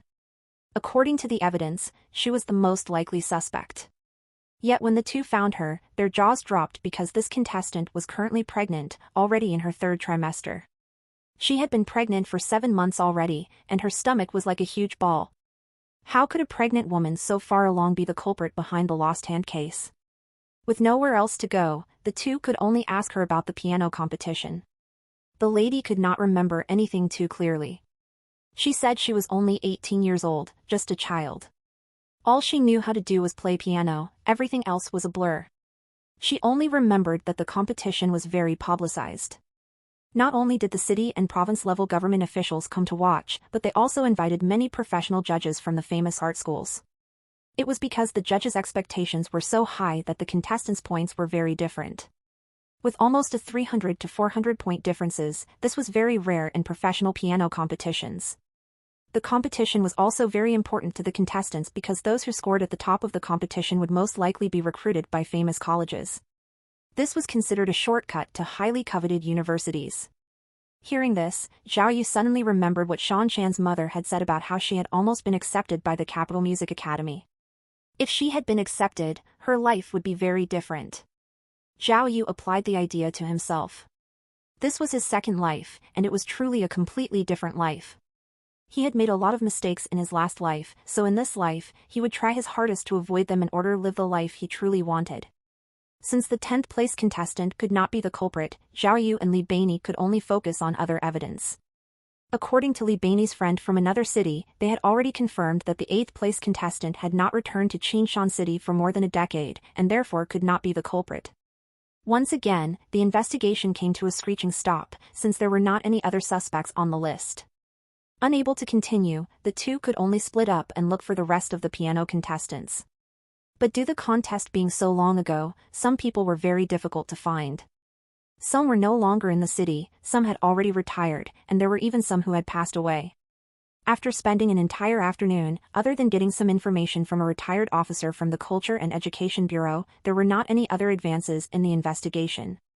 The retired officer had been a staff member at the competition, and still had some memories. He said that the competition was huge. Not only the city, but the provinces around Qinshan City were also involved. The participants were all 18 to 19-year-old high school seniors that were chosen from their own districts. There was a total of 100 contestants that came to the city for the preliminaries. After the preliminaries, the top 10 were chosen for the finals. The competition level was incredibly high. Also, the winners matched the fierceness of the competition. The top 3 were usually immediately recruited by the famous art schools within the country. 4th, 5th, and 6th place usually entered province-level art schools. As for those following the top 6, it was down to luck. The luckier ones entered city-level art schools, while the unlucky ones were no different from regular students. After getting that information, Zhao Yu still felt directionless. Maybe the direction of his investigation was not wrong, but perhaps this mysterious culprit had not been in the top 10, but had been eliminated prior to that. Maybe because they did not manage to get in top 10, they held a grudge, wanting to get revenge by chopping off the other contestants' hands. If it was really like this, then Zhao Yu would have had to go through the entire contestant list. Since Zhao Yu did not have the full list, how could he investigate? After some discussion, Li Beini felt that maybe they should look at it from another angle, shifting their focus to the culprit's next target. On the 26th, they would secretly investigate the principal of the school, Li Xinghua. If the culprit really targeted her, then maybe they would be able to gain some information. Zhao Yu could only nod. There was not much they could do at this point. But he felt awful, feeling as if his 1,800 yuan had simply gone to waste. Li Beini tried to console him, noting that investigating cases were just like this, often leading to dead ends. In those cases, it was better to get a good night's sleep. Maybe he would feel more inspired after he woke up. Zhao Yu surprisingly accepted Li Beini's advice, and finally decided to go back and rest. The case had been put to rest, but his adventure had apparently continued. While Zhao Yu was showering, he heard the system's ending message: "Today's adventure has been complete. Completion rate, 88%. Congratulations, an invisibility device has been obtained, please accept. Holy **T. Zhao Yu was shocked. Why was his completion rate so high? Not only was it above 80%, it was a lucky number. What kind of situation was this? He quickly stopped showering and examined the item within his mind. Skeleton key. The system introduced the item, one-time consumable. After use, can be used to open any single lock and crack up to level 15 electronic codes. There is no evidence remaining after use. Amazing! Zhao Yu thought. An invisible, traceless skeleton key, amazing. Definitely worthy of an 88% completion rate. But he was somewhat confused. Why was his completion rate was so high? He did not even finish the case, or catch the culprit. What exactly was today's adventure? Get latest level CHDRs on nve.lbj/n.c/m. After his shower, it was already after midnight. But Zhao Yu felt refreshed and energized, so he decided to turn on the miracle system again and play the daily lottery. As he was lighting the cigarette, he prayed in his heart, "Dear system, please give me a good roll, let me solve the case faster." Gen can hexagram. The system spoke: mountain and water, clear mountain and beautiful water, the dawn is beautiful and colorful. Your luck will be at max. The system became quiet again. This time, Zhao Yu finally wrote down the prompt completely. But even after a long analysis, even using his phone to look it up, he still could not understand it at all. He decided to just sleep it off. But that night, Zhao Yu did not sleep very well. His mind was filled with strange dreams. He even dreamt that he used a kitchen knife to chop off someone's hand. Bang, bang, bang. Visit novilbin.c/m for the L-test updates. Early in the morning, someone was banging furiously on Zhao Yu's door. Zhao Yu was still chasing other people in his dream. Suddenly disturbed by the banging sound, he merely licked his lips and rolled over. Although he mumbled, "Who's that?" Annoying, he did not fully wake up. Zhao Yu! You baddie! I know you're inside, open the door quick. Along with the banging sound, a young girl's howl came from outside the door. Jiang Shaoqing! Why is she here, he thought. Zhao Yu frantically looked at his watch. Only 5:30, so early? What does she want? Oh no! Zhao Yu recalled the parents' conference from the day before. Although he had managed to find some clues by coincidence, he had stirred up trouble for Jiang Shaoqing. He had ruined the parents' conference that had been painstakingly prepared by the school, and Shanshan's mother had almost called 120. Yesterday, he had wanted to explain what had happened to Jiang Shaoqing, but he was so engrossed in his investigation that he forgot. After that, Jiang Shaoqing had called him several times, but he dared not pick up the phone. The young girl threw curses at him on WeChat and even said that their scheme had been discovered, so he had to take responsibility. Zhao Yu had planned to think of a solution today, but he did not expect the young girl to come knocking at his door so early in the morning. Hearing how furiously she was pounding on his door, the young girl was definitely going to curse him out before putting the matter to rest. Zhao Yu had wanted to open the door, but thinking about it further, he decided against it. Her parents were downstairs. I'm a man and only have my flowery underpants on. If I let a young girl in and someone sees it, I'll never be able to explain myself. No. The door can never be opened, he decided. Zhao Yu, I have your location information. Stop pretending. I know you're inside. Open the door quick. Jiang Shaoqing bellowed outside. Zhao Yu hugged his pillow, not daring to breathe loudly. Somehow, he was fearless when he fought with others, but he was really scared of Jiang Shaoqing. The thought of pretending to be the young girl's dad made him feel weak all over. All right? Don't think I can't subdue you. Jiang Shaoqing shouted from outside the door, and a string of metal clatter followed. Let me tell you, I'm the landlord, I have the key. I'm gonna open the door now. Jiang Shaoqing was not trying to scare Zhao Yu, but before Zhao Yu could react, she had inserted the key into the keyhole and started turning it. Holy **T. Seeing that the door was about to open, Zhao Yu knew the situation was bad and slipped under the bed. He looked left and right, but the room was narrow and there was nowhere for him to hide. Without a choice, he opened the balcony's anti-theft door and dived onto the balcony. Just as he got onto the balcony, Jiang Shaoqing had already opened his door. Zhao Yu. I'm coming in. Jiang Shaoqing popped her head in. Stop hiding, all right? I've got something important to discuss. Zhao Yu? She did not see anyone and began searching the place. Just as she began to search the bedroom, she saw the opened anti-theft door leading to the balcony. Huh. Where else can you run? The young girl rushed onto the balcony, but there was no one in sight. Strange? Jiang Shaoqing looked left and right and mumbled to herself, he's really not in? Not possible? I'm sure I heard that fella coughing last night. Why is he gone now? That damned fella, he really has big cases to investigate? Zhao Yu. She returned to the house to check again. After hearing the balcony door close, Zhao Yu popped his head out at the balcony next door. Due to the critical situation, he had been cornered and actually climbed onto the balcony next door through the anti-theft net. Not knowing if Jiang Shaoqing had left, he dared not move. He crouched and waited on the balcony of the Four Beauties' home, keeping his head low.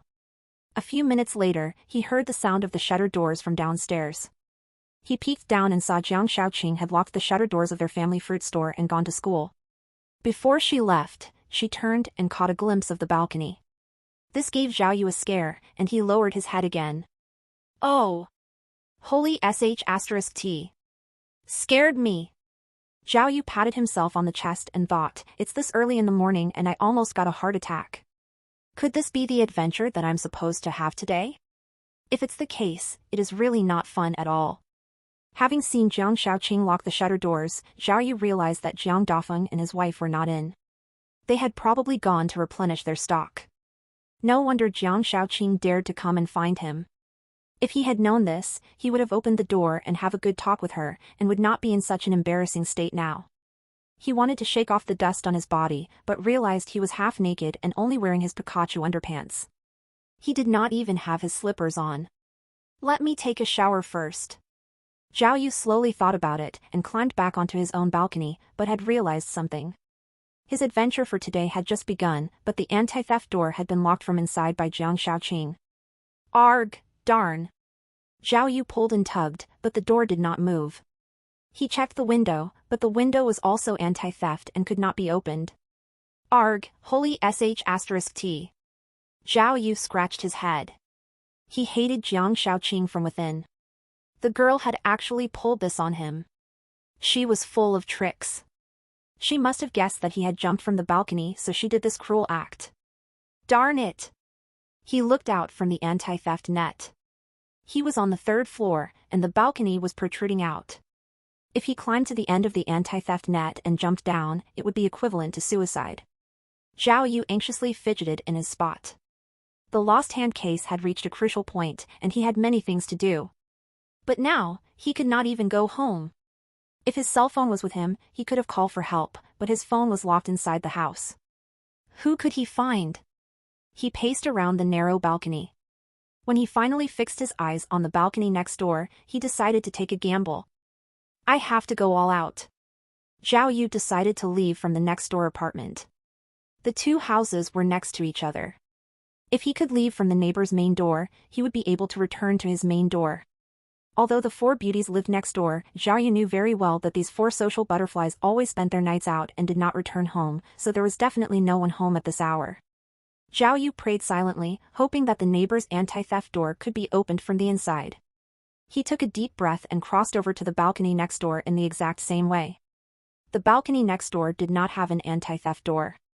With a light pull, the door was opened. Having the same layout as Zhao Yu's place, the balcony connected to a bedroom. At this moment, there was a strong scent coming from the bedroom. It was the seductive and intoxicating scent of a woman. Zhao Yu felt that he had come across the scent before, and it seemed familiar. After some thought, he figured it could be from Miss Hua Hua. He was likely in Miss Hua Hua's bedroom. The curtain was down, and Zhao Yu was worried there might be someone in the house. He took a peek at the bed, which was in a mess. Half the bedsheet was on the floor and it was obvious there was no one on the bed. Zhao Yu heaved a sigh of relief. He quickly left the bedroom and headed toward the living room. On the side of the living room, on the wall with the television on it, was the glass door to the bathroom. Unexpectedly, the moment Zhao Yu stepped into the living room, the sound of water came from the bathroom. Before Zhao Yu could react, the bathroom door opened and the living room was suddenly lit up from the light from the bathroom. A woman with a hot body clashed head-on with Zhao Yu. "Ah!" A loud cry came from the living room. When the two saw each other, Zhao Yu was incredibly confused. Huh? The sound of water from the bathroom had clearly been from the toilet, but why was this female in front of him wrapped in a bath towel, her hair still dripping wet? Was she using the bathroom or showering?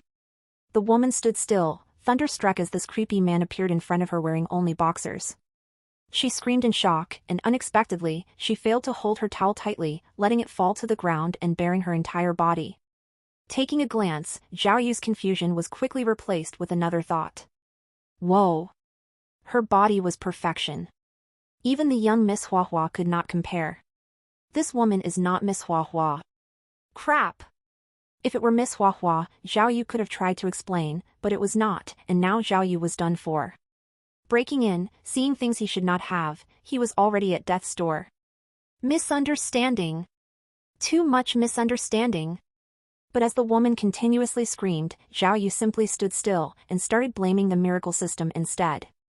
Dear system, this kind of adventure is full of misunderstanding, couldn't have been arranged by your highness as well, right? He thought to himself. Was it fun to mess with him? Finally, after she screamed for about 20 seconds, the woman was also a little confused. How come this pervert had not attacked her already? According to her expectations of a break-in, she should have been already restrained by him, dominated, then raped. But how come the guy in front of her was just looking at her like he was admiring scenery? In her confusion, the woman finally took the time to examine Zhao Yu. He had boxers but no shoes, and was dirty all over. Could he be a mental patient? Wait! Suddenly, the woman took a closer look at Zhao Yu's face, and yelled out in shock, "How come it's you?" "Miss, this was an accident." Zhao Yu put his hands together in apology, trying to explain himself as the chance presented itself. "I'm your neighbor Zhao Yu. I got locked out and thought there wasn't anyone in your house, so I tried to go through your house to get to mine. I know you guys don't usually have anyone home around this time.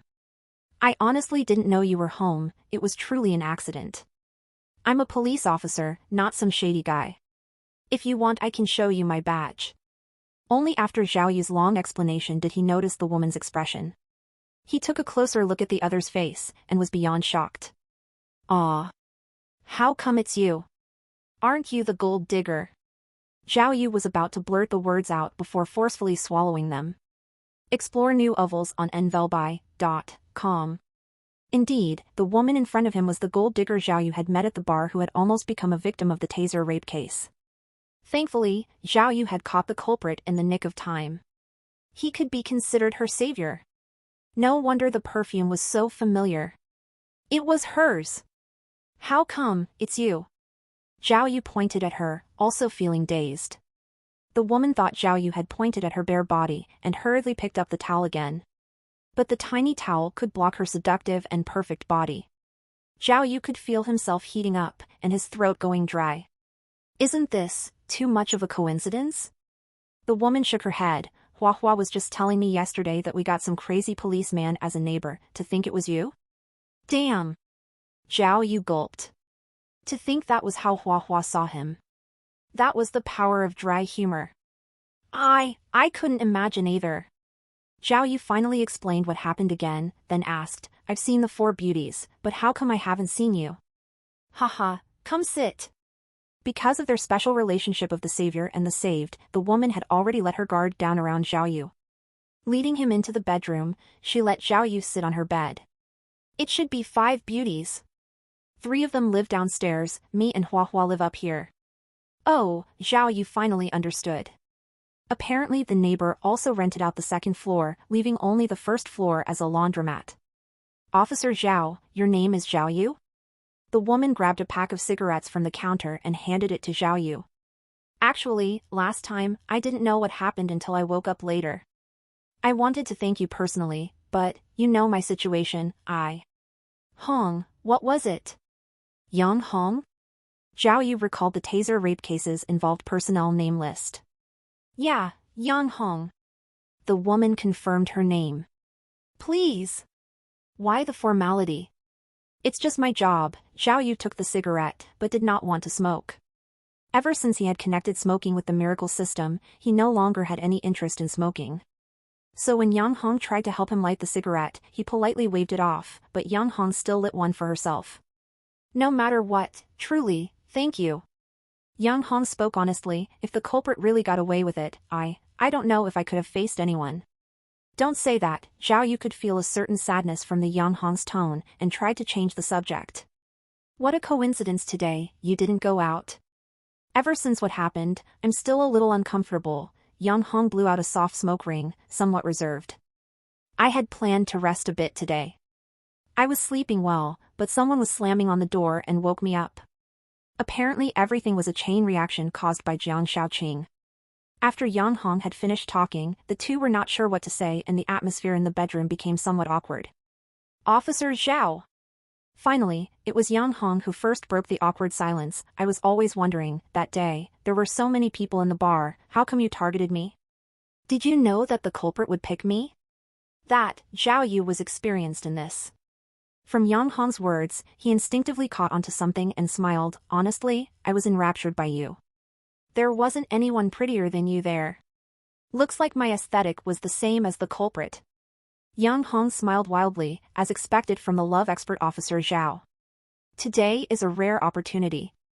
If I say I won't charge you for the 3,000 yuan and give you a freebie, what would you do? Yang Hong was clearly flirting by this point. Zhao Yu looked at the other's devilish body. His testosterone was running wild with anticipation, but Zhao Yu still kept up his experienced ade, and spoke, then what about the 4-star hotel? This sent Yang Hong into a laughing fit. After she had laughed enough, she threw an incredibly seductive look at Zhao Yu. Random meetings are always more special. I think right here is fine. Hua Hua won't be back all afternoon. Also, you jumped over from the balcony and don't even have the key. How will you go back? Zhao Yu could not even contain his own excitement. How could he even mention the backup key he had under his welcome mat? Not even waiting for Yang Hong to extinguish her cigarette, he pulled her into his arms. It had been too long since Zhao Yu had last touched a woman. He could not concern himself with rules like do not touch other people. He was like a beast in heat as he flipped Yang Hong over violently, pressing her under his body. But he had done so too aggressively. Yang Hong's cell phone bounced high into the air from the bed and fell onto the ground. The sound was very loud, causing the two to pause. That iPhone 6s, sorry, Yang Hong licked her lips and muttered quietly. Zhao Yu hurriedly poked his upper body out of bed and picked up the cell phone. Good thing that the phone was sturdy, and apparently there were no scratches. When Zhao Yu picked up the phone to show Yang Hong, the screen was brightly lit, showing a picture of Yang Hong herself. But what made Zhao Yu pause was that picture showed Yang Hong in front of a piano, playing very intently. Piano again? Zhao Yu thought incredulously. What? Can't recognize me? Yang Hong pointed at her youthful self. At the time, I was still in school. You play the piano? Zhao Yu asked carefully. Haha, unexpected? Young Hong was clearly a little proud as she replied, Qinshan was called the piano capital. Ever since I can remember, my mother forced me to practice piano. That's right, I've even reached the 10th level of piano. In high school, I even attended Qinshan City's most prestigious piano competition. Upon hearing this, Zhao Yu could feel a chill crawl up his body, leaving his body with goosebumps. So, Zhao Yu asked, his voice almost shaking, the competition you attended, which one was it? The 10th one, why? Young Hong answered without a pause. Zhao Yu's hand shook, the expensive iPhone 6s once again fell on the ground. Don't joke. After a brief moment of shock, Zhao Yu regained his rationality and said to Yang Hong, you can't lie to a police officer. The largest piano competition for high school students in Qinshan City, the 10th year? Are you kidding me? Why? Yang Hong was puzzled, this is the only thing that I'm proud of in my entire life. How could I get it wrong? It was indeed the 10th year. Let me ask you, where was the competition held? Zhao Yu still did not believe her. Young Hong gave it a thought and quickly got the right answer, second middle school. Yes. It was second middle school. Oh. Zhao Yu was surprised, but he still did not believe her. Immediately, he blurted out, the 10th Grand Piano competition was 18 years ago. The participants were all 18 and 19-year-old high school students. How old are you now? 36? 37? Well, Young Hong frowned, I really can't tell if you are complimenting me or insulting me. Young Hong pushed Zhao Yu away and took out her identification from her bag. Zhao Yu looked at it and was dumbfounded. The woman in front of him was actually 10 years older than himself. She was already 37. Holy sh*t. Zhao Yu could not believe it. You, he looked at Young Hong in shock, really know how to maintain your youth. I thought you were a pretty young thing. Hehehe, Young Hong naturally felt good hearing such compliments, but she rebuked, if you want a pretty young thing, I can play matchmaker. My housemate, Hua Hua, is only 20. You interested? No, that's not what I meant. By this point, Zhao Yu was not in the mood to flirt. His thoughts returned back to the lost hand case. This time, he strongly felt that the situation in front of him was not a coincidence. He could obtain some valuable information from the woman in front of him, who had participated in the 10th Grand Piano competition. Hey! Other than praising my youthfulness, don't you have anything else to say? Young Hong stretched out her fair arms and flirted with Zhao Yu again, are you gonna let me have a taste of you, handsome young man? On any other day, Zhao Yu would have pounced on his prey like a hungry tiger. But now, he had other things on his mind, and his male hormones were inactive. He held Young Hong's cell phone and asked impatiently, tell me quickly, do you know Gao Tian, Yuan Lily, and Luo Mena? Young Hong did not know what Zhao Yu wanted. She shook her head in bewilderment. The three of them participated in the same competition as you, and their rankings were at the front, at the 4th, 5th, and 6th. Does that mean anything to you? Zhao Yu asked hopefully. So they were finalists. Young Hong exclaimed, then of course I wouldn't know them. I didn't have such good fortune, I didn't even get into the top 20. I only remembered that the male student who was the champion was quite good-looking. I think he was accepted by the capital's music college. Oh, Zhao Yu was speechless. After thinking for a long while, he asked, then do you know any others? Fellow competitors, or even teachers or judges? Hey! Young Hong was getting impatient. She put up a stern face and said, Officer Zhao, so you're here to investigate? Why are you asking me all of this irrelevant stuff? Do you also play the piano? Stop pretending? Don't tell me I have to pay you 3,000 instead? Zhao Yu thought to himself, to get this woman to cooperate with the investigation, I will need to use some acting. With this thought, Zhao Yu spoke up, hey, and mysteriously made a silencing gesture before lowering his voice. He said to Young Hong, remember, don't ever mention to anyone what I asked you today, understand? Once it's out, you'll have to go to court. This clearly worked on her. Young Hong was stumped for a while and asked sheepishly, why? I don't know the people you mentioned. Is that a crime? Huh. Zhao Yu bellowed and returned her iPhone 6s, have you heard of the lost hand case? Ah. Young Hong was in shock and nodded repeatedly. Qinshan City's lost hand case had given rise to much discussion last year, and everyone knew about it. This year, it happened again, and had already caused an uproar with the media. However, the police had used anonymous names for the victims, so Yang Hong did not know their real names. You mean? The lost hand case is linked to piano? Oh my goodness, Yang Hong was completely sucked in by Zhao Yu's words. Seeing that he had attained his goal, Zhao Yu brought his acting to another level. I think you have to be careful. According to the data, those who had their hands chopped off had all participated in the 10th Grand Piano Competition. They have all stopped playing the piano, and they are all women. Ah. Yang Hong was terrified and held on tightly to Zhao Yu's arm. Why am I so unlucky? The taser culprit targeted me, and now the chopping hand culprit also targets me. Do I really have such great charm? News to rise at n/vel/b/i/n.co. Seeing how anxious Yang Hong was, Zhao Yu wanted to laugh, but he could only control his laughter and carry on acting. But the culprit has only targeted the finalists so far. It won't be your turn for the time being. That's great. Yang Hong said timidly. Officer Zhao, you have to nab him fast. Having your hand chopped off for no reason is worse than. Yang Hong meant that it was worse than being raped by the taser culprit, but it was not easy for her to say that. Ain't I investigating now? Any details on the 10th Grand Piano Competition that you can think of? Tell me quick. Zhao Yu went with the flow. We can only solve the case this way. After all the acting and scares, Yang Hong dared not show her agitation anymore and told Zhao Yu promptly, Officer Zhao. Those people you mentioned, I really have no recollection of them at all. The piano competition was so tense, and I was still a child. How could I remember? Yang Hong tapped her own forehead and tried hard to recall. The data on the competition I participated in is long gone. I have not touched piano for more than 10 years.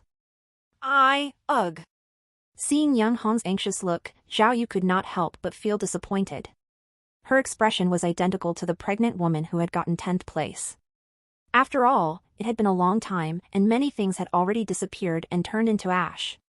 It's all right, don't panic, Zhao Yu urged. If you think of anything, just let me know.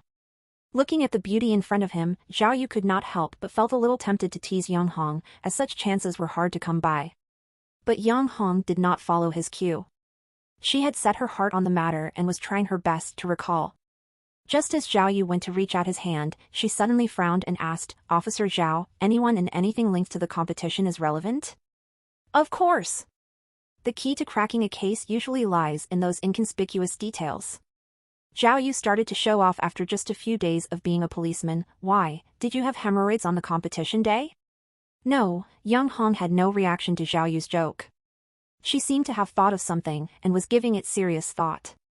After deliberating for a long time, she said to Zhao Yu with uncertainty, Officer Zhao, I think I vaguely remember, during that competition, there was something strange. What is it? Hearing Yang Hong mention strange things, Zhao Yu was obviously very curious, and chased the topic. Yang Hong started to recall, I remember, during that year's preliminary competition, our Fengling County had an amazing student. I can't remember the name well, but she was a girl for sure, and even before the competition, she was famous in our county. Apparently, she passed the 10th level when she was only 12, and learned from the best instructor in the capital. Basically, she was super amazing. She continued, if I recall, during the rematch, I actually saw her once. Her clothing was very old, and even had patches on it. I imagine her household wasn't very well off, but her piano skills were crazy. Even though we were all at the 10th level, we were clearly a level below her. News to rise at n/vel/b/i/n.co. Right, as if remembering something, Yang Hong said in a hurry, the weird thing happened here in Qinshan City. She crushed the competition with her insane scores, but for some reason, her name wasn't on the list of final competitors. Apparently, someone said she decided to retire from the competition the night before. Isn't that weird? Zhao Yu carefully considered what Yang Hong said, and also felt it was very strange. He asked in a hurry, you sure that she made it to the finals? Yang Hong scratched her head with both hands, and smacked her lips, it's really a blur right now. This might have been what I heard from other students' parents, or from my mom. Oh right, I almost forgot. Just ask my mom. That year, she almost reached piano level 10 herself. If it's about piano, she will definitely remember. Unexpectedly, Yang Hong cared even more about the case than Zhao Yu. Not caring if she would bother the old lady so early in the morning, she called her mother without hesitation. Just so Zhao Yu could hear clearly, she even put it on speaker. The voice of an elderly quickly came through the phone. Yang Hong explained the situation to her mother. To make sure her mother cooperated, she even lied and said she was currently being interrogated in the police station. The old lady was scared by this, and immediately explained everything about the situation back then. Even though her summary was about the same as Yang Hong, the old lady was much more detailed. As it turned out, that year they indeed had a piano prodigy in Fengling County. She had shown promise since she was young.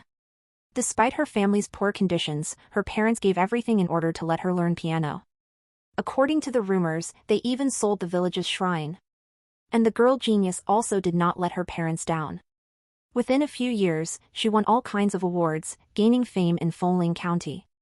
Before attending Qinshan City's 10th Grand Piano Competition, everyone had high expectations for her. They all expected her to be at least one of the top 3. Once one of the named universities target her, the girl could be considered set for life. Her future was endlessly bright. At the time, due to their similarity in age, Yang Hong's mother often used the girl's various achievements to scold Yang Hong, saying things like, "Both of you guys are learning piano, but do you see her? See how good she is?" But unexpectedly, the genius who entered into the final competition with such overwhelming momentum suddenly decided to drop out from the competition the night before. No one knew the reason for her sudden retirement, but there were many rumors. Some said she coughed up blood from exertion while practicing piano. Some said she was kidnapped. Some even said that she eloped with a boy. Ever since the piano competition, no one had seen the girl since even her parents had disappeared. Due to the suddenness of the situation, the competition organizers pulled her from 11th place, which caused the girl's name to not appear on the results. Even a few years after the competition, there were still people who talked about her. But as time passed, the genius and her household had long faded from everybody's minds. Child prodigy? Girl genius. Somehow, Zhao Yu subtly felt that the girl's sudden retirement had something to do with the case. What had happened to force her to retire the night before the competition? Then, after her retirement, why did she and her parents disappear? This would not have interested Zhao Yu on its own, but once it was connected to the lost hand case, it was incredibly perplexing. Zhao Yu instinctively felt that the girl's retirement from the competition had something to do with the lost hand case. If he could find her, then maybe he would uncover new evidence. Mom. Yang Hong also cared about the case and asked through the phone, "Do you remember the name of that child prodigy?" Li Dan. The old lady's memory was good. She spoke without hesitation. Fengling County's Li family. Not only was she from the same village as my mother, but she also had the same name as your second aunt. Child, if there's anything the police need, just come ask me. I'll confess everything I know. If you don't have any issues, don't stay at the police station for too long. Don't let people think you're doing bad things. Okay, Mom. I'm done. I'm going to hang up now. Yang Hong awkwardly hung up. The way the old lady said that she would confess everything made it seem like the two of them were criminals. That's my mom. Once she starts talking, there's no end. Yang Hong raised her head. How was it, Officer Zhao? Was this helpful for your investigation? Fengling County, Li family, Li Dan. Zhao Yu repeated the information. I'll have to do some research before I know. If this helps the case, I'll give you a Good Samaritan's award. Keep the certificate, I'm in debt to you anyway. Yang Hong joked, but next time when you jump to our balcony, make sure to tell me first. There won't be a next time. Zhao Yu promised. But after the promise, the two stared at each other for a good 3 seconds. The atmosphere was more than a little awkward. Zhao Yu pointed at Yang Hong, then at himself, as if wanting to say something but could not find the right words. It's fine. I got it. Yang Hong was very understanding. The case is more important, you have something on your mind. As for us, we wouldn't be able to enjoy ourselves anyway. What's the point then? You saved me, I will never forget that. The one-time free service is a long-term promise. Great. Zhao Yu gave the other a thumb up, then grabbed Yang Hong's phone. Here, leave you phone number and WeChat. Once I catch the culprit and get the reward, I'll take you to a 4-star hotel. Then, not even sure why, Zhao Yu gave the other a salute and turned to leave. You're leaving now? How are you going to get back? Young Hong asked with worry. You're not going to go to the police station in that, right? How about I find some clothes for you? Before Young Hong had finished, she heard the sound of Zhao Yu closing the door. That guy. Always in a hurry. Young Hong looked at the empty house and felt rather uncomfortable. Thinking back on what Zhao Yu had said about the lost hand case, she could not help but make a cutting motion on her right wrist with her left hand. She felt goosebumps cover her body. Bribery. On the car ride to Li Village, Li Baini blurted out to Zhao Yu, followed by her own reasoning, someone might have bribed the girl prodigy, gave her a huge sum of money, and got her to withdraw from the competition. Without her as a strong competitor, the whoever paid her would be able to place. Interesting, Zhao Yu said while driving, or it could be that someone did not get into the finals and only got 11th place, so he bribed Li Dan, got her to withdraw so that he himself could get into the finals by filling in the position. So, the pregnant woman was 10th place, could she be? No. Li Baini said, the sequence of getting into the finals does not determine one's final placement. The 10th competitor who got into the finals could theoretically be the champion too. Oh, that means we have to check who was the lucky one who got into the finals from 11th place by exception? Zhao Yu wondered. No, senior, we could be wrong. Li Baini quickly negated her own speculation, it's not bribery. Think about it, the girl prodigy was after the top 3 position. Her destiny could only be changed if she got into top 3, and no amount of money could buy that. If I were her parents, I would never let others win, regardless of the amount of money someone offered me. After all, it was a once-in-a-lifetime opportunity. That's true. Then, could it be because of a threat? Zhao Yu clenched his fist, someone threatened the girl prodigy to withdraw from the competition. If she didn't, then her whole family would be killed. Ugh. Li Baini pouted, you make them sound like gangsters. Kids who learned piano during that time, could they be so evil? To sum it up, something must have happened during that piano competition. Or else, it would not be possible that all of the victims were in the final competitors list. Zhao Yu said seriously. He drove the car at high speed, eager to make a thorough investigation.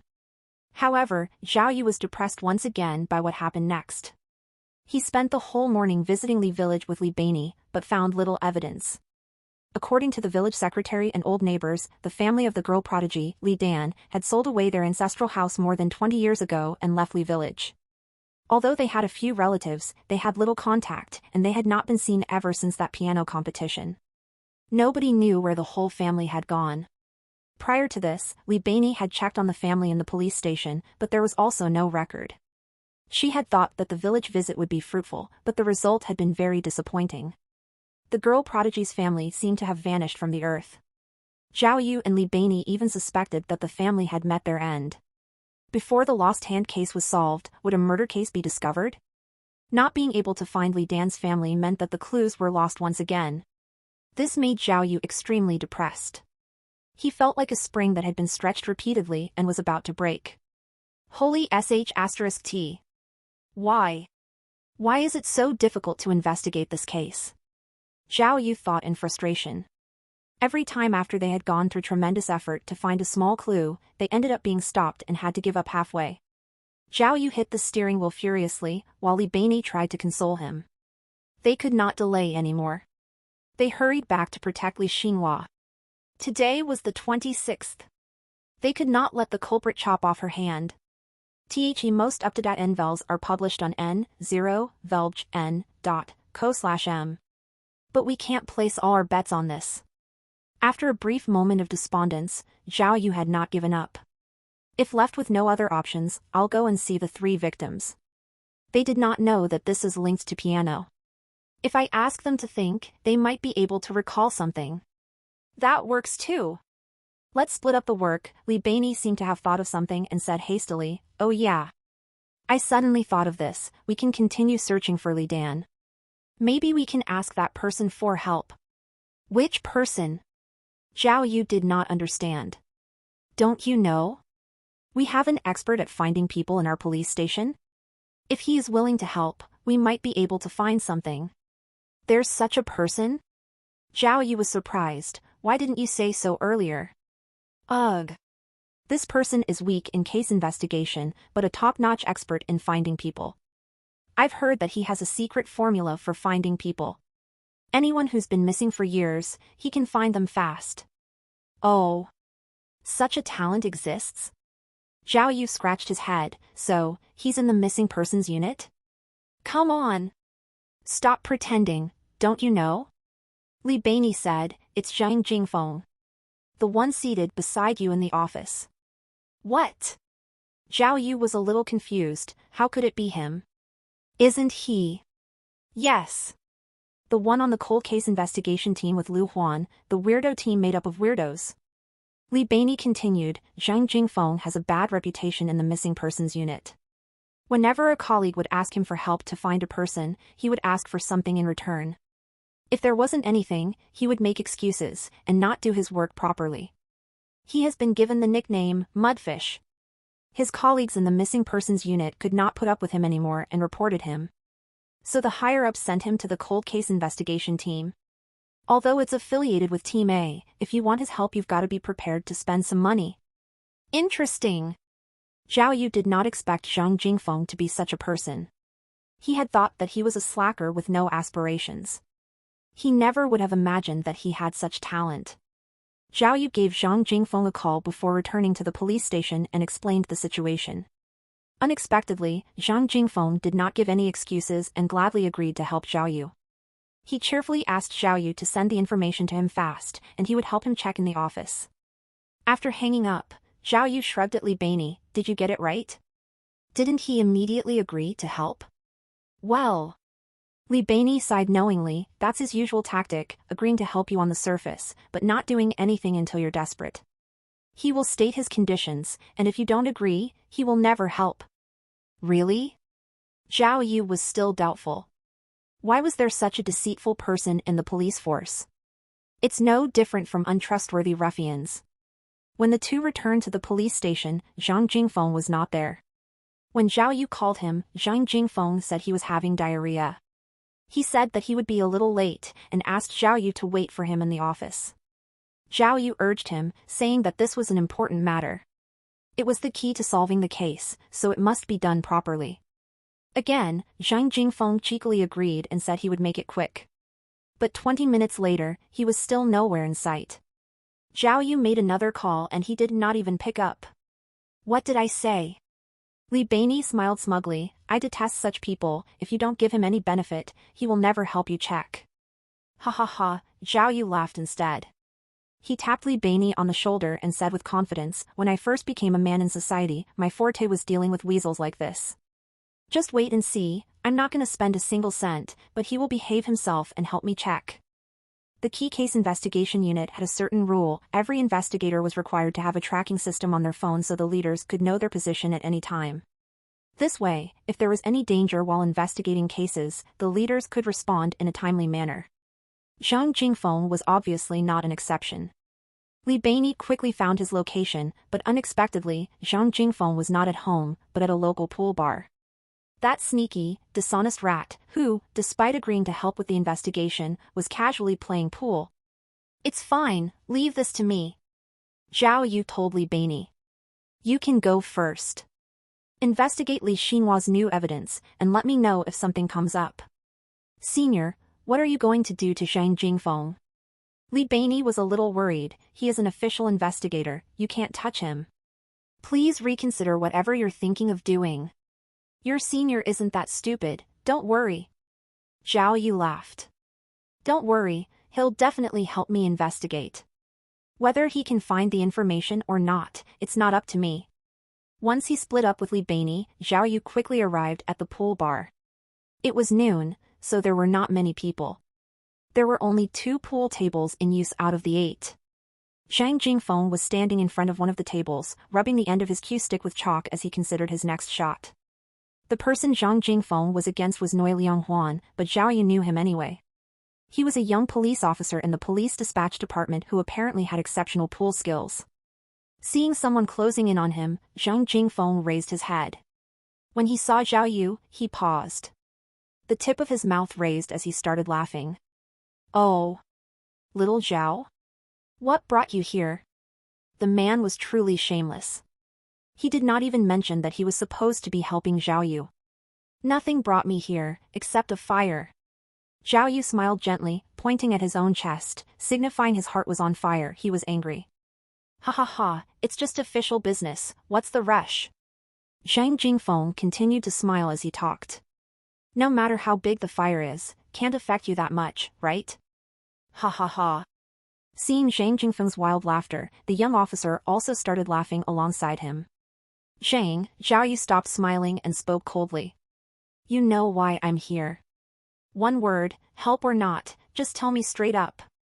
Zhao Yu knew that Zhang Jingfeng was waiting for him to mention benefits, but he simply refused to bring it up. Zhang Jingfeng's smile faded away. He looked like he was pondering something. Then, as if he finally had decided, he started laughing again. Zhao, look at you. Help or not, we're all good friends here. What's this problem worth? Come, let's play a few rounds first. Hit a few shots first. Zhang Jingfeng was clearly unwilling to help Zhao Yu. If he did not hear anything about his benefits, he would not bring up helping Zhao Yu. What was one to do? With their stances clear, Zhao Yu no longer withheld anything. He first looked around with some reservation, then glanced sideways at the pool table and asked coldly, okay, so, how much are you guys playing for? He. Zhang Jingfeng laughed. I couldn't tell, but apparently you're an expert. You know how we live paycheck to paycheck already, so not too much. Usually a cue for $50. How about it? A cue for 50? Zhao Yu feigned interest. Then, how many shots can I take? What are you saying? Zhang Jingfeng's eyes bulged, however many shots you want. Oh, so what you're saying is that your pool skills are pretty good. You want to make some bank off of me? Ha ha ha, Zhang Jingfeng laughed for a good reason. His pool skills were exceptionally high, and even in the neighboring area, it was hard for him to find a match. Okay. You said it. Zhao Yu pointed at him with his finger. 1 cue, 50, and I can make as many shots as I want. No problem. Zhang Jingfeng shouted at the service desk. Boss. Set the table for us, today I'll have a go with my bro here. The boss was a burly man.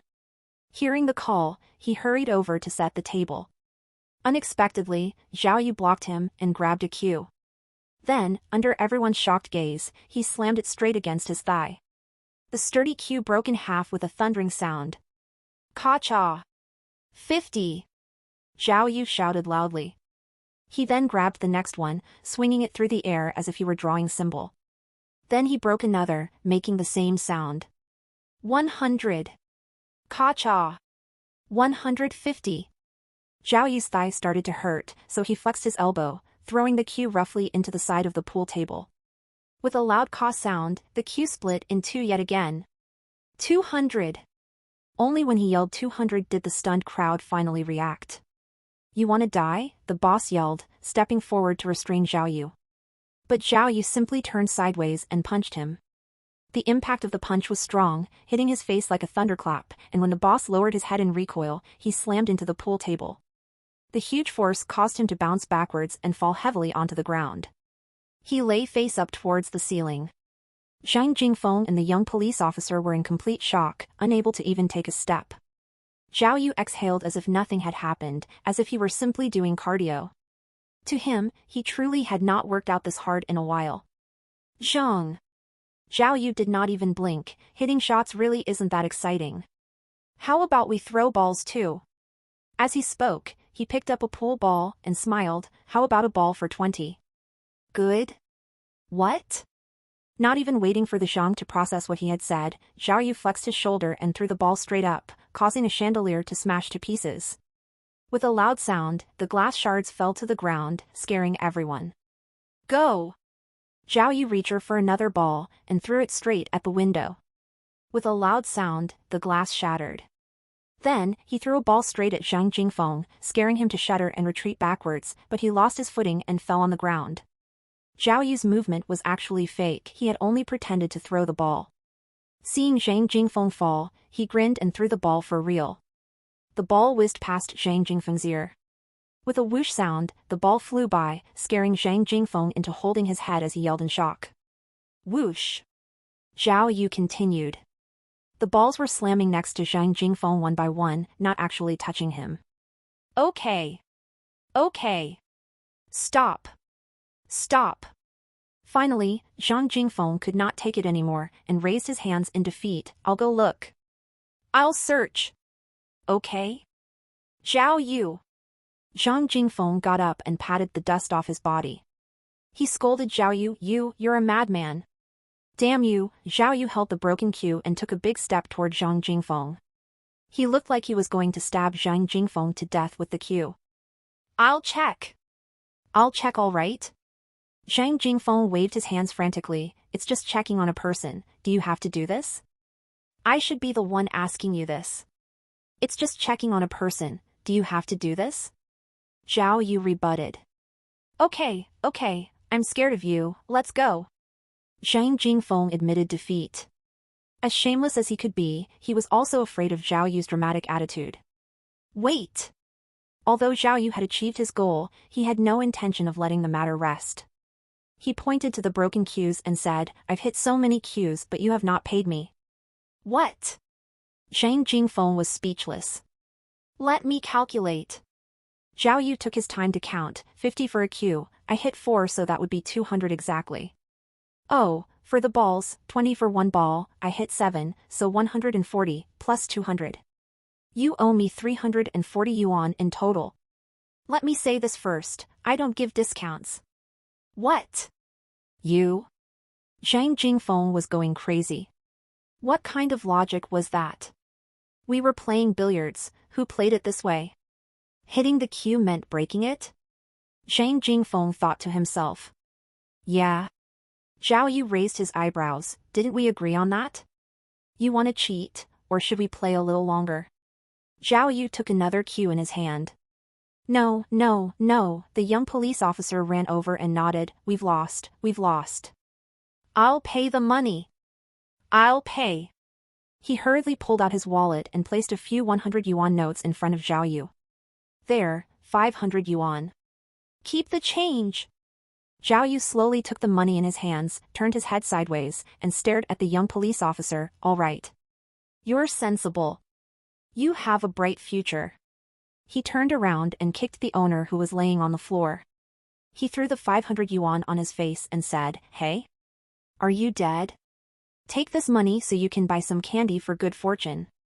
Maybe if you eat it every day, you can go to the police station's key case investigation unit and report me without me getting revenge on you. Otherwise, shut up. Understood? The owner had slowly regained consciousness. Seeing the fierce-looking Zhao Yu, he nodded his head timidly, I wouldn't dare. I wouldn't dare. Hey! Zhang! Why are you not moving? Zhao Yu ordered. Zhang Jingfeng had no choice but to lower his head as he left the billiard center with Zhao Yu. Tearing down one shop as he had just done had been an everyday affair for Zhao Yu in the past. He felt a little unnatural going back to his old trade again because he was missing 50 to 60 men as subordinates. As Green Dragon Clan's top fighter, Zhao Yu had his own saying, if it can be settled by force, I will never consider other methods. It was better to torture one's mind rather than killing him. After Zhao Yu's insane behavior, both the owner and Zhang Jingfeng were suppressed by him and dared not act rashly. Zhang Jingfeng followed him back to the office cooperatively to check on the girl prodigy's family. Finding people had been Zhang Jingfeng's specialty, and he did not want Zhao Yu to see it. However, Zhao Yu was worried that the fellow would simply go through the motions and not put much effort into it. He pulled up a chair and looked carefully at how Zhang Jingfeng operated. Zhang Jingfeng was infuriated. Because Zhao Yu had such a shameless and extreme superior, there was nothing he could do to retaliate. Zhao Yu was no fool and it did not take him long to figure out Zhang Jingfeng's method of finding people. He did not use conventional ways such as searching for identification, household registers, bank cards, or immigration records. Instead, he logged onto the medical database of major hospitals to retrieve medical records that matched the targets. Brilliant! Zhao Yu could not help but felt great admiration. This was indeed brilliant. Even if a person changed their name, it was not possible for him to change their own medical records unless they had not visited the hospital in their entire life. Soon, Zhang Jingfeng had retrieved 6 or 7 medical records that matched the girls. The earliest one can be traced back to 15 years ago. Zhang Jingfeng pointed to the information on top. Li Shushuan, from Fengling County Li Village. The ID card number matches the number at the registry office.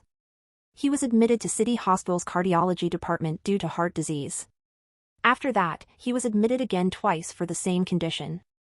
And this, Zhang Jingfeng pointed to another, this is the latest medical information. It was registered last May at City Hospital's oncology department. The patient is Hao Fenglian, from Fengling County Li Village. The registered ID card number also matches the original number. The ID card has expired, but because she paid her own fees, the hospital still used the expired ID card number for registration. Li Shuxuan was the name of Li Dan's father, and Hao Fenglian was the mother's name. Hearing this news, it was at least proven that not only had the girl prodigy's family not vanished from Earth, but that they had been living in the city. Huh? That's even more strange, Zhao Yu pondered. Since they were still living in the city, why did they disappear? Could it be there was really a problem somewhere? Zhao Yu asked, Zhang, is it possible to find the patient's address? Zhao Yu asked hastily, I want the most recent one. Yes. Zhang Jingfeng said as he typed. But if she had deliberately tried to hide it and gave a false address during admission, then I have no solution. Zhang Jingfeng was indeed an expert. He got the result right away, here it is. Zhao Yu bent and looked at the screen. He had goosebumps all over after just taking a glance. He typed the address into the map and was thunderstruck. What? Zhang Jingfeng saw that Zhao Yu did not look right and wanted to ask what exactly happened, but was stopped by Zhao Yu. Quick! Zhao Yu shouted anxiously, send all this information to my cell phone. Don't leave out a single word. I have to run. Well, Zhang Jingfeng was clueless about what had happened and could only follow Zhao Yu's instructions. Zhao Yu left the police station and drove the police car toward the address Zhang Jingfeng had found. While driving, Zhao Yu felt extremely nervous and his palms were sweaty. Although he was still unclear about the sequence of events of the lost hand case, the newly obtained address strengthened his belief that he was definitely going in the right direction. This time, I can't be wrong again? Fearing Chu Ping would solve the case before him, as Zhao Yu worked on finding the girl, he never stopped listening in on Chu Ping's conversations. The invisible eavesdropper had an effective period of 47 hours. There were still a lot of time before it wore off. According to the information from the eavesdropper, Chu Ping had already realized her investigation direction could be wrong and was currently looking for a new direction. Team B had also already guessed the possibility of revenge for the motive. There were even some who mentioned the word piano. If they continued like that, they would surely catch up to Zhao Yu. Holy **T. Hearing the information from Team B and seeing the address on the map, Zhao Yu could not help but be a little nervous. He was not sure if his new evidence would actually help him find the culprit. Apparently, the address Zhang Jingfeng helped Zhao Yu find was Qingshan City HY District, Jiangjun Temple No. 53. This address did not seem like much, but to Zhao Yu, who was familiar with the lost hand case, it was quite special. The area around Jiangjun Temple was exactly where the culprit had escaped to after cutting off Luo Meina's hand. Chu Ping had already analyzed it before. Since the culprit had never been caught running away on camera, they deduced that the culprit must have been very familiar with the area, or even lived there. It seemed that the second guess was correct. According to the map, Jiangjun Temple No. 53 was only a few hundred meters away from where Luo Meina's BMW had been stopped. If the culprit walked fast, it would not even take him 2 minutes to get away. The short distance almost made Zhao Yu feel shocked. Was the culprit really brave enough to commit a crime in front of their house? Could I be wrong, he asked himself. Could it be like before, where he hit a dead end? Due to his previous mistakes, Zhao Yu's confidence was surprisingly low. He was even considering that the girl genius had nothing to do with the case. If he was wrong again, what would he do? With these conflicting thoughts in mind, Zhao Yu made his way to the destination. Even though Jiangjun Temple was part of the HY district, this area was at the edge of Qingshan City already and had come into being by combining neighboring districts over the past few years. Most houses were built in the old way, and the residents were mostly poor. Citizens often called this area the slum. Here you would meet all kinds of people. Other than a few actual residents, most were migrant workers. There were even some who sold illegal goods. Similar to the other houses, Jiangjun Temple No. 53 was a broken old house. From the outside, you could only see 3 rooms and a yard. The area inside was not too big, and the walls were slightly slanted, giving off a feeling of unreliability. No way. Zhao Yu thought. Li Dan's family lived in a place like this? Looking at the ugly iron door, Zhao Yu was filled with suspicion as he knocked on the door. But someone quickly responded. A weak woman's voice rang out, "Coming, who is it?" Zhao Yu did not answer in a hurry, but looked through a crack in the door. The person who spoke was a hunchbacked old lady. Zhao Yu asked carefully. "Excuse me, is this Hao Fenglian's family?" "Yes. Yes." "Wait a minute." "Oh." Zhao Yu's eyes brightened. He was surprised that it was actually Hao Fenglian. It seemed like the address on her medical record was not fake. When the old lady answered, Zhao Yu stared at her. The old woman did not appear strange. It seemed like she had not guessed Zhao Yu's identity yet. The door squeaked opened. Despite the elderly woman's weak body and pale face, she looked very gentle and kind. "Youngster, what do you need?" "Oh, hello." Zhao Yu reflexively saluted, then spoke openly, "I am a police officer, and I would like some information. Please give me your cooperation." "Oh, it's the police. Quick, come in and we can talk." The elderly did not even suspect Zhao Yu's identity, but very openly invited him in. "Mr. Police, I wonder, what is it that you need from me?" Originally, Zhao Yu was hoping that by being frank with his intentions, he could see the other's reaction. If their expression changed and showed worry, then maybe they had something to hide. But seeing as the old woman was calm as usual, Zhao Yu could not help but feel a little disappointed, feeling as if this was a waste of time.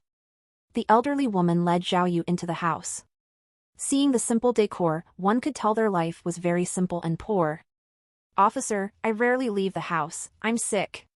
The elderly woman offered Zhao Yu a plastic stool and asked, "What is it that you wanted to ask of me?" Zhao Yu looked through the elderly's medical record and knew clearly why she was sick. Last year in May, she was in the central hospital undergoing a surgery to remove the majority of her stomach. There were only 2 reasons for such a surgery. One is severe gastric ulcers, the other was stomach cancer. The elderly woman unfortunately had the latter. Zhao Yu knew that due to the 9 months of chemotherapy following her surgery, the elderly had lost all of her hair, and she immediately knew what she had. But Zhao Yu was only investigating a case, so there was no need to mention this. "I just wanted to know about your family situation."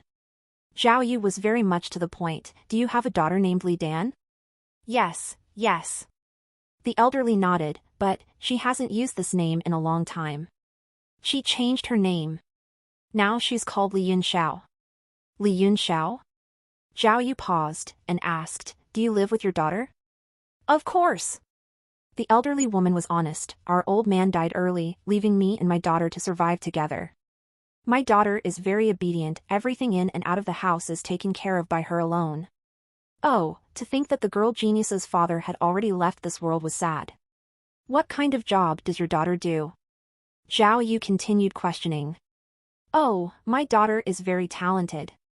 Mentioning her daughter, the elderly woman's face was bright with pride. "These past years, she's done many jobs, sometimes even part-time. Like cab driver, nurse, this year she even helped out in a theater troupe." She continued, "But, my daughter also lived a hard life. In order to take care of me, she hasn't found a husband yet. Mr. Policeman, you seem pretty suitable. How about I introduce you to my daughter?" "What? Helping out in a theater troupe?" Zhao Yu thought to himself. Zhao Yu was alerted instinctively. The one-sided film used in a BMW was from a theater troupe. Could it be? Zhao Yu thought carefully and asked, "I wanted to ask, did your daughter used to play the piano?" Ah. Unexpectedly, when the calm old lady heard Zhao Yu mention the word piano, it seemed as if she had been hit by lightning. She stood up in a hurry and yelled, "Ah, Mr. Policeman. Please don't mention piano again. If my daughter knew, then it'll be bad. That word, it's a taboo in our family." Seeing the old lady so agitated, Zhao Yu was extremely curious. Something must have happened to the girl that year. Zhao Yu told her it was a very important matter, one that he urgently needed to understand, and hoped that the old lady would cooperate in the investigation. He even threatened her indirectly, saying that if she did not cooperate, he would have to personally ask her daughter when she came back. Visit novilbin.c/m for the L-test updates. The old lady was very worried about her daughter hearing the word piano. After weighing the pros and cons, she could only tell Zhao Yu the truth. Zhao Yu had had many guesses regarding the girl prodigy's sudden withdrawal from the competition. However, after hearing the story from the old lady, he realized that the matter was far more complicated than he had imagined. Yes, my daughter Li Dan played the piano, and was even a piano prodigy well known in Fengling County, the old lady said with a heavy expression. We only have one daughter. Her father and I spent our entire fortune on her. In order for her to learn piano in the capital, we even sold our ancestral house. She continued, my daughter was very sensible. She knew that her father and I worked very hard, so she put in much more effort than anyone else learning piano. She had won competitions on the county level, city level, and even on the province level. Although we were very poor then, we saw hope in Dandan, so we felt fortunate. Her father was very confident that our Dandan would have a bright future and bring glory to our ancestors, better than people who had sons.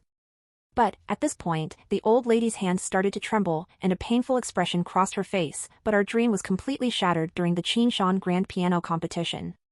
Auntie! Are you talking about the 10th Qinshan Grand Piano Competition? The one that was held at Second Middle School? Zhao Yu asked. Yes. Yes. To be exact, it was the 10th Qinshan High School Student Grand Piano Competition. That competition, I will never forget in this lifetime. The old lady was tearing up. She massaged her stomach, probably because she was agitated, and managed to continue her story after a while. Although it was just a city-level competition, it was very important, and it had a great significance to our Dandan. Only graduating high school students were eligible to participate in this competition. If a competitor was able to place well in the competition, they could be enrolled in advance by some art universities or provincial schools of higher learning. It was a great platform for the piano students.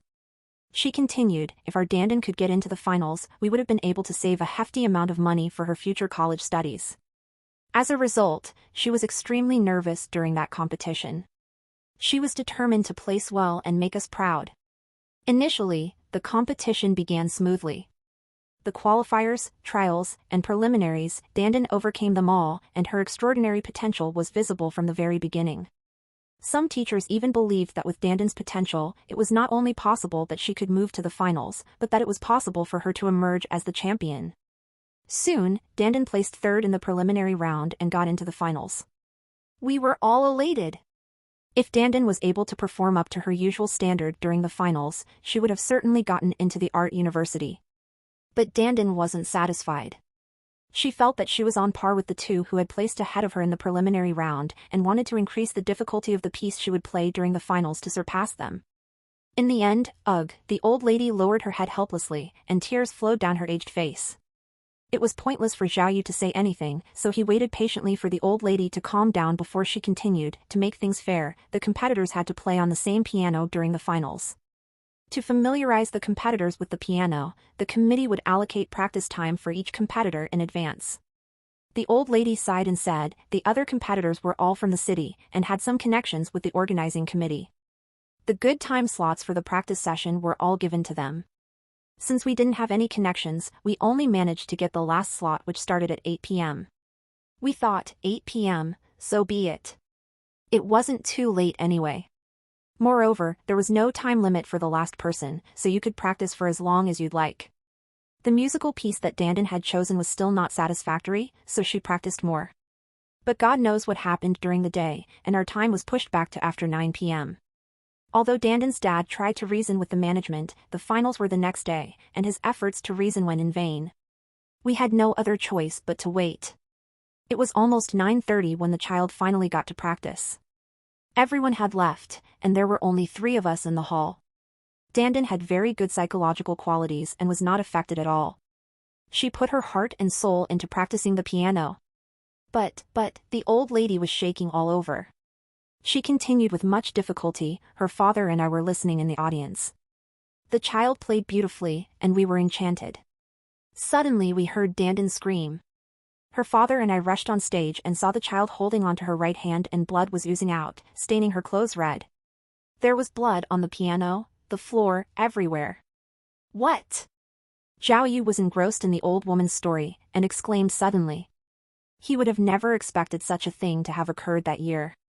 The child was terrified and looked at us in shock. Her father and I were freaked out. The old lady continued painfully, we did not know what happened to the child. Seeing that she was bleeding non-stop, we immediately brought Dandan to the hospital. There was no one around the hall, so we did not manage to get any help. We couldn't get a cab at all, until finally a kind truck driver drove us to the hospital. After the doctor examined my child, he said that her middle finger had been cut by a sharp object. Not only were the tendons and some joints injured, but half of her finger had also been cut off. We needed to find the finger to reattach it, otherwise the poor girl's finger would be permanently disabled.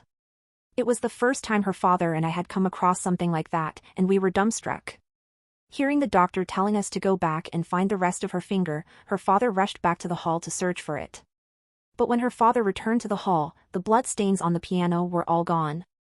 The piano had been wiped clean, and Dandan's finger could not be found. At that point, the old lady could not restrain herself and cried out. Without the small piece of finger, Dandan's hand couldn't make a full recovery. The woman paused for a long time before she could continue. Wiping away her tears, she spoke. When the doctors were doing the surgery to repair Dandan's finger, Dandan's father knelt in front of them, begging them that no matter what, they couldn't let Dandan's hand be harmed, that she was the family's only hope. But even then, the doctor told us after the surgery that the joints in Dandan's finger had been severely injured, that she wouldn't make a full recovery. Her middle finger's ability to bend was severely affected. Do you know what that meant for a child whose entire life was piano? Being unable to bend her finger was equivalent to a death sentence. Upon hearing this, my husband had a heart attack and fainted right there. If it wasn't for the emergency treatment, my husband would have left us then and there. Then what happened? Zhao Yu asked for more details. On top of feeling pity for the child prodigy and her family's misfortune, he also had a bigger question in mind. After that, we obviously went to the competition organizers and called the police. The elderly woman's face was expressionless, but by that time the finale of the piano competition had already started.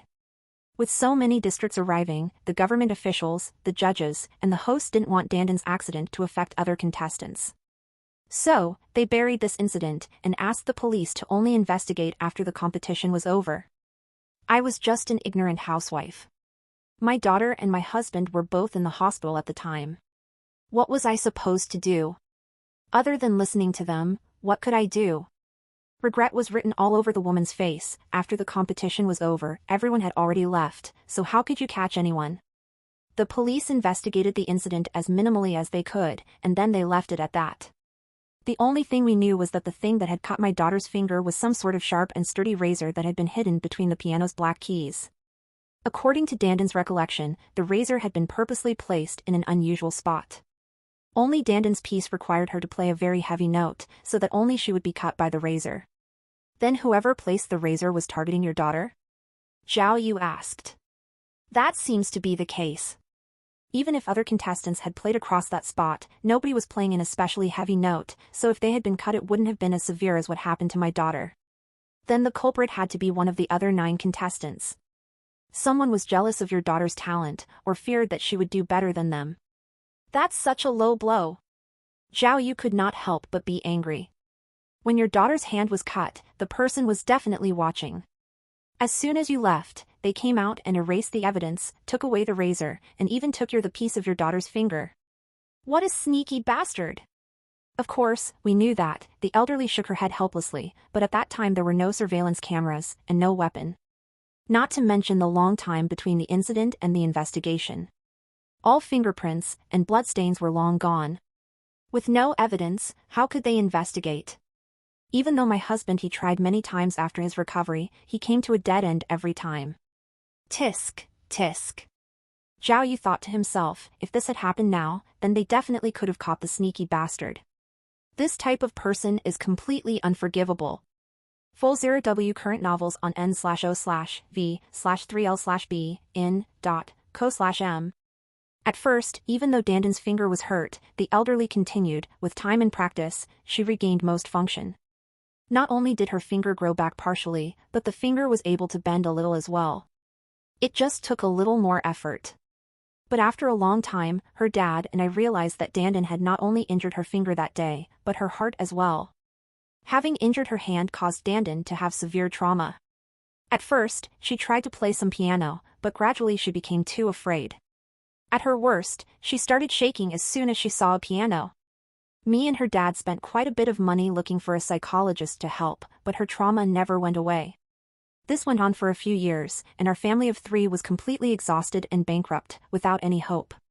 This truly crushed Danden's dad, and he became bedridden and left us soon after. The old woman took a long sigh. This is life. At least my daughter was very strong and isn't afraid to work hard, so the 2 of us managed to survive. But now, perhaps the old woman wanted to talk about her cancer, but after some thought she decided not to and changed the subject. Mr. Police Officer, now that you know, if you see my daughter, please don't mention piano. As a favor to me. Speaking once again of her pain, the elderly held back more tears. Zhao Yu nodded, and pitied their family greatly. If they had just been poor then it would not have been so bad, but they had had such a bright future, but it had it stolen away from them. Such misfortune was even more pitiful. If this tragedy had not have happened, then their family might have been able to live like Luo Meina or Li Xinhua, or even better than them. If it was like this, Zhao Yu continued to ask, then how come you guys didn't go back home? With such a difficult situation, didn't you guys have any relatives to help you out? You see, the elderly sighed again. Danden's father was very stubborn. Our relatives were all on bad terms with him. Back then, after we sold our shrine, he left the village after a huge fight. How could we have the face to go back? Oh, no wonder the girl prodigy and her family had disappeared after the piano competition. Zhao Yu never expected the truth to be something like this. Even though the story was unexpected, it proved the story of the lost hand case. What the old woman had said was enough to confirm that the direction of Zhao Yu's investigation was completely correct. According to the woman's description, the girl prodigy had become the lost hand case's primary suspect. The reason was clear. Li Dan's entire life had been ruined by the piano competition. She had all the reason in the world to want revenge against someone who ruined her. Li Dan had injured her right hand, and the victims of the lost hand case had all lost their right hand. There had to be some sort of connection between the two. Zhao Yu had read Li Dan's mother's medical record. The previous year in May, her mother underwent surgery right at the end of the 2 lost hand case. Then, after 9 months of chemotherapy, her mother had entered resting period, so she finally had the chance to do it again, enacting the 3rd incident of the lost hand case. Not to mention, she had worked at the theater troupe, and her house was also so close to key locations in the case. Zhao Yu finally felt that this time he had found the truth behind the lost hand case. The culprit he had been painstakingly looking for should be the child prodigy, Li Dan. Do you know where your daughter is?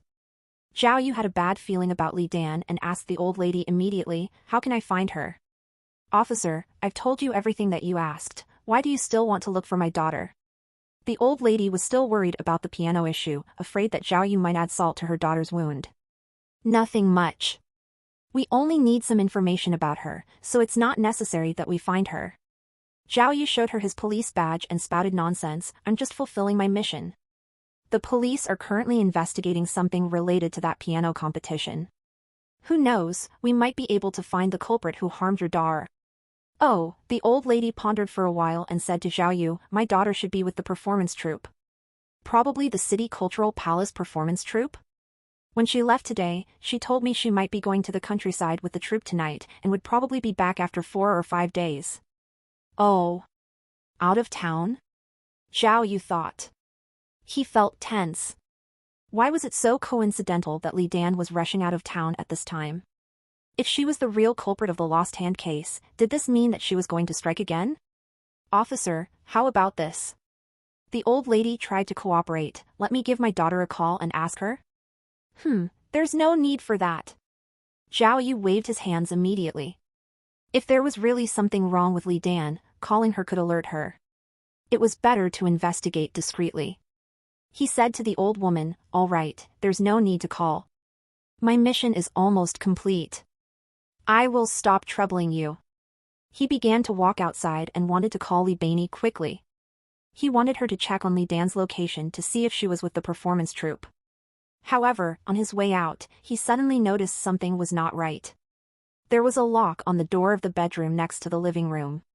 Seeing this lock, he stopped and asked, Ma'am, why is this door locked?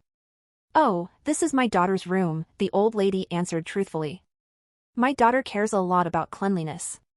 Her room is always locked, and nobody is allowed to go in. Not allowed to go in? Zhao Yu got more curious. He asked the old lady if she could open the door to let him take a look. No, no, definitely not, the old lady waved her hands. My daughter is very against others entering her room, and that includes me. Moreover, the key is always with her, so even I cannot enter. Don't worry. I can open it. Zhao Yu did not care and reached for the lock. No. You really can't, the old lady stood in front of the door, blocking it. I beg you, officer. I'll be honest with you. My daughter is a clean freak.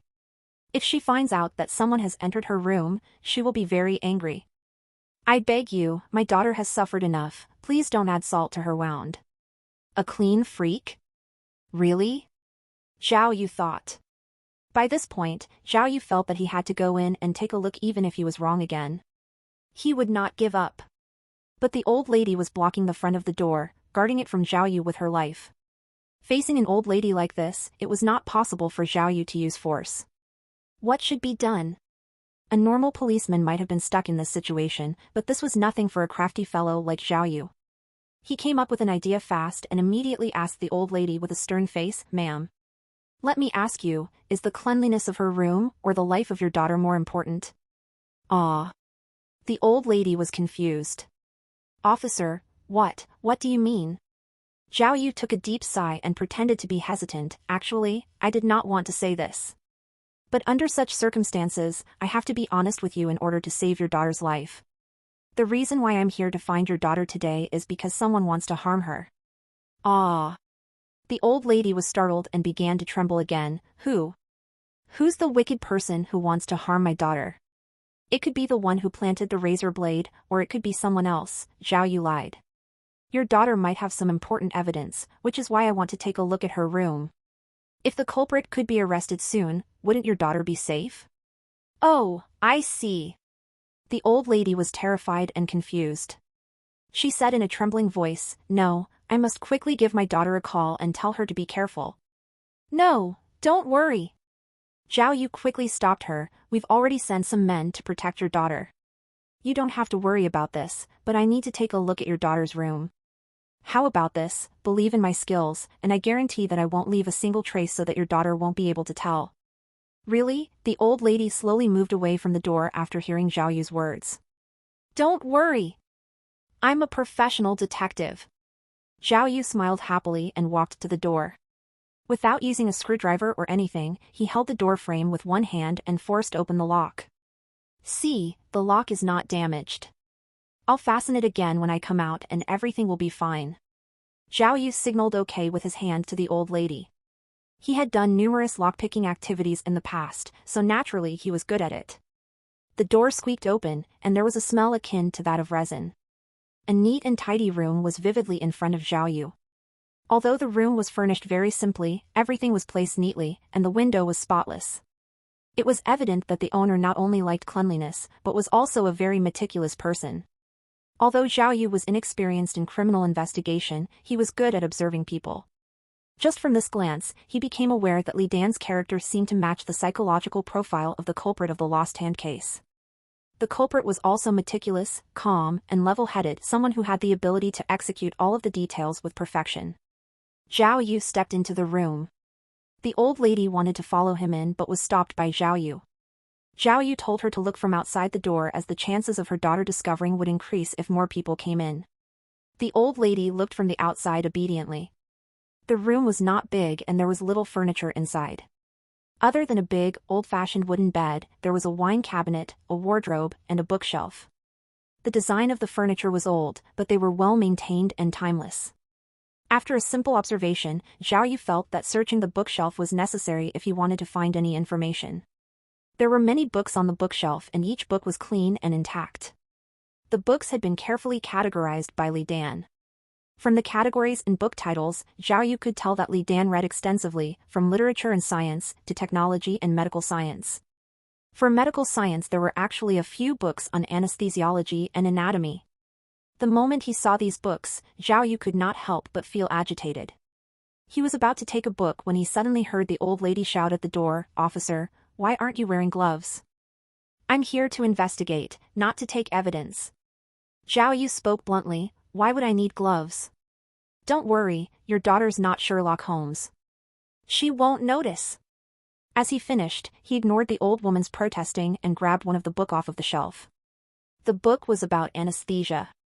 Zhao Yu flipped through a few pages and saw that there were many notes in the margin.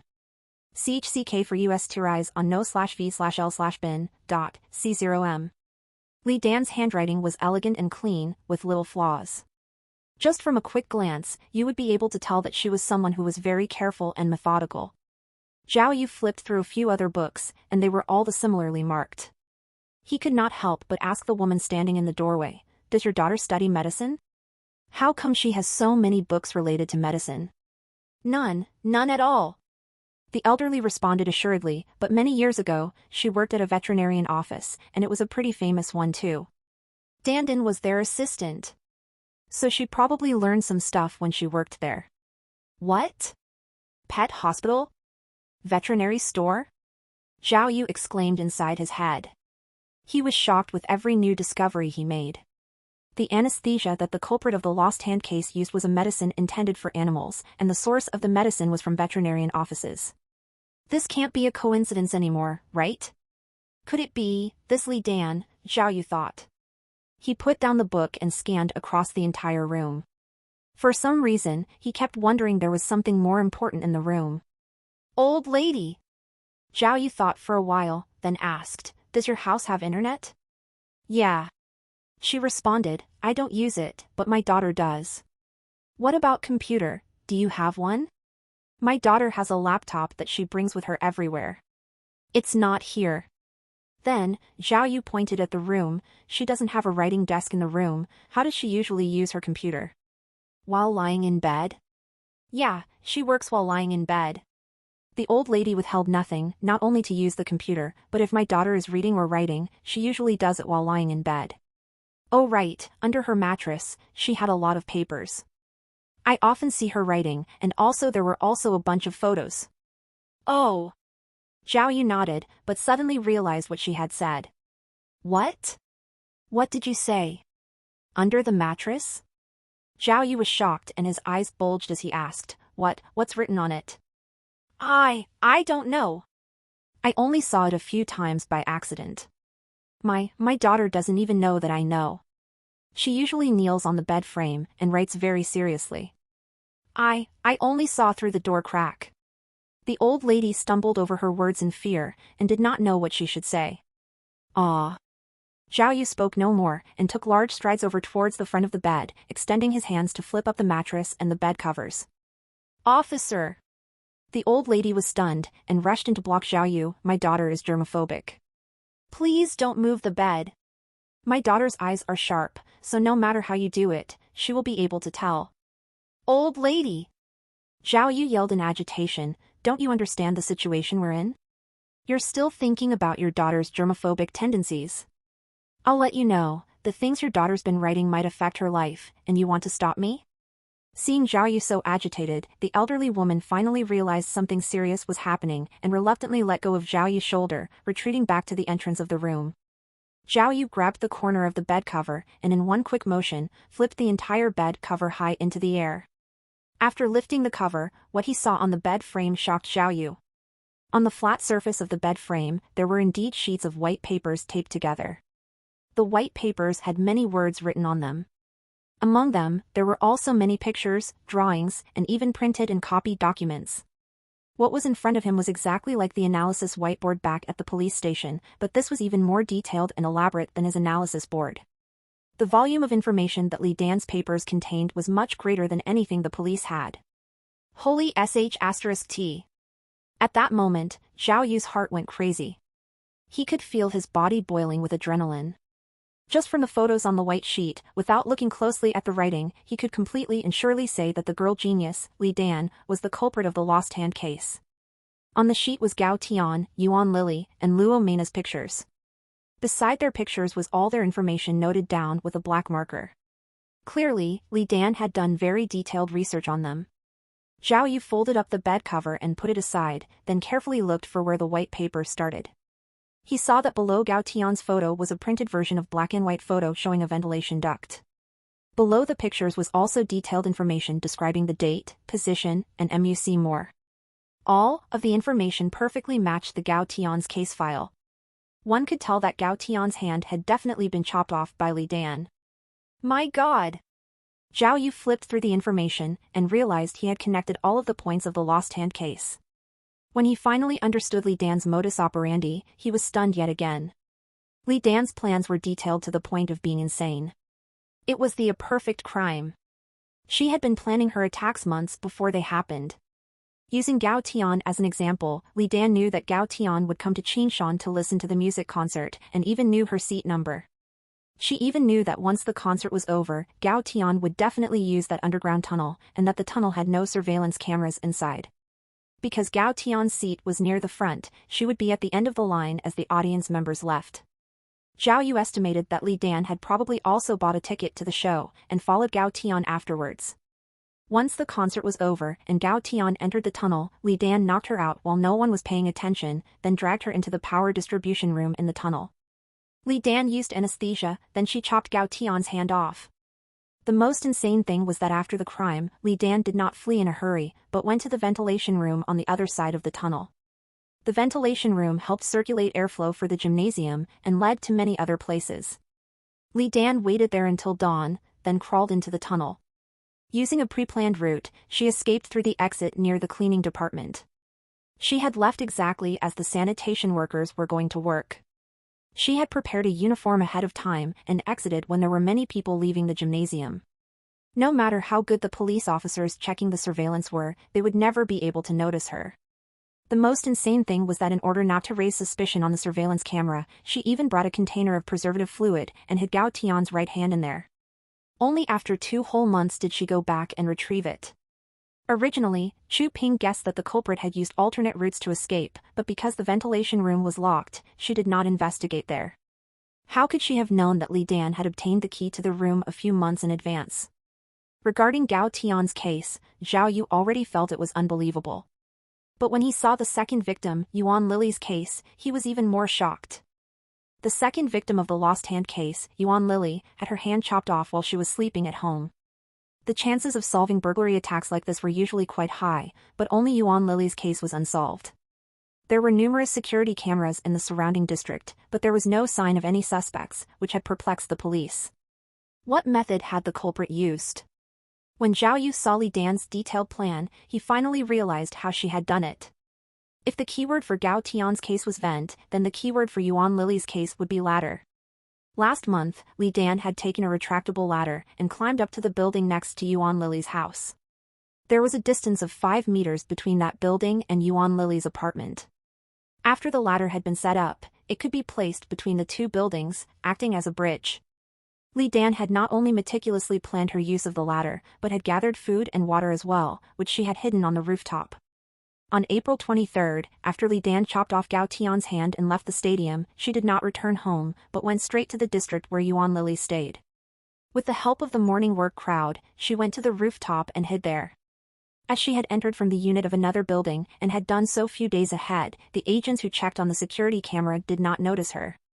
Li Dan waited patiently on the rooftop for 3 days until the night of the 25th, where she set up the ladder and climbed over to Yuan Lily's building. The corridor of Yuan Lily's apartment did not have direct access to the rooftop. Li Dan had dropped a rope down to enter the corridor from the window. Yuan Lily stayed on the 3rd floor. Not only had Li Dan duplicated her house key in advance, but she had also planted a listening device in her house months in advance. Therefore, she had already known that Yuan Lily would be home alone that night. Li Dan's next steps were the same as with Gao Tian. First, she knocked out victim, then gave her anesthesia, and finally chopped off her hand. After chopping off Yuan Lily's hand, Li Dan kept the listening device and damaged the door lock on purpose to create a false impression of forced entry. Thereafter, she climbed back to the rooftop using the rope, and returned to the neighboring building using the ladder. What happened next made Zhao Yu's hair stand on end. In order not to be caught by the security camera, Li Dan hid on the corner of the rooftop and stayed there for a week with Yuan Lily's chopped hand. Zhao Yu would never have imagined that when the police had been investigating Yuan Lily's case, the culprit was hiding on the rooftop of the next building. Li Dan's confidence and boldness were on a completely different level. During that time, there were police officers who checked the rooftop of Yuan Lily's apartment, but since Li Dan was hiding in the corner of the neighboring building, she had not been discovered. It was only after 1 week that Li Dan went downstairs and left the district. The ladder was removed from the rooftop after a long period of time. From duplicating the key to planting the listening device, followed by preparing the ladder and food, and then finally committing the crime, the whole process took several months. The meticulousness of Li Dan's plan made one speechless. When she was hiding at the rooftop, she had even prepared a waste bucket to collect her own waste, and did not leave a single trace. Such a carefully planned crime had made it impossible for the police to investigate. Moreover, the motive of the crime was unclear, resulting in the case being unsolved for a long time. Looking at the information before him, Zhao Yu felt perplexed once again. Li Dan's modus operandi, her meticulousness, and her endurance was a precise reflection of her deep hatred for the victims. To exact her revenge, she had created the perfect crime, but if Li Dan was doing this on behalf of herself, could she be overly blinded by her own hatred? There was probably only one person behind her injury during the piano competition. Did she really have to take revenge on so many people? Did she have to chop off the hands of all the competitors in top 10 positions? At that point, Zhao Yu was not in the mood to find out Li Dan's plan for Luo Mena. He looked at the end of the document to look for Li Dan's other targets. Who would it be this time? Your F48 stories on /o/v/lbn.cm. Once he found his answer, Zhao Yu was astonished once again. Other than the 3 victims, there was detailed information of another person on the paper. This person was likely to be Li Dan's next target. The photo was of a stylish and very tall woman. Beside the woman's photo was a printed document, and there was a black and white photo on the document. Zhao Yu took a glance and suddenly felt nervous. The photo was actually of a tall burial mound. In front of the burial mound was a black gravestone. The strange thing was that there was a big hole caved between the gravestone and the burial mound. What does this mean? What does a grave have to do with Li Dan's plan? What does she want to do? Zhao Yu wondered. He quickly looked at the information below the photo. He had thought that Li Dan's next target would be Li Xinhua, whom he and Li Beini had predicted. However, the information did not show Li Xinhua, but a woman named Xiao Jiaying. Zhao Yu did not recall such a person on the competitors list. What is this? Doubtful, Zhao Yu continued reading and understood why. The information showed the woman named Xiao Jiaying was a female entrepreneur in international trade and had moved to Australia. Oh! So it's her. Zhao Yu suddenly realized that Xiao Jiaying was actually Xiao Lulu, and that Xiao Lulu had placed 3rd in the grand piano competition. The information that Li Beini had gotten showed that after the competition, Xiao Lulu was the first to be accepted by the National Conservatory of Folk Music and later to study abroad. After that, she started a business in musical equipment and became a well-known entrepreneur. It had been smooth sailing for her, and she was indeed very successful. Don't tell me, she is Li Dan's next target? Zhao Yu tried to suppress his inner agitation and read on. He quickly realized there was no information on other people behind Xiao Jiaying. There was nothing on Li Xinhua, and also nothing on the champion that year, Lu Tao. Was Li Dan planning to wait until next year to exact her revenge, or did she think that those 2 people were not her enemies, so there was no need for revenge? Wait! Zhao Yu seemed to have realized something. He quickly turned back and looked carefully at the document with the gravestone photo. Although the words on the gravestone were not clear, the caved-in hole in the middle of the grave was very clear. After he read the general meaning of the document, he was startled. Holy sh**t. It's actually like this? This is gonna be terrible. Police officer. What's up? The elderly woman saw Zhao Yu's reaction and was excited and nervous. She asked as she stood by the door, "Are these the things you needed? My daughter is a good person. You have to protect her well." Zhao Yu was still in a state of shock and confusion as he ignored the woman's inquiry. Not only did he carefully read the document with the photo of the grave, but he also made sure to read through all the information regarding Xiao Lulu. As with the last few cases, Li Dan had already done extensive research and planning for her next act. The place with the collapsed grave was the key to her current plan. As it turned out, the person in the grave on the document was Xiao Lulu's father. Her father had passed away many years ago due to a sudden illness. Returning to his roots, his body was buried in his family's ancestral graves. Had Li Dao dared to alter the grave?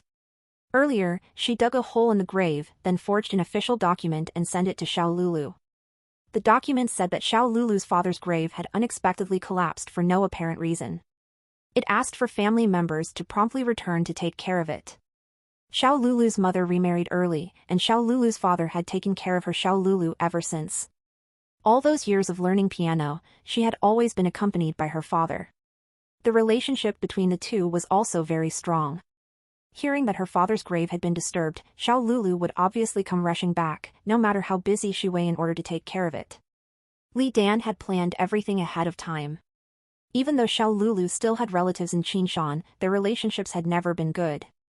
Li Dan knew that Xiao Lulu would definitely not ask those relatives to help her. Also, the anniversary of Xiao Lulu's father's passing would be in a few days. No matter what, she would come back to pay her respects. Since there were issues with her father's gravesite, she would obviously attend to it herself, and would also arrive early. Li Dan's information was incredibly thorough. Xiao Lulu was still single, with no boyfriend. If she came back to Qinshan to take care of the grave, then her business in Australia was definitely being taken care of by someone else, so she would most likely return to Qinshan alone, which gave Li Dan the perfect chance to put her plan in motion. Yuan Lily had been attacked on April 26 of last year. It was currently April 26, so if Li Dan was going to attack Xiao Lulu, would it be today? Read latest chapters at n/velbi.co/m. Thinking this far, Zhao Yu could not help but inhale heavily. Was it possible that Li Dan had already attacked Xiao Lulu? Had Li Dan already cut off her right hand? Zhao Yu wanted to immediately call Li Baini and tell her everything, but when he pulled out his phone, he realized that he did not even know where Li Dan planned on attacking Xiao Lulu. If they could not find the location of both Li Dan and Xiao Lulu, then there was no way for them to stop Li Dan. Zhao Yu could only keep on reading. Quickly, he found a copy of a plane ticket among the vast amount of information. On the bottom part of the ticket, Li Dan noted the time April 26, 3 o'clock. This was probably the time Xiao Lulu would arrive in Qinshan Airport. But it was already 4:15 now, so Xiao Lulu had already been in Qinshan for more than an hour. Within that hour, a lot of things could happen. Xiao Lulu was in great danger. Zhao Yu continued to read. Other than seeing a picture of something similar to a water gun, there was not any other useful information. No. We can't drag it out anymore. We have to find Xiao Lulu immediately. Zhao Yu cried in his head. Thinking this far, Zhao Yu quickly pulled out his phone and started taking pictures of all of Li Dan's documents. Although he was pressed for time, he figured that was probably more information on the white papers in front of him, so Zhao Yu made sure not to miss a thing as he took pictures. The bed frame was huge. He could not take a picture of everything all at once, and only managed to take the pictures of the papers piece by piece. Due to the angle, Zhao Yu had to kneel on the bed frame to take the picture. Unexpectedly, when he knelt down, a wooden board suddenly sprung up between the two pieces of white paper. Zhao Yu touched it with his hand, and realized that there was a huge box under the bed. Zhao Yu was already in a hurry, he did not even think about it much when he went to pull at the edge of the box. The aged wood made a squeaking sound, and the entire board was flipped open forcefully. Zhao Yu only took a single glance before he hurriedly shut the box again. Not only did he shut the box, but he also pressed the bed frame forcefully onto it. Holy sh**t. Holy sh**t. Zhao Yu cursed several times to himself before he felt his heart finally slow down. Although he had only taken one glance, Zhao Yu had seen it clearly. Under the board were 3 large glass containers with some sort of mysterious liquid in them. Inside every container was a pale hand. My God! Zhao Yu bit the inside of his mouth. No matter how much he thought, he could never imagine that Li Dan would leave such incriminating evidence in her own house. 3 human hands. Just leaving them under the bed where she slept, she did not even feel a little bit uncomfortable. Suddenly, Zhao Yu remembered his original hypothesis. The reason why the culprit kept the chopped-off hands with them might be similar to the gangsters on the streets. They could look at them at any time and relive the hatred in their hearts. The reason why Zhao Yu closed the box so quickly was not due to fear, but he was worried that Li Dan's mother would see it. If the elderly woman saw them, then the problem would escalate. Thankfully, Zhao Yu was used to these sorts of situations. He forced down his own nervousness and agitation and feigned calmness as he turned to Li Dan's mother. Old lady, you're right, exactly. As Zhao Yu spoke, he quickly put the bed cover back to place, then covered up all the information. I found some very important information. It will help the police greatly. You have to keep it safe, otherwise your daughter will really be in danger. The elderly woman did not suspect Zhao Yu one bit, and was scared out of her wits. Then, what should I do? Will someone bad come here? Don't worry, I will tell the police right now. Zhao Yu quickly left the room, putting the lock back in place, then warned the elderly woman at the same time, "Old lady, in a few minutes, there will be many police officers coming here to get the information. Don't worry. Just make sure to guard the house properly. If you don't see police coming, don't go anywhere." Oh, the elderly woman was still in shock, but Zhao Yu had already pushed open the gate and ran out in a flash. Xiao Lulu! Xiao Lulu! As Zhao Yu rushed to his police car, he wondered if he could save Xiao Lulu in time. She could not end up as the fourth victim of the lost hand case, right? Senior, what a coincidence, I was about to call you. Li Bei's vivacious voice said through the phone. Li Xinhua's private life is a mess. I just saw her go into a hotel with 4 men. Ah. What? Zhao Yu had wanted to tell Li Bei about Li Dan, but as Li Bei suddenly told him that, he became lost for words. Li Bei sneered and said, I knew you were not thinking of anything good. I was joking. She was at the hotel for a conference. Kikik. Zhao Yu cut Li Bei short and told her what he saw at Li Dan's house all at once. After listening, Li Bei was completely dumbstruck. She was only a clerk in turn, and although her investigation skills were quite good, she felt a little confused now that they had discovered who the culprit was. Senior. What should we do next? Li Bei asked, shivering. What should we do? Zhao Yu was also barely a real policeman. Encountering such an earth-shattering event had also made him lose the ability to think straight. He needed to take control over Li Dan's place and obtain evidence of her crime as well as the hands of the victims. At the same time, he needed to find Li Dan and Xiao Lulu's whereabouts. Zhao Yu was aware that time was running out. It was impossible for just him and Li Bei to complete an emergency task like this. They needed to request support, however, Zhao Yu was feuding with Lu Changhu and Chu Ping, so he did not want to hand over his hard-earned results to them. After much consideration, Zhao Yu finally had a plan.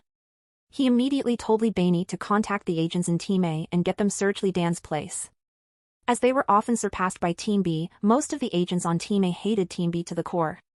If they could solve the lost hand case before Team B, it would be a good chance for them to earn some pride and glory, so they would definitely put in their best effort. Read latest chapters at n/velbi.co/m. As for locating Li Dan and Xiao Lulu, Zhao Yu intended to get Zhang Jingfeng to help. With the help of his expertise in finding people, they would certainly catch the culprit. Li Bei went along with Zhao Yu's plan and sought for help immediately after hanging up. In order to help Li Bei convince the Team A agents, Zhao Yu had wanted to send her the photos he took at Li Dan's place. However, his cell phone had no data, so how could he possibly send them? Luckily, Zhao Yu was a fast thinker and drove to the KFC at the entrance of the alley. This KFC was the same place where Luo Mena had called for help after having her hand chopped off. Using the data from KFC, Zhao Yu sent the information to Li Bei.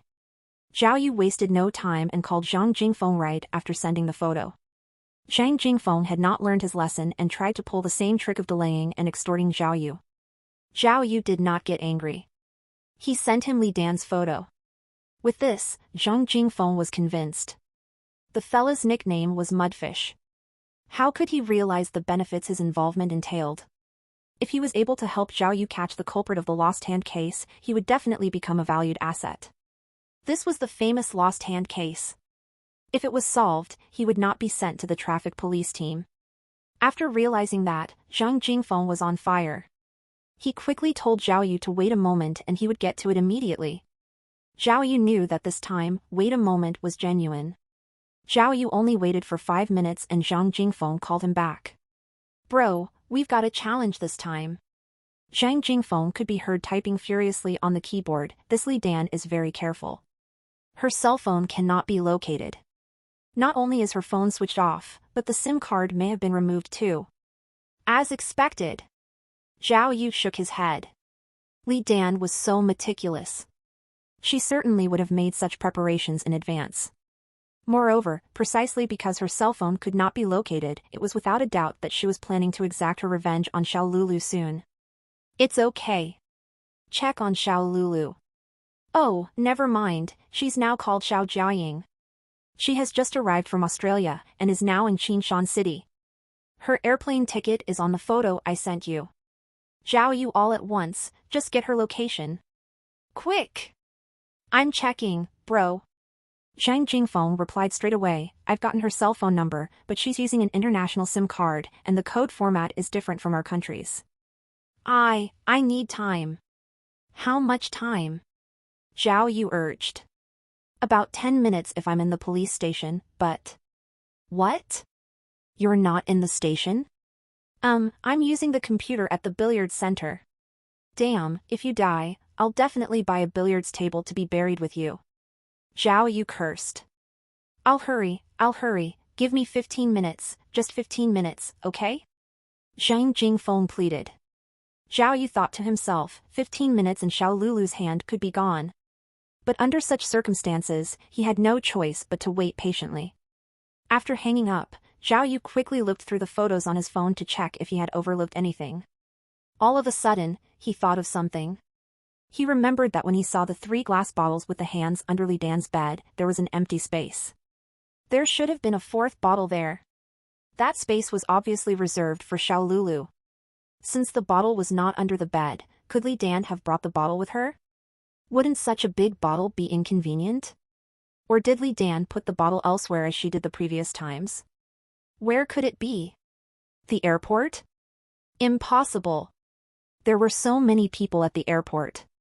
Li Dan would not strike there no matter how capable she was. Other places other than the airport?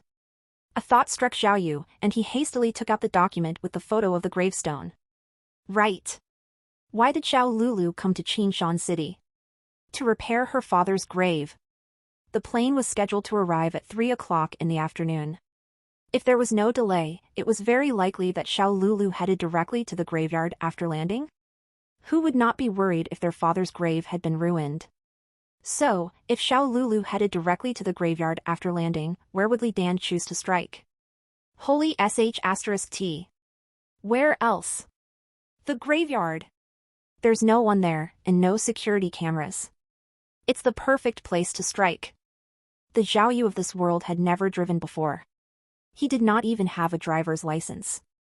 But the street king Zhao Yu of his previous life was different. In his old world, he was often invited to the police station due to frequent speeding. Although his driving skill was not considered amazing, his opponents were always very afraid of him because Zhao Yu drove in a style similar to how he fought without a care for his own life. Zhao Yu was driving his police car with the siren was going off. How could any traffic police officers stop him now? He floored the gas pedal and headed straight towards the place called Majiacheng. Along the way he sped past countless cars, ignored every traffic light, and nearly ran a few cars into the ditch.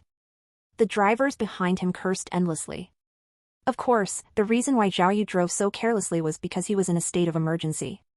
Majiacheng was a fairly famous graveyard in Qinshan and was the home of Shan Lulu's father's grave. He was rushing to save someone. Despite that Zhao Yu only took 10 minutes to get to Majiacheng, the graveyard's area was fairly big, and he did not know where Shan Lulu's grave's exact position was. Baidu's map feature would not show the exact position of graves, so Zhao Yu could only circle around the area and search. It was currently the end of April, so the graveyard was filled with long weeds. With his sight obstructed by the weeds, Zhao Yu's search was even more difficult. His car could not enter the tightly packed graveyard areas and could only circle around on the dirt road near the outside. At this time, the tracking expert was finally of some use. Zhang Jingfeng had finally found Shan Lulu's exact location and immediately called Zhao Yu. Originally, Zhang Jingfeng had wanted to send the location to Zhao Yu, but Zhao Yu's phone had no data, so he could only ask the other to describe the location coordinates orally, then use the police tracking device to pinpoint the position. After inputting the coordinates, Zhao Yu's eyes lit up. He had guessed correctly. Shan Lulu was indeed in the Majiacheng graveyard area. If Shan Lulu was near, then Li Dan was most likely there too. Zhao Yu quickly got started on using the coordinates, but the car suddenly plunged into a ditch in the grave area and could no longer move. Zhao Yu could only try to memorize the location, then left the police car behind and headed towards the grave area. Even though it was almost May, the graveyard was still cold, and the air was humid. The area had not been maintained in almost 2 weeks, and the cemetery was completely empty except for some stray pieces of paper money and firecrackers. When Zhao Yu crossed through an area of weeds and tombs, he raised his head to see a blue taxi. Oh. Why is there a car here? Zhao Yu ran over in a hurry and saw that the taxi was stopped on a sidewalk. The driver was smoking and listening to the radio. There's a driver? Zhao Yu thought to himself, this area is very close to Shan Lulu's location. Could it be, this taxi? Zhao Yu exclaimed, hey. He rushed over and pulled out his police badge. I'm a police officer. Tell me, what are you doing here? Seeing a living person jump out from the cemetery with such an excited attitude shocked the driver greatly. Their face nearly turned green, and he almost burnt himself with his cigarette. When he saw Zhao Yu's police ID, he stuttered, I was here with a customer. Not here for anything. Was it someone from the airport? Zhao Yu asked in a hurry, with a woman? Visit novelbin.c.m for updates. How did you know?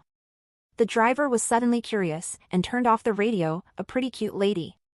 Said she was from somewhere foreign. Ah. Zhao Yu was shocked and nearly roared at the driver as he continued his questioning. Where is she? Where did she go? Over there. The driver did not know the situation and could only point to where the lady had went. How long ago? Zhao Yu yelled. Like a few minutes? The taxi driver was very confused. Are you really a policeman? What's the problem? Zhao Yu was in no mood for small talk and ran off with all his strength in the direction that the taxi driver pointed towards. A few minutes. A few minutes. He was not sure that if he could find her in the next few minutes. Zhao Yu moved faster than he ever had before. As he bolted through the graveyard, he craned his neck and looked around in every direction. Suddenly, through the cracks of the endless weeds, he saw something of a different color. Green? Where did the green come from? Also, it was moving. To see it clearly, Zhao Yu hopped over some tombstones and finally saw what was happening in the distance. When he saw it, his expression changed rapidly. Ah. Holy sh*t. About 20 meters away, a woman in a tight gown was messing with something in front of a tombstone. The woman was wearing a surgical cap. The hat was green, which was what Zhao Yu had seen moving in the distance. Below her, there was a woman dressed in a white fur coat and stiletto heels lying on the ground. The woman wearing the surgical cap looked as if she had just finished something. She rolled up the sleeve of the woman on the ground and put her hand flat against a small chopping board. Then, as Zhao Yu watched, she raised a silver axe high into the air. Ah! Zhao Yu was shocked and jumped up in a rush and yelled, Hey! Stop! His yell was filled with thunderous power. When it reached the woman in the surgical cap, the woman could not help but shiver and raised her head to look at Zhao Yu. Her face revealed nothing but panic. Zhao Yu bolted towards her as he yelled. Holy sh*t. I finally caught you. Zhao Yu thought. The woman in the surgical cap saw Zhao Yu running towards her, instinctively put down her weapon, and started running away. Hey! Don't run! Don't run! Zhao Yu roared as he chased, You can't run. You're already surrounded. Where are you going? When Zhao Yu ran past the front of the tomb, he checked on the fashionable and beautiful, rather tall woman lying on the ground. She was completely knocked out on the floor. Needless to say, this person was definitely Shan Lulu. The one who was running away was without a doubt the culprit, Li Dan. Li Dan! Zhao Yu realized. Zhao Yu quickly left Shan Lulu and continued to chase after Li Dan. Li Dan was running in the direction opposite of the taxi. There was a small path leading towards a highway in the distance. Humph. You can't get away. Once Zhao Yu realized their geographical position, his confidence boosted. He more or less had confidence in his ability to chase down people. Li Dan! Where do you think you're going? Zhao Yu took huge strides as he chased her. He was incredibly fast and was visibly catching up to Li Dan. But as soon Li Dan reached the end of the graveyard area, she stopped. Huh? Zhao Yu paused as well. Why did she stop? Could it be that she finally realized she had nowhere to run and was going to surrender?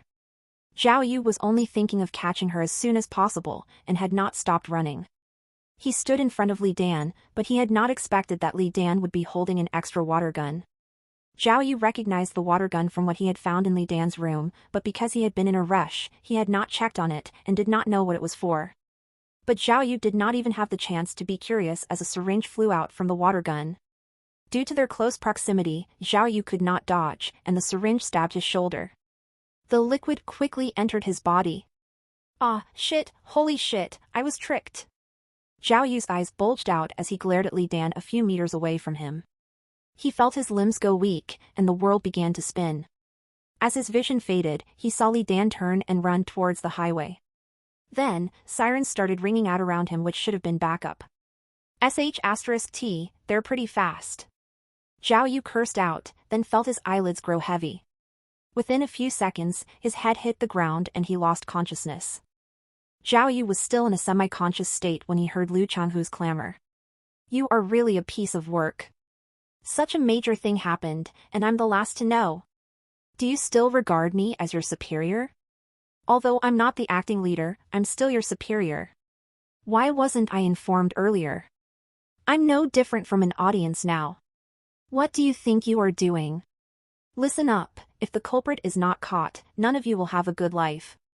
Having heard Lu Changhu's annoying voice, Zhao Yu opened his eyes and realized he was weak all over and unable to move. Chief Wang, is Officer Zhao all right? Li Bainie's worried voice rang in Zhao Yu's left ear. Don't worry, it's not a big problem. A gentle female voice came into his right ear, it's just a fast-acting anesthetic. With such a small dosage, I estimate that he will wake up in a few minutes. Just as Chief Wang ended her sentence, Zhao Yu opened his eyes and shook his head. Hey! You've woken up. Li Bainie shouted happily, you've really woken up. At that instance, Zhao Yu suddenly recalled what had happened, holy *T. I was taken down by a little woman. That water gun was actually a powerful anesthetic gun. Zhao Yu quickly got up from the ground and wanted to check on what had happened to Li Dan. Did she run away, or had she been caught? However, the drug still lingered in his body, and his legs were unable to support himself. After getting up, he staggered and fell forward. Seeing the shaky Zhao Yu, Chief Wang rushed up to hold him. Who would have expected that Zhao Yu had used too much strength and fell onto the floor with Chief Wang, pressing her under his body. What was more shocking was that Zhao Yu's hand was pressing on her chest. Oh! Li Bainie witnessed the whole incident and was too shocked for words. Chief Wang was the police force's Forensic Identification Bureau's top forensic pathologist, Wang Fei. Although her name sounded a little masculine, she was a true beauty. Just past the age of 30, she was as fair as a flower and as beautiful as the moon. This graceful woman was definitely one of the top beauties in the police station. With her great charm and a soft voice that melted the heart of anybody listening, she was the fantasy of many male agents in the police station. However, due to the nature of her work as a forensic pathologist, many people did not dare get close to her. According to gossip, Wang Fei had gotten divorced a few years ago due to her frequent contact with dead people. Zhao Yu had taken advantage of such a great beauty. It was a habit of his in the past to take advantage of women. When he felt their softness in his palms, he did not withdraw his hand, but instead took the opportunity to grab once more. Usually, a woman would have slapped Zhao Yu across the face. But Chief Wang did not seem to mind. She spread out her arms and stared at Zhao Yu with interest. She seemed to be asking Zhao Yu, let's see how long you're gonna grab me for? Hey! Senior! Ahem, Li Bainie could not stand it anymore. She forced a cough and pulled Zhao Yu up. At that moment, Zhao Yu finally regained full consciousness. He looked around and realized he was still in the graveyard. After that fall, he and Wang Fei were covered in mud. Zhao Yu quickly bent over to help Wang Fei up and apologized at the same time, I'm sorry, Chief Wang, I knocked into you. I'm really sorry, I really didn't do it on purpose. Kikik, Wang Fei sized up with Zhao Yu and laughed, I had heard of a rogue detective in Team A, but I didn't expect it to be you. I'm impressed. Kikik, Wang Fei laughed amorously without any hint of awkwardness. Interesting. I like. Zhao Yu thought. He had wanted to continue flirting with Chief Wang, but Lu Changhu had rushed over in rage, Zhao Yu. Look what you've done. He pointed at Zhao Yu's nose and howled, how arrogant of you. You'd gotten such an important clue and you didn't report it? You really think you are the Lone Ranger? What exactly were you thinking? See? Now what, the culprit has escaped. Hey, although Lu Changhu yelled at him, Zhao Yu did not pay him any attention. Instead, he put his arms on Li Bei's shoulder and whispered softly, disregarding Lu Changhu. Zhao Yu asked about the case development. Li Bei told him that when Team A agents confiscated Li Dan's criminal information and the three hands, they realized the severity of the situation and immediately reported it to Chu Ping and Lu Changhu. When the two found out, they were both furious and shocked. They never would have imagined that Zhao Yu would really uncover the truth behind the lost hand case, thus they quickly found Zhao Yu's location and rushed to the graveyard. When they got there, they first found the Xiao Lulu, who had been knocked out with anesthetic, and then found the unconscious Zhao Yu. As for the culprit Li Dan, there was no sight of her. No way. Zhao Yu recalled the moment before he was unconscious. He had already heard the sirens of the police cars. How could Li Dan have escaped if she had no transportation? Seeing that Zhao Yu totally ignored his existence, Lu Changhu was furious. You guys, quickly inform the workers at the checkpoints of the road junctions around the area. We must not let the culprit escape. Chu Ping's voice was approaching Zhao Yu. The culprit is very likely to have gotten a ride out of here. She wouldn't have gone far in this short amount of time. We must catch her. Yes, the team members received the order and ran out of the graveyard. Visit novelbin.c.m for updates. After giving instructions, Chu Ping took big strides over toward Zhao Yu, stared fiercely at him and shouted, Zhao Yu, you're really too selfish. Team leader Chu looked sullen. Because of a trivial thing like betting, you held up an important matter for the police. Why didn't you tell me about such an important lead earlier? If you had told me, the situation wouldn't be like this now. The culprit would have been brought to justice. But look at what's happened now. Chu Ping scolded, with the culprit's ability, if she leaves Qinshan, it will be difficult to catch her in future. Exactly. Lu Changhu finally got a chance to rant. Zhao Yu. You think you're so great because you found out a little clue. Let me tell you, as long as the culprit is not caught, the case is not solved. I'm gonna report you to the superiors later. Just you wait for your punishment. Captain Lu, isn't this too much? Li Bei could not stand it anymore and stood beside Zhao Yu. Officer Zhao had found the clues. Even if there's no reward, there should not be any punishment. That's right, Captain Lu. Wang Fei suddenly chimed in, I don't think there's a need for any punishment. If not for Zhao, that woman would have lost her right hand just now. Although Wang Fei spoke with a soft voice, her words as the first in command of the Forensic Identification Bureau carried much weight. Lu Changhu had not expected her to speak for Zhao Yu, and felt embarrassed. Because of this case, Zhao Yu was even shot by the anesthetic gun. Li Bei said angrily, how dangerous was that? You still want to make things difficult for him? Li Bei, where are your manners? Lu Changhu could not say anything to Wang Fei, but for an intern like Li Bei, it was different. He howled, I haven't even gotten to you yet. You helped Zhao Yu conceal evidence. You're not getting away with it too. The two of you just wait and see. Huh. You also know that it's dangerous to be shot by an anesthetic gun, right? Chu Ping said coldly, this is the consequence of doing things your own way. Exactly, he obviously doesn't have the ability. Lu Changhu added to express his bitterness. Lu Changhu had thought that Zhao Yu would fly into a rage after hearing all of this, and cursing, however, he was surprised to see that Zhao Yu was not angry. He looked as if he had been praised and started to smirk. Seeing Zhao Yu laughing for no reason, Department Leader Wang Fei, who was at the location to collect evidence, stopped his work to watch what was happening. Zhao Yu, you can laugh. Lu Changhu was still making faces, your happy days are at its end. We'll see how long you can laugh. Chu Ping was uninterested, and turned to leave. Even though she did not like Zhao Yu, she also did not like Lu Changhu. But as she was leaving, Zhao Yu called out to her. Oi, Team Leader Chu. Don't leave yet. Zhao Yu spoke as he laughed, you have to be my witness. What? Chu Ping turned around, confused, what do you mean? Oi. Lu. Zhao Yu turned towards Lu Changhu and laughed, say, about our bet, does it count or not? Lu Changhu rolled his eyes as he replied, yeah, why not? Didn't we say so? If you can solve the lost hand case, then I'll pay the 1,800 yuan for you. But where's the culprit? If you don't have the culprit, how can you solve the case? What's the rush? Zhao Yu tilted his head. Didn't we say 7 days? 7 days was the limit. It's only been 5 days, don't I still have time? Right. There's still time, still time. Lu Changhu also laughed. How about it, Zhao Yu? Could it be that you still want to catch the culprit? All right. But I'll say it right now, I'll only complete the bet if you specifically catch the culprit. If it was someone else, it doesn't count. I just wanted your promise. Zhao Yu turned to Chu Ping. Did you hear, team leader Chu? You have to be my witness. After this, I'll go and catch the culprit of the lost hand case with my own hands. How about we also have a competition? See who catches the culprit first. Hearing this, the police officers present could not help but talk among themselves, creating a commotion. In their eyes, Zhao Yu was digging himself a grave. Chu Ping's had access to all sorts of surveillance, roadblocks, and patrols. For Zhao Yu to catch the culprit before her was almost an impossible task. Fine.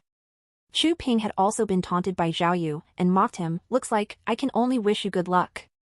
Hearing Chu Ping's mockery, the investigators on B team all displayed varying degrees of mocking expressions as well. But Zhao Yu even extended his hand towards the crowd. Come, everyone, interested?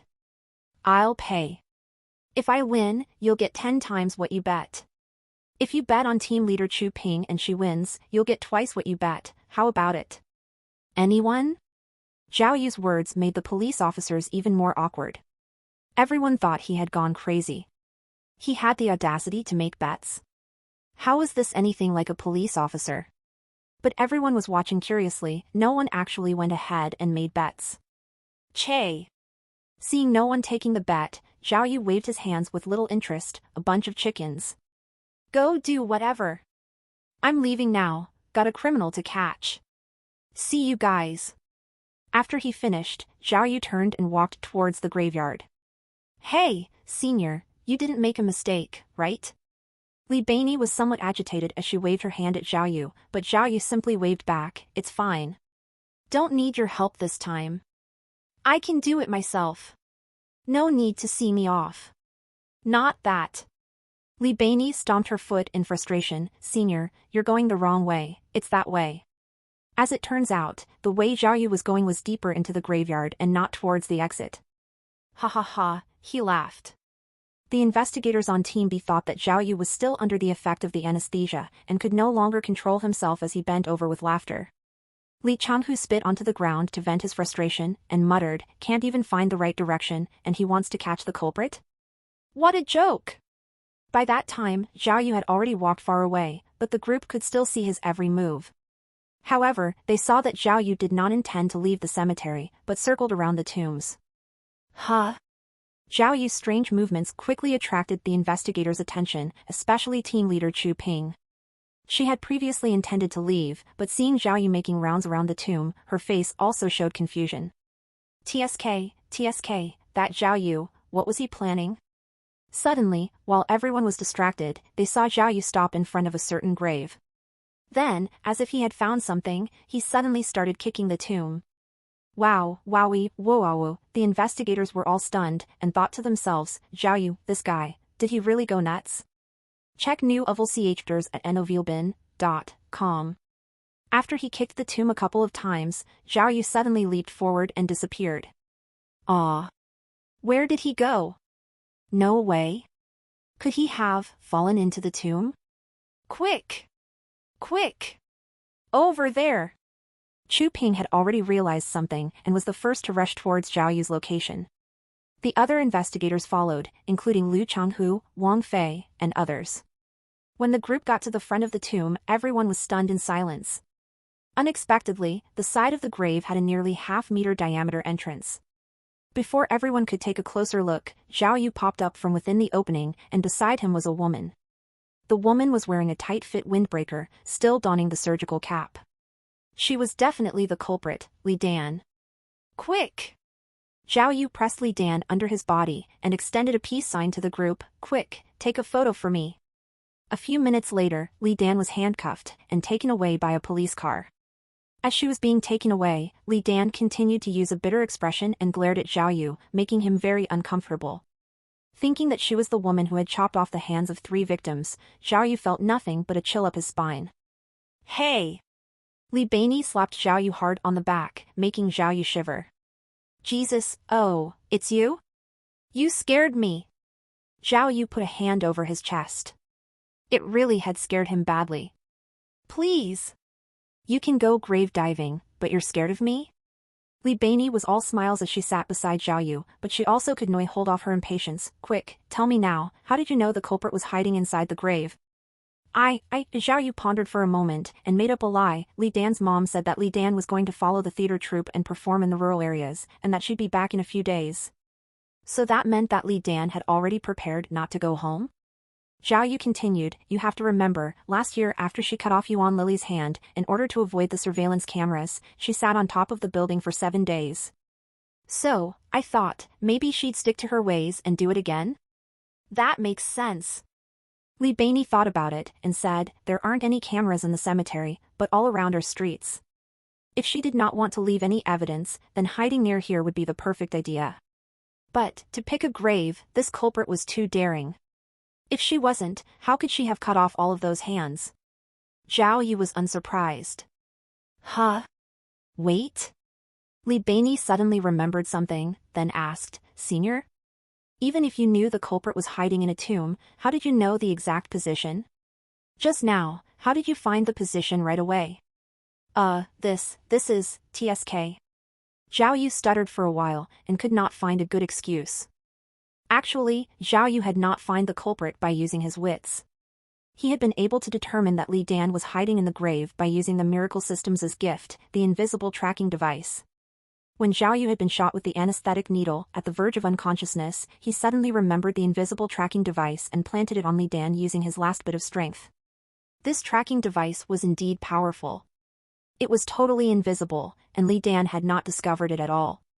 When Zhao Yu woke up, he quickly became aware that there was a radar in his brain and that the target on the radar was pointing at Li Dan's location, thus that scene in which he found her had taken place.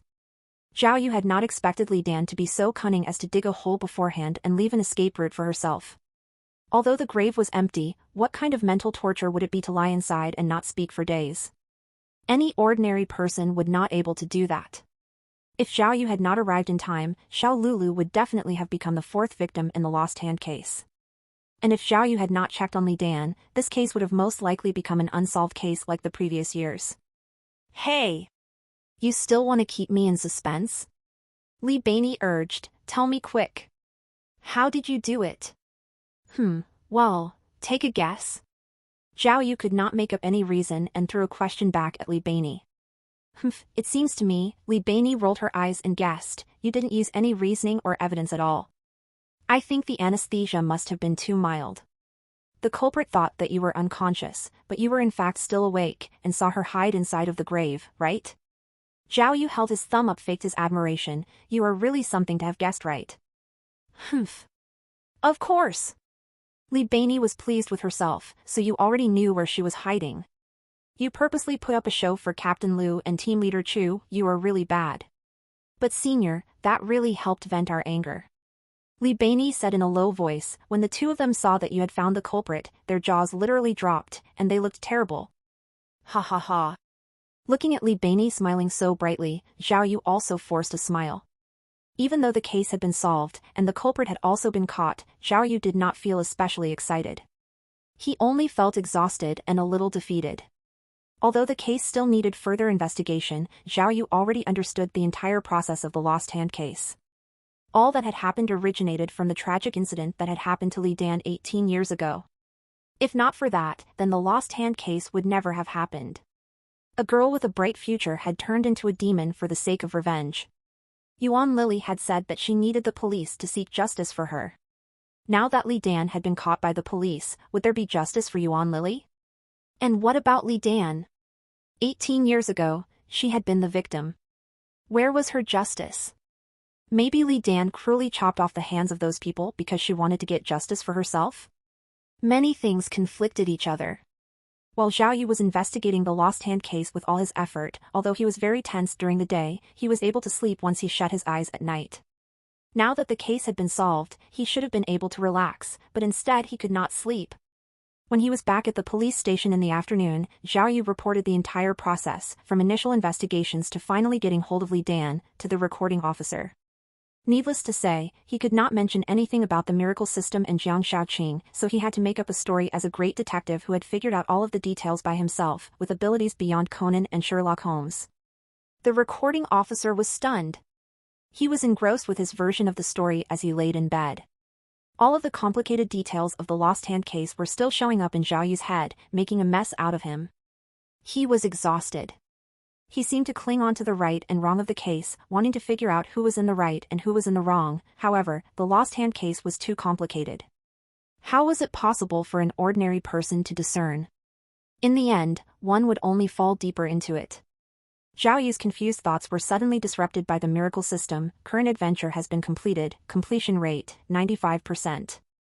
Congratulations, you have been awarded 5 invisible tools, please check. Up to TED chapters NN.com. Oh. At that instance, Zhao Yu's mouth opened in shock. 95%? So high? 5 tools at once? Holy sh**t. Zhao Yu quickly went to the system to check, and the introduction followed. Invisible lie detector, 5 units. Disposable consumable product. After activation, the lie detector function lasts 10 minutes. Oh, it's a lie detector. Zhao Yu could not help but feel greatly disappointed. Although he had achieved such a high completion rate, he had only received 5 lie detectors. This thing. Thinking back on the previous tools he had received, like the listening device, tracking device, multifunction key, and now the lie detector, it seemed that the miracle system was trying to make him a secret agent. Well, I can be a secret agent. Give me a cool sports car like James Bond's. Laser phone, multifunction watch, or something. Something that I can show off. Switching thoughts, the items that he had gotten previously had indeed come in handy in some way. If he had not used the tracking device in the graveyard, how would he have caught Li Dan? He'd scad. Alright, it's better than nothing. Who knows, in future these things might be useful. After keeping the items, Zhao Yu pondered over the miracle system in detail. After a few consecutive days of understanding, Zhao Yu gained a deeper knowledge on the miracle system. He felt that although he had already put great effort into investigating the lost hand case, it would have been impossible if not for the miracle system. If not for the miracle system, he would not have gone to Jiang Shaoqing's parents' conference and connected the lost hand case to piano from there.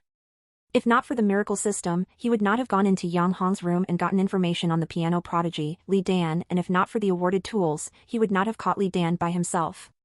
Of course, there were always 2 sides to everything. From another point of view, if Zhao Yu had not put in so much effort into the investigation, even with the benefits of the system, he would not have been able to solve it. If he had not been thinking about the case constantly, he never would have linked chopping hands with piano. Even if Yang Hong had told him about the piano prodigy, he might not have paid attention to it. In other words, if Zhao Yu had not put effort into investigating the case, even if the culprit had been standing right in front of him, he might not have even known that that person was the culprit. Zhao Yu felt that the miracle system was not making any divine calculations at all, and that there was no such thing as good luck or bad luck. The system merely provided Zhao Yu with various encounters, but whether those encounters materialized depended on himself. Ultimately, man will triumph over nature. Miracle system engaged. Duijin hexagram. Reverse of thunder, split from within, cannot distinguish between the 5 elements. Financial situation may fluctuate, and there may be surprises in the future. After a series of violent coughs, Zhao Yu engaged the miracle system successfully that morning. Duijin hexagram, he wondered. Zhao Yu recalled his old predications and realized that there had never been the thunder hexagram. What did thunder represent? Even though reverse hexagrams had appeared multiple times before, Zhao Yu still could not guess its significance.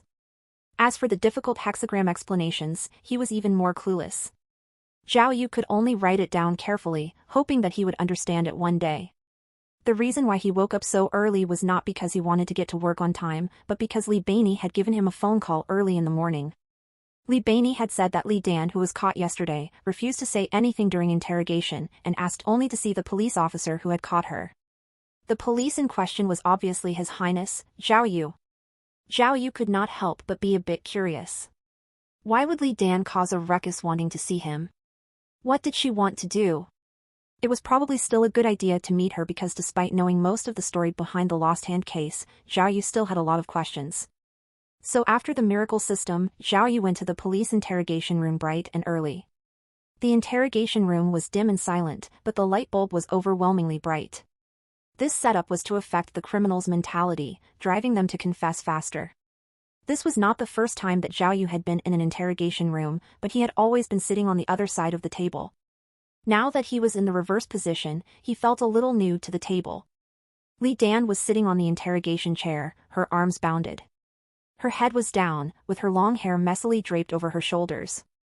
She almost looked like a ghost from a horror story. Hearing some noise, she raised her head, finally revealing her appearance. Zhao Yu took a careful look. Li Dan was not very tall. Her chin was sharp, and her skin was smooth with certain shine to it. Even though she was 36 years old, she looked more like a student.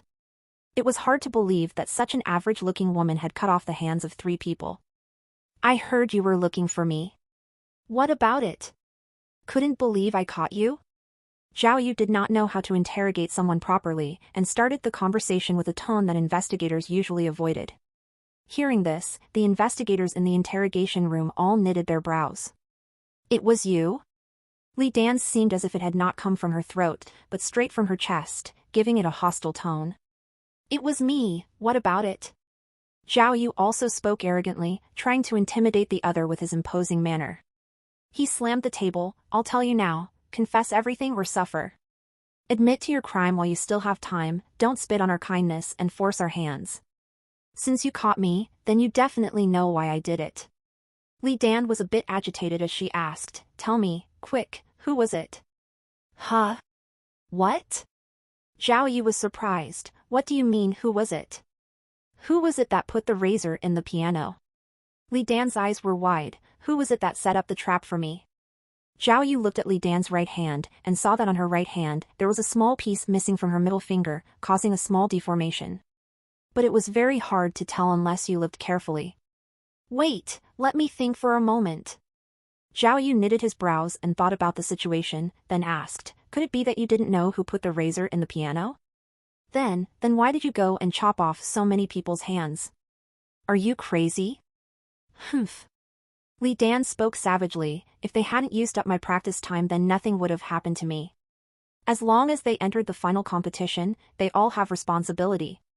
You tell me, Gao Tian, Yuan Lily, Luo Mena, which one was it? Hey! Zhao Yu was puzzled, what do you mean? There were so many people in the final competition. Why do you say the culprit is among the 3 of them? I've already chopped off the hands of the 3 of them. Li Dan clenched her teeth as she spoke, I don't think my plan had any gaps. Only if one of the 3 admitted to putting the razor in the piano would you guys be able to connect the crime to me. Quick! Tell me, which one of them was it? Li Dan was exceptionally agitated and kept struggling in vain against her restraints on the interrogation chair. Could it be? Hey! Aren't you being a little too confident? Zhao Yu shook his head, you think that other than the victims admitting to attacking you, we wouldn't have any other way to find you? Aren't you looking down on? Suddenly, Zhao Yu realized that Li Dan's words held some truth. If it had not been for his miracle system, he really would not have found Li Dan. Not only that, but Li Dan had even kept incriminating evidence, the hands of the chopped-off people, in her own house. Was that not the epitome of confidence? Regarding the first 2 cases, the police force were unable to solve it for an entire year. Who could have imagined that the source of the Lost Hand case was a piano competition 18 years prior? Fine. You don't have to tell me. Li Dan laughed ferociously, I've already gotten my revenge. The person who harmed me was one of the 3. I already have the hands and the evidence in my house. I'm fully ready to take them down with me. Humph, now, I'll let her taste it too, the feeling of losing your hand. No. You're wrong. Zhao Yu shook his head and sighed, none of the 3 admitted to hurting you. You were wrong. I used other methods to find your information. What? Li Dan was stunned. What method? That's impossible. I already found out that the 3 victims all attended a piano competition 18 years ago, then I found a witness who told me about you. Then, I found your house, and caught you. Who? Impossible. Li Dan was still in disbelief. Not many people knew what happened. Not many doesn't mean there were none. Zhao Yu responded, but since it's been 18 years, they were difficult to find. But still. Li Dan retorted, even if you found me, how could you know where I lived? When your mother went to the hospital for chemotherapy, she used your actual address. What? Li Dan was shocked. My mom was the one who completed the registration. I thought that she used the address on her social ID. Damn it! That's why we say there are no perfect crimes. Zhao Yu said proudly. That's still wrong. Li Dan continued to retort, even if everything you said was true, I didn't include what tomb I would hide in at the information in my house. How did you find me? Full 0W current novels on n/o/v/3l/b in.co/m. Your anesthesia was expired. Zhao Yu lied without blinking. Even though I was fainting, I saw you turn back over and crawl into the tomb, so I knew. Impossible. Impossible, Li Dan continued to mutter impossible with a face of agitation, but her body slumped down in disappointment. Zhao Yu understood 2 more things. 1. Li Dan's anesthetic gun had been specially prepared for the crime. As she was not sure if Xiao Lulu would enter the grave alone, the anesthetic gun would have come in handy. Who would have expected Zhao Yu to be the one shot in the end? The second thing was that throughout the years since the piano competition, Li Dan had not thought of chopping off hands for revenge, although she had felt robbed. It was only last January when she found out that her mother had a terminal illness. Devastated, her vengeance surfaced. Zhao Yu took a deep sigh and said, "You're so capable, but why were you so stupid to choose this method of revenge? You could have just caught the suspects and forced them to tell the truth. Whoever harmed you, you chopped off their hand. Every injustice has its perpetrator, but you chopped off the hands of 3 people. Isn't that equivalent to killing innocent people? What did you say?"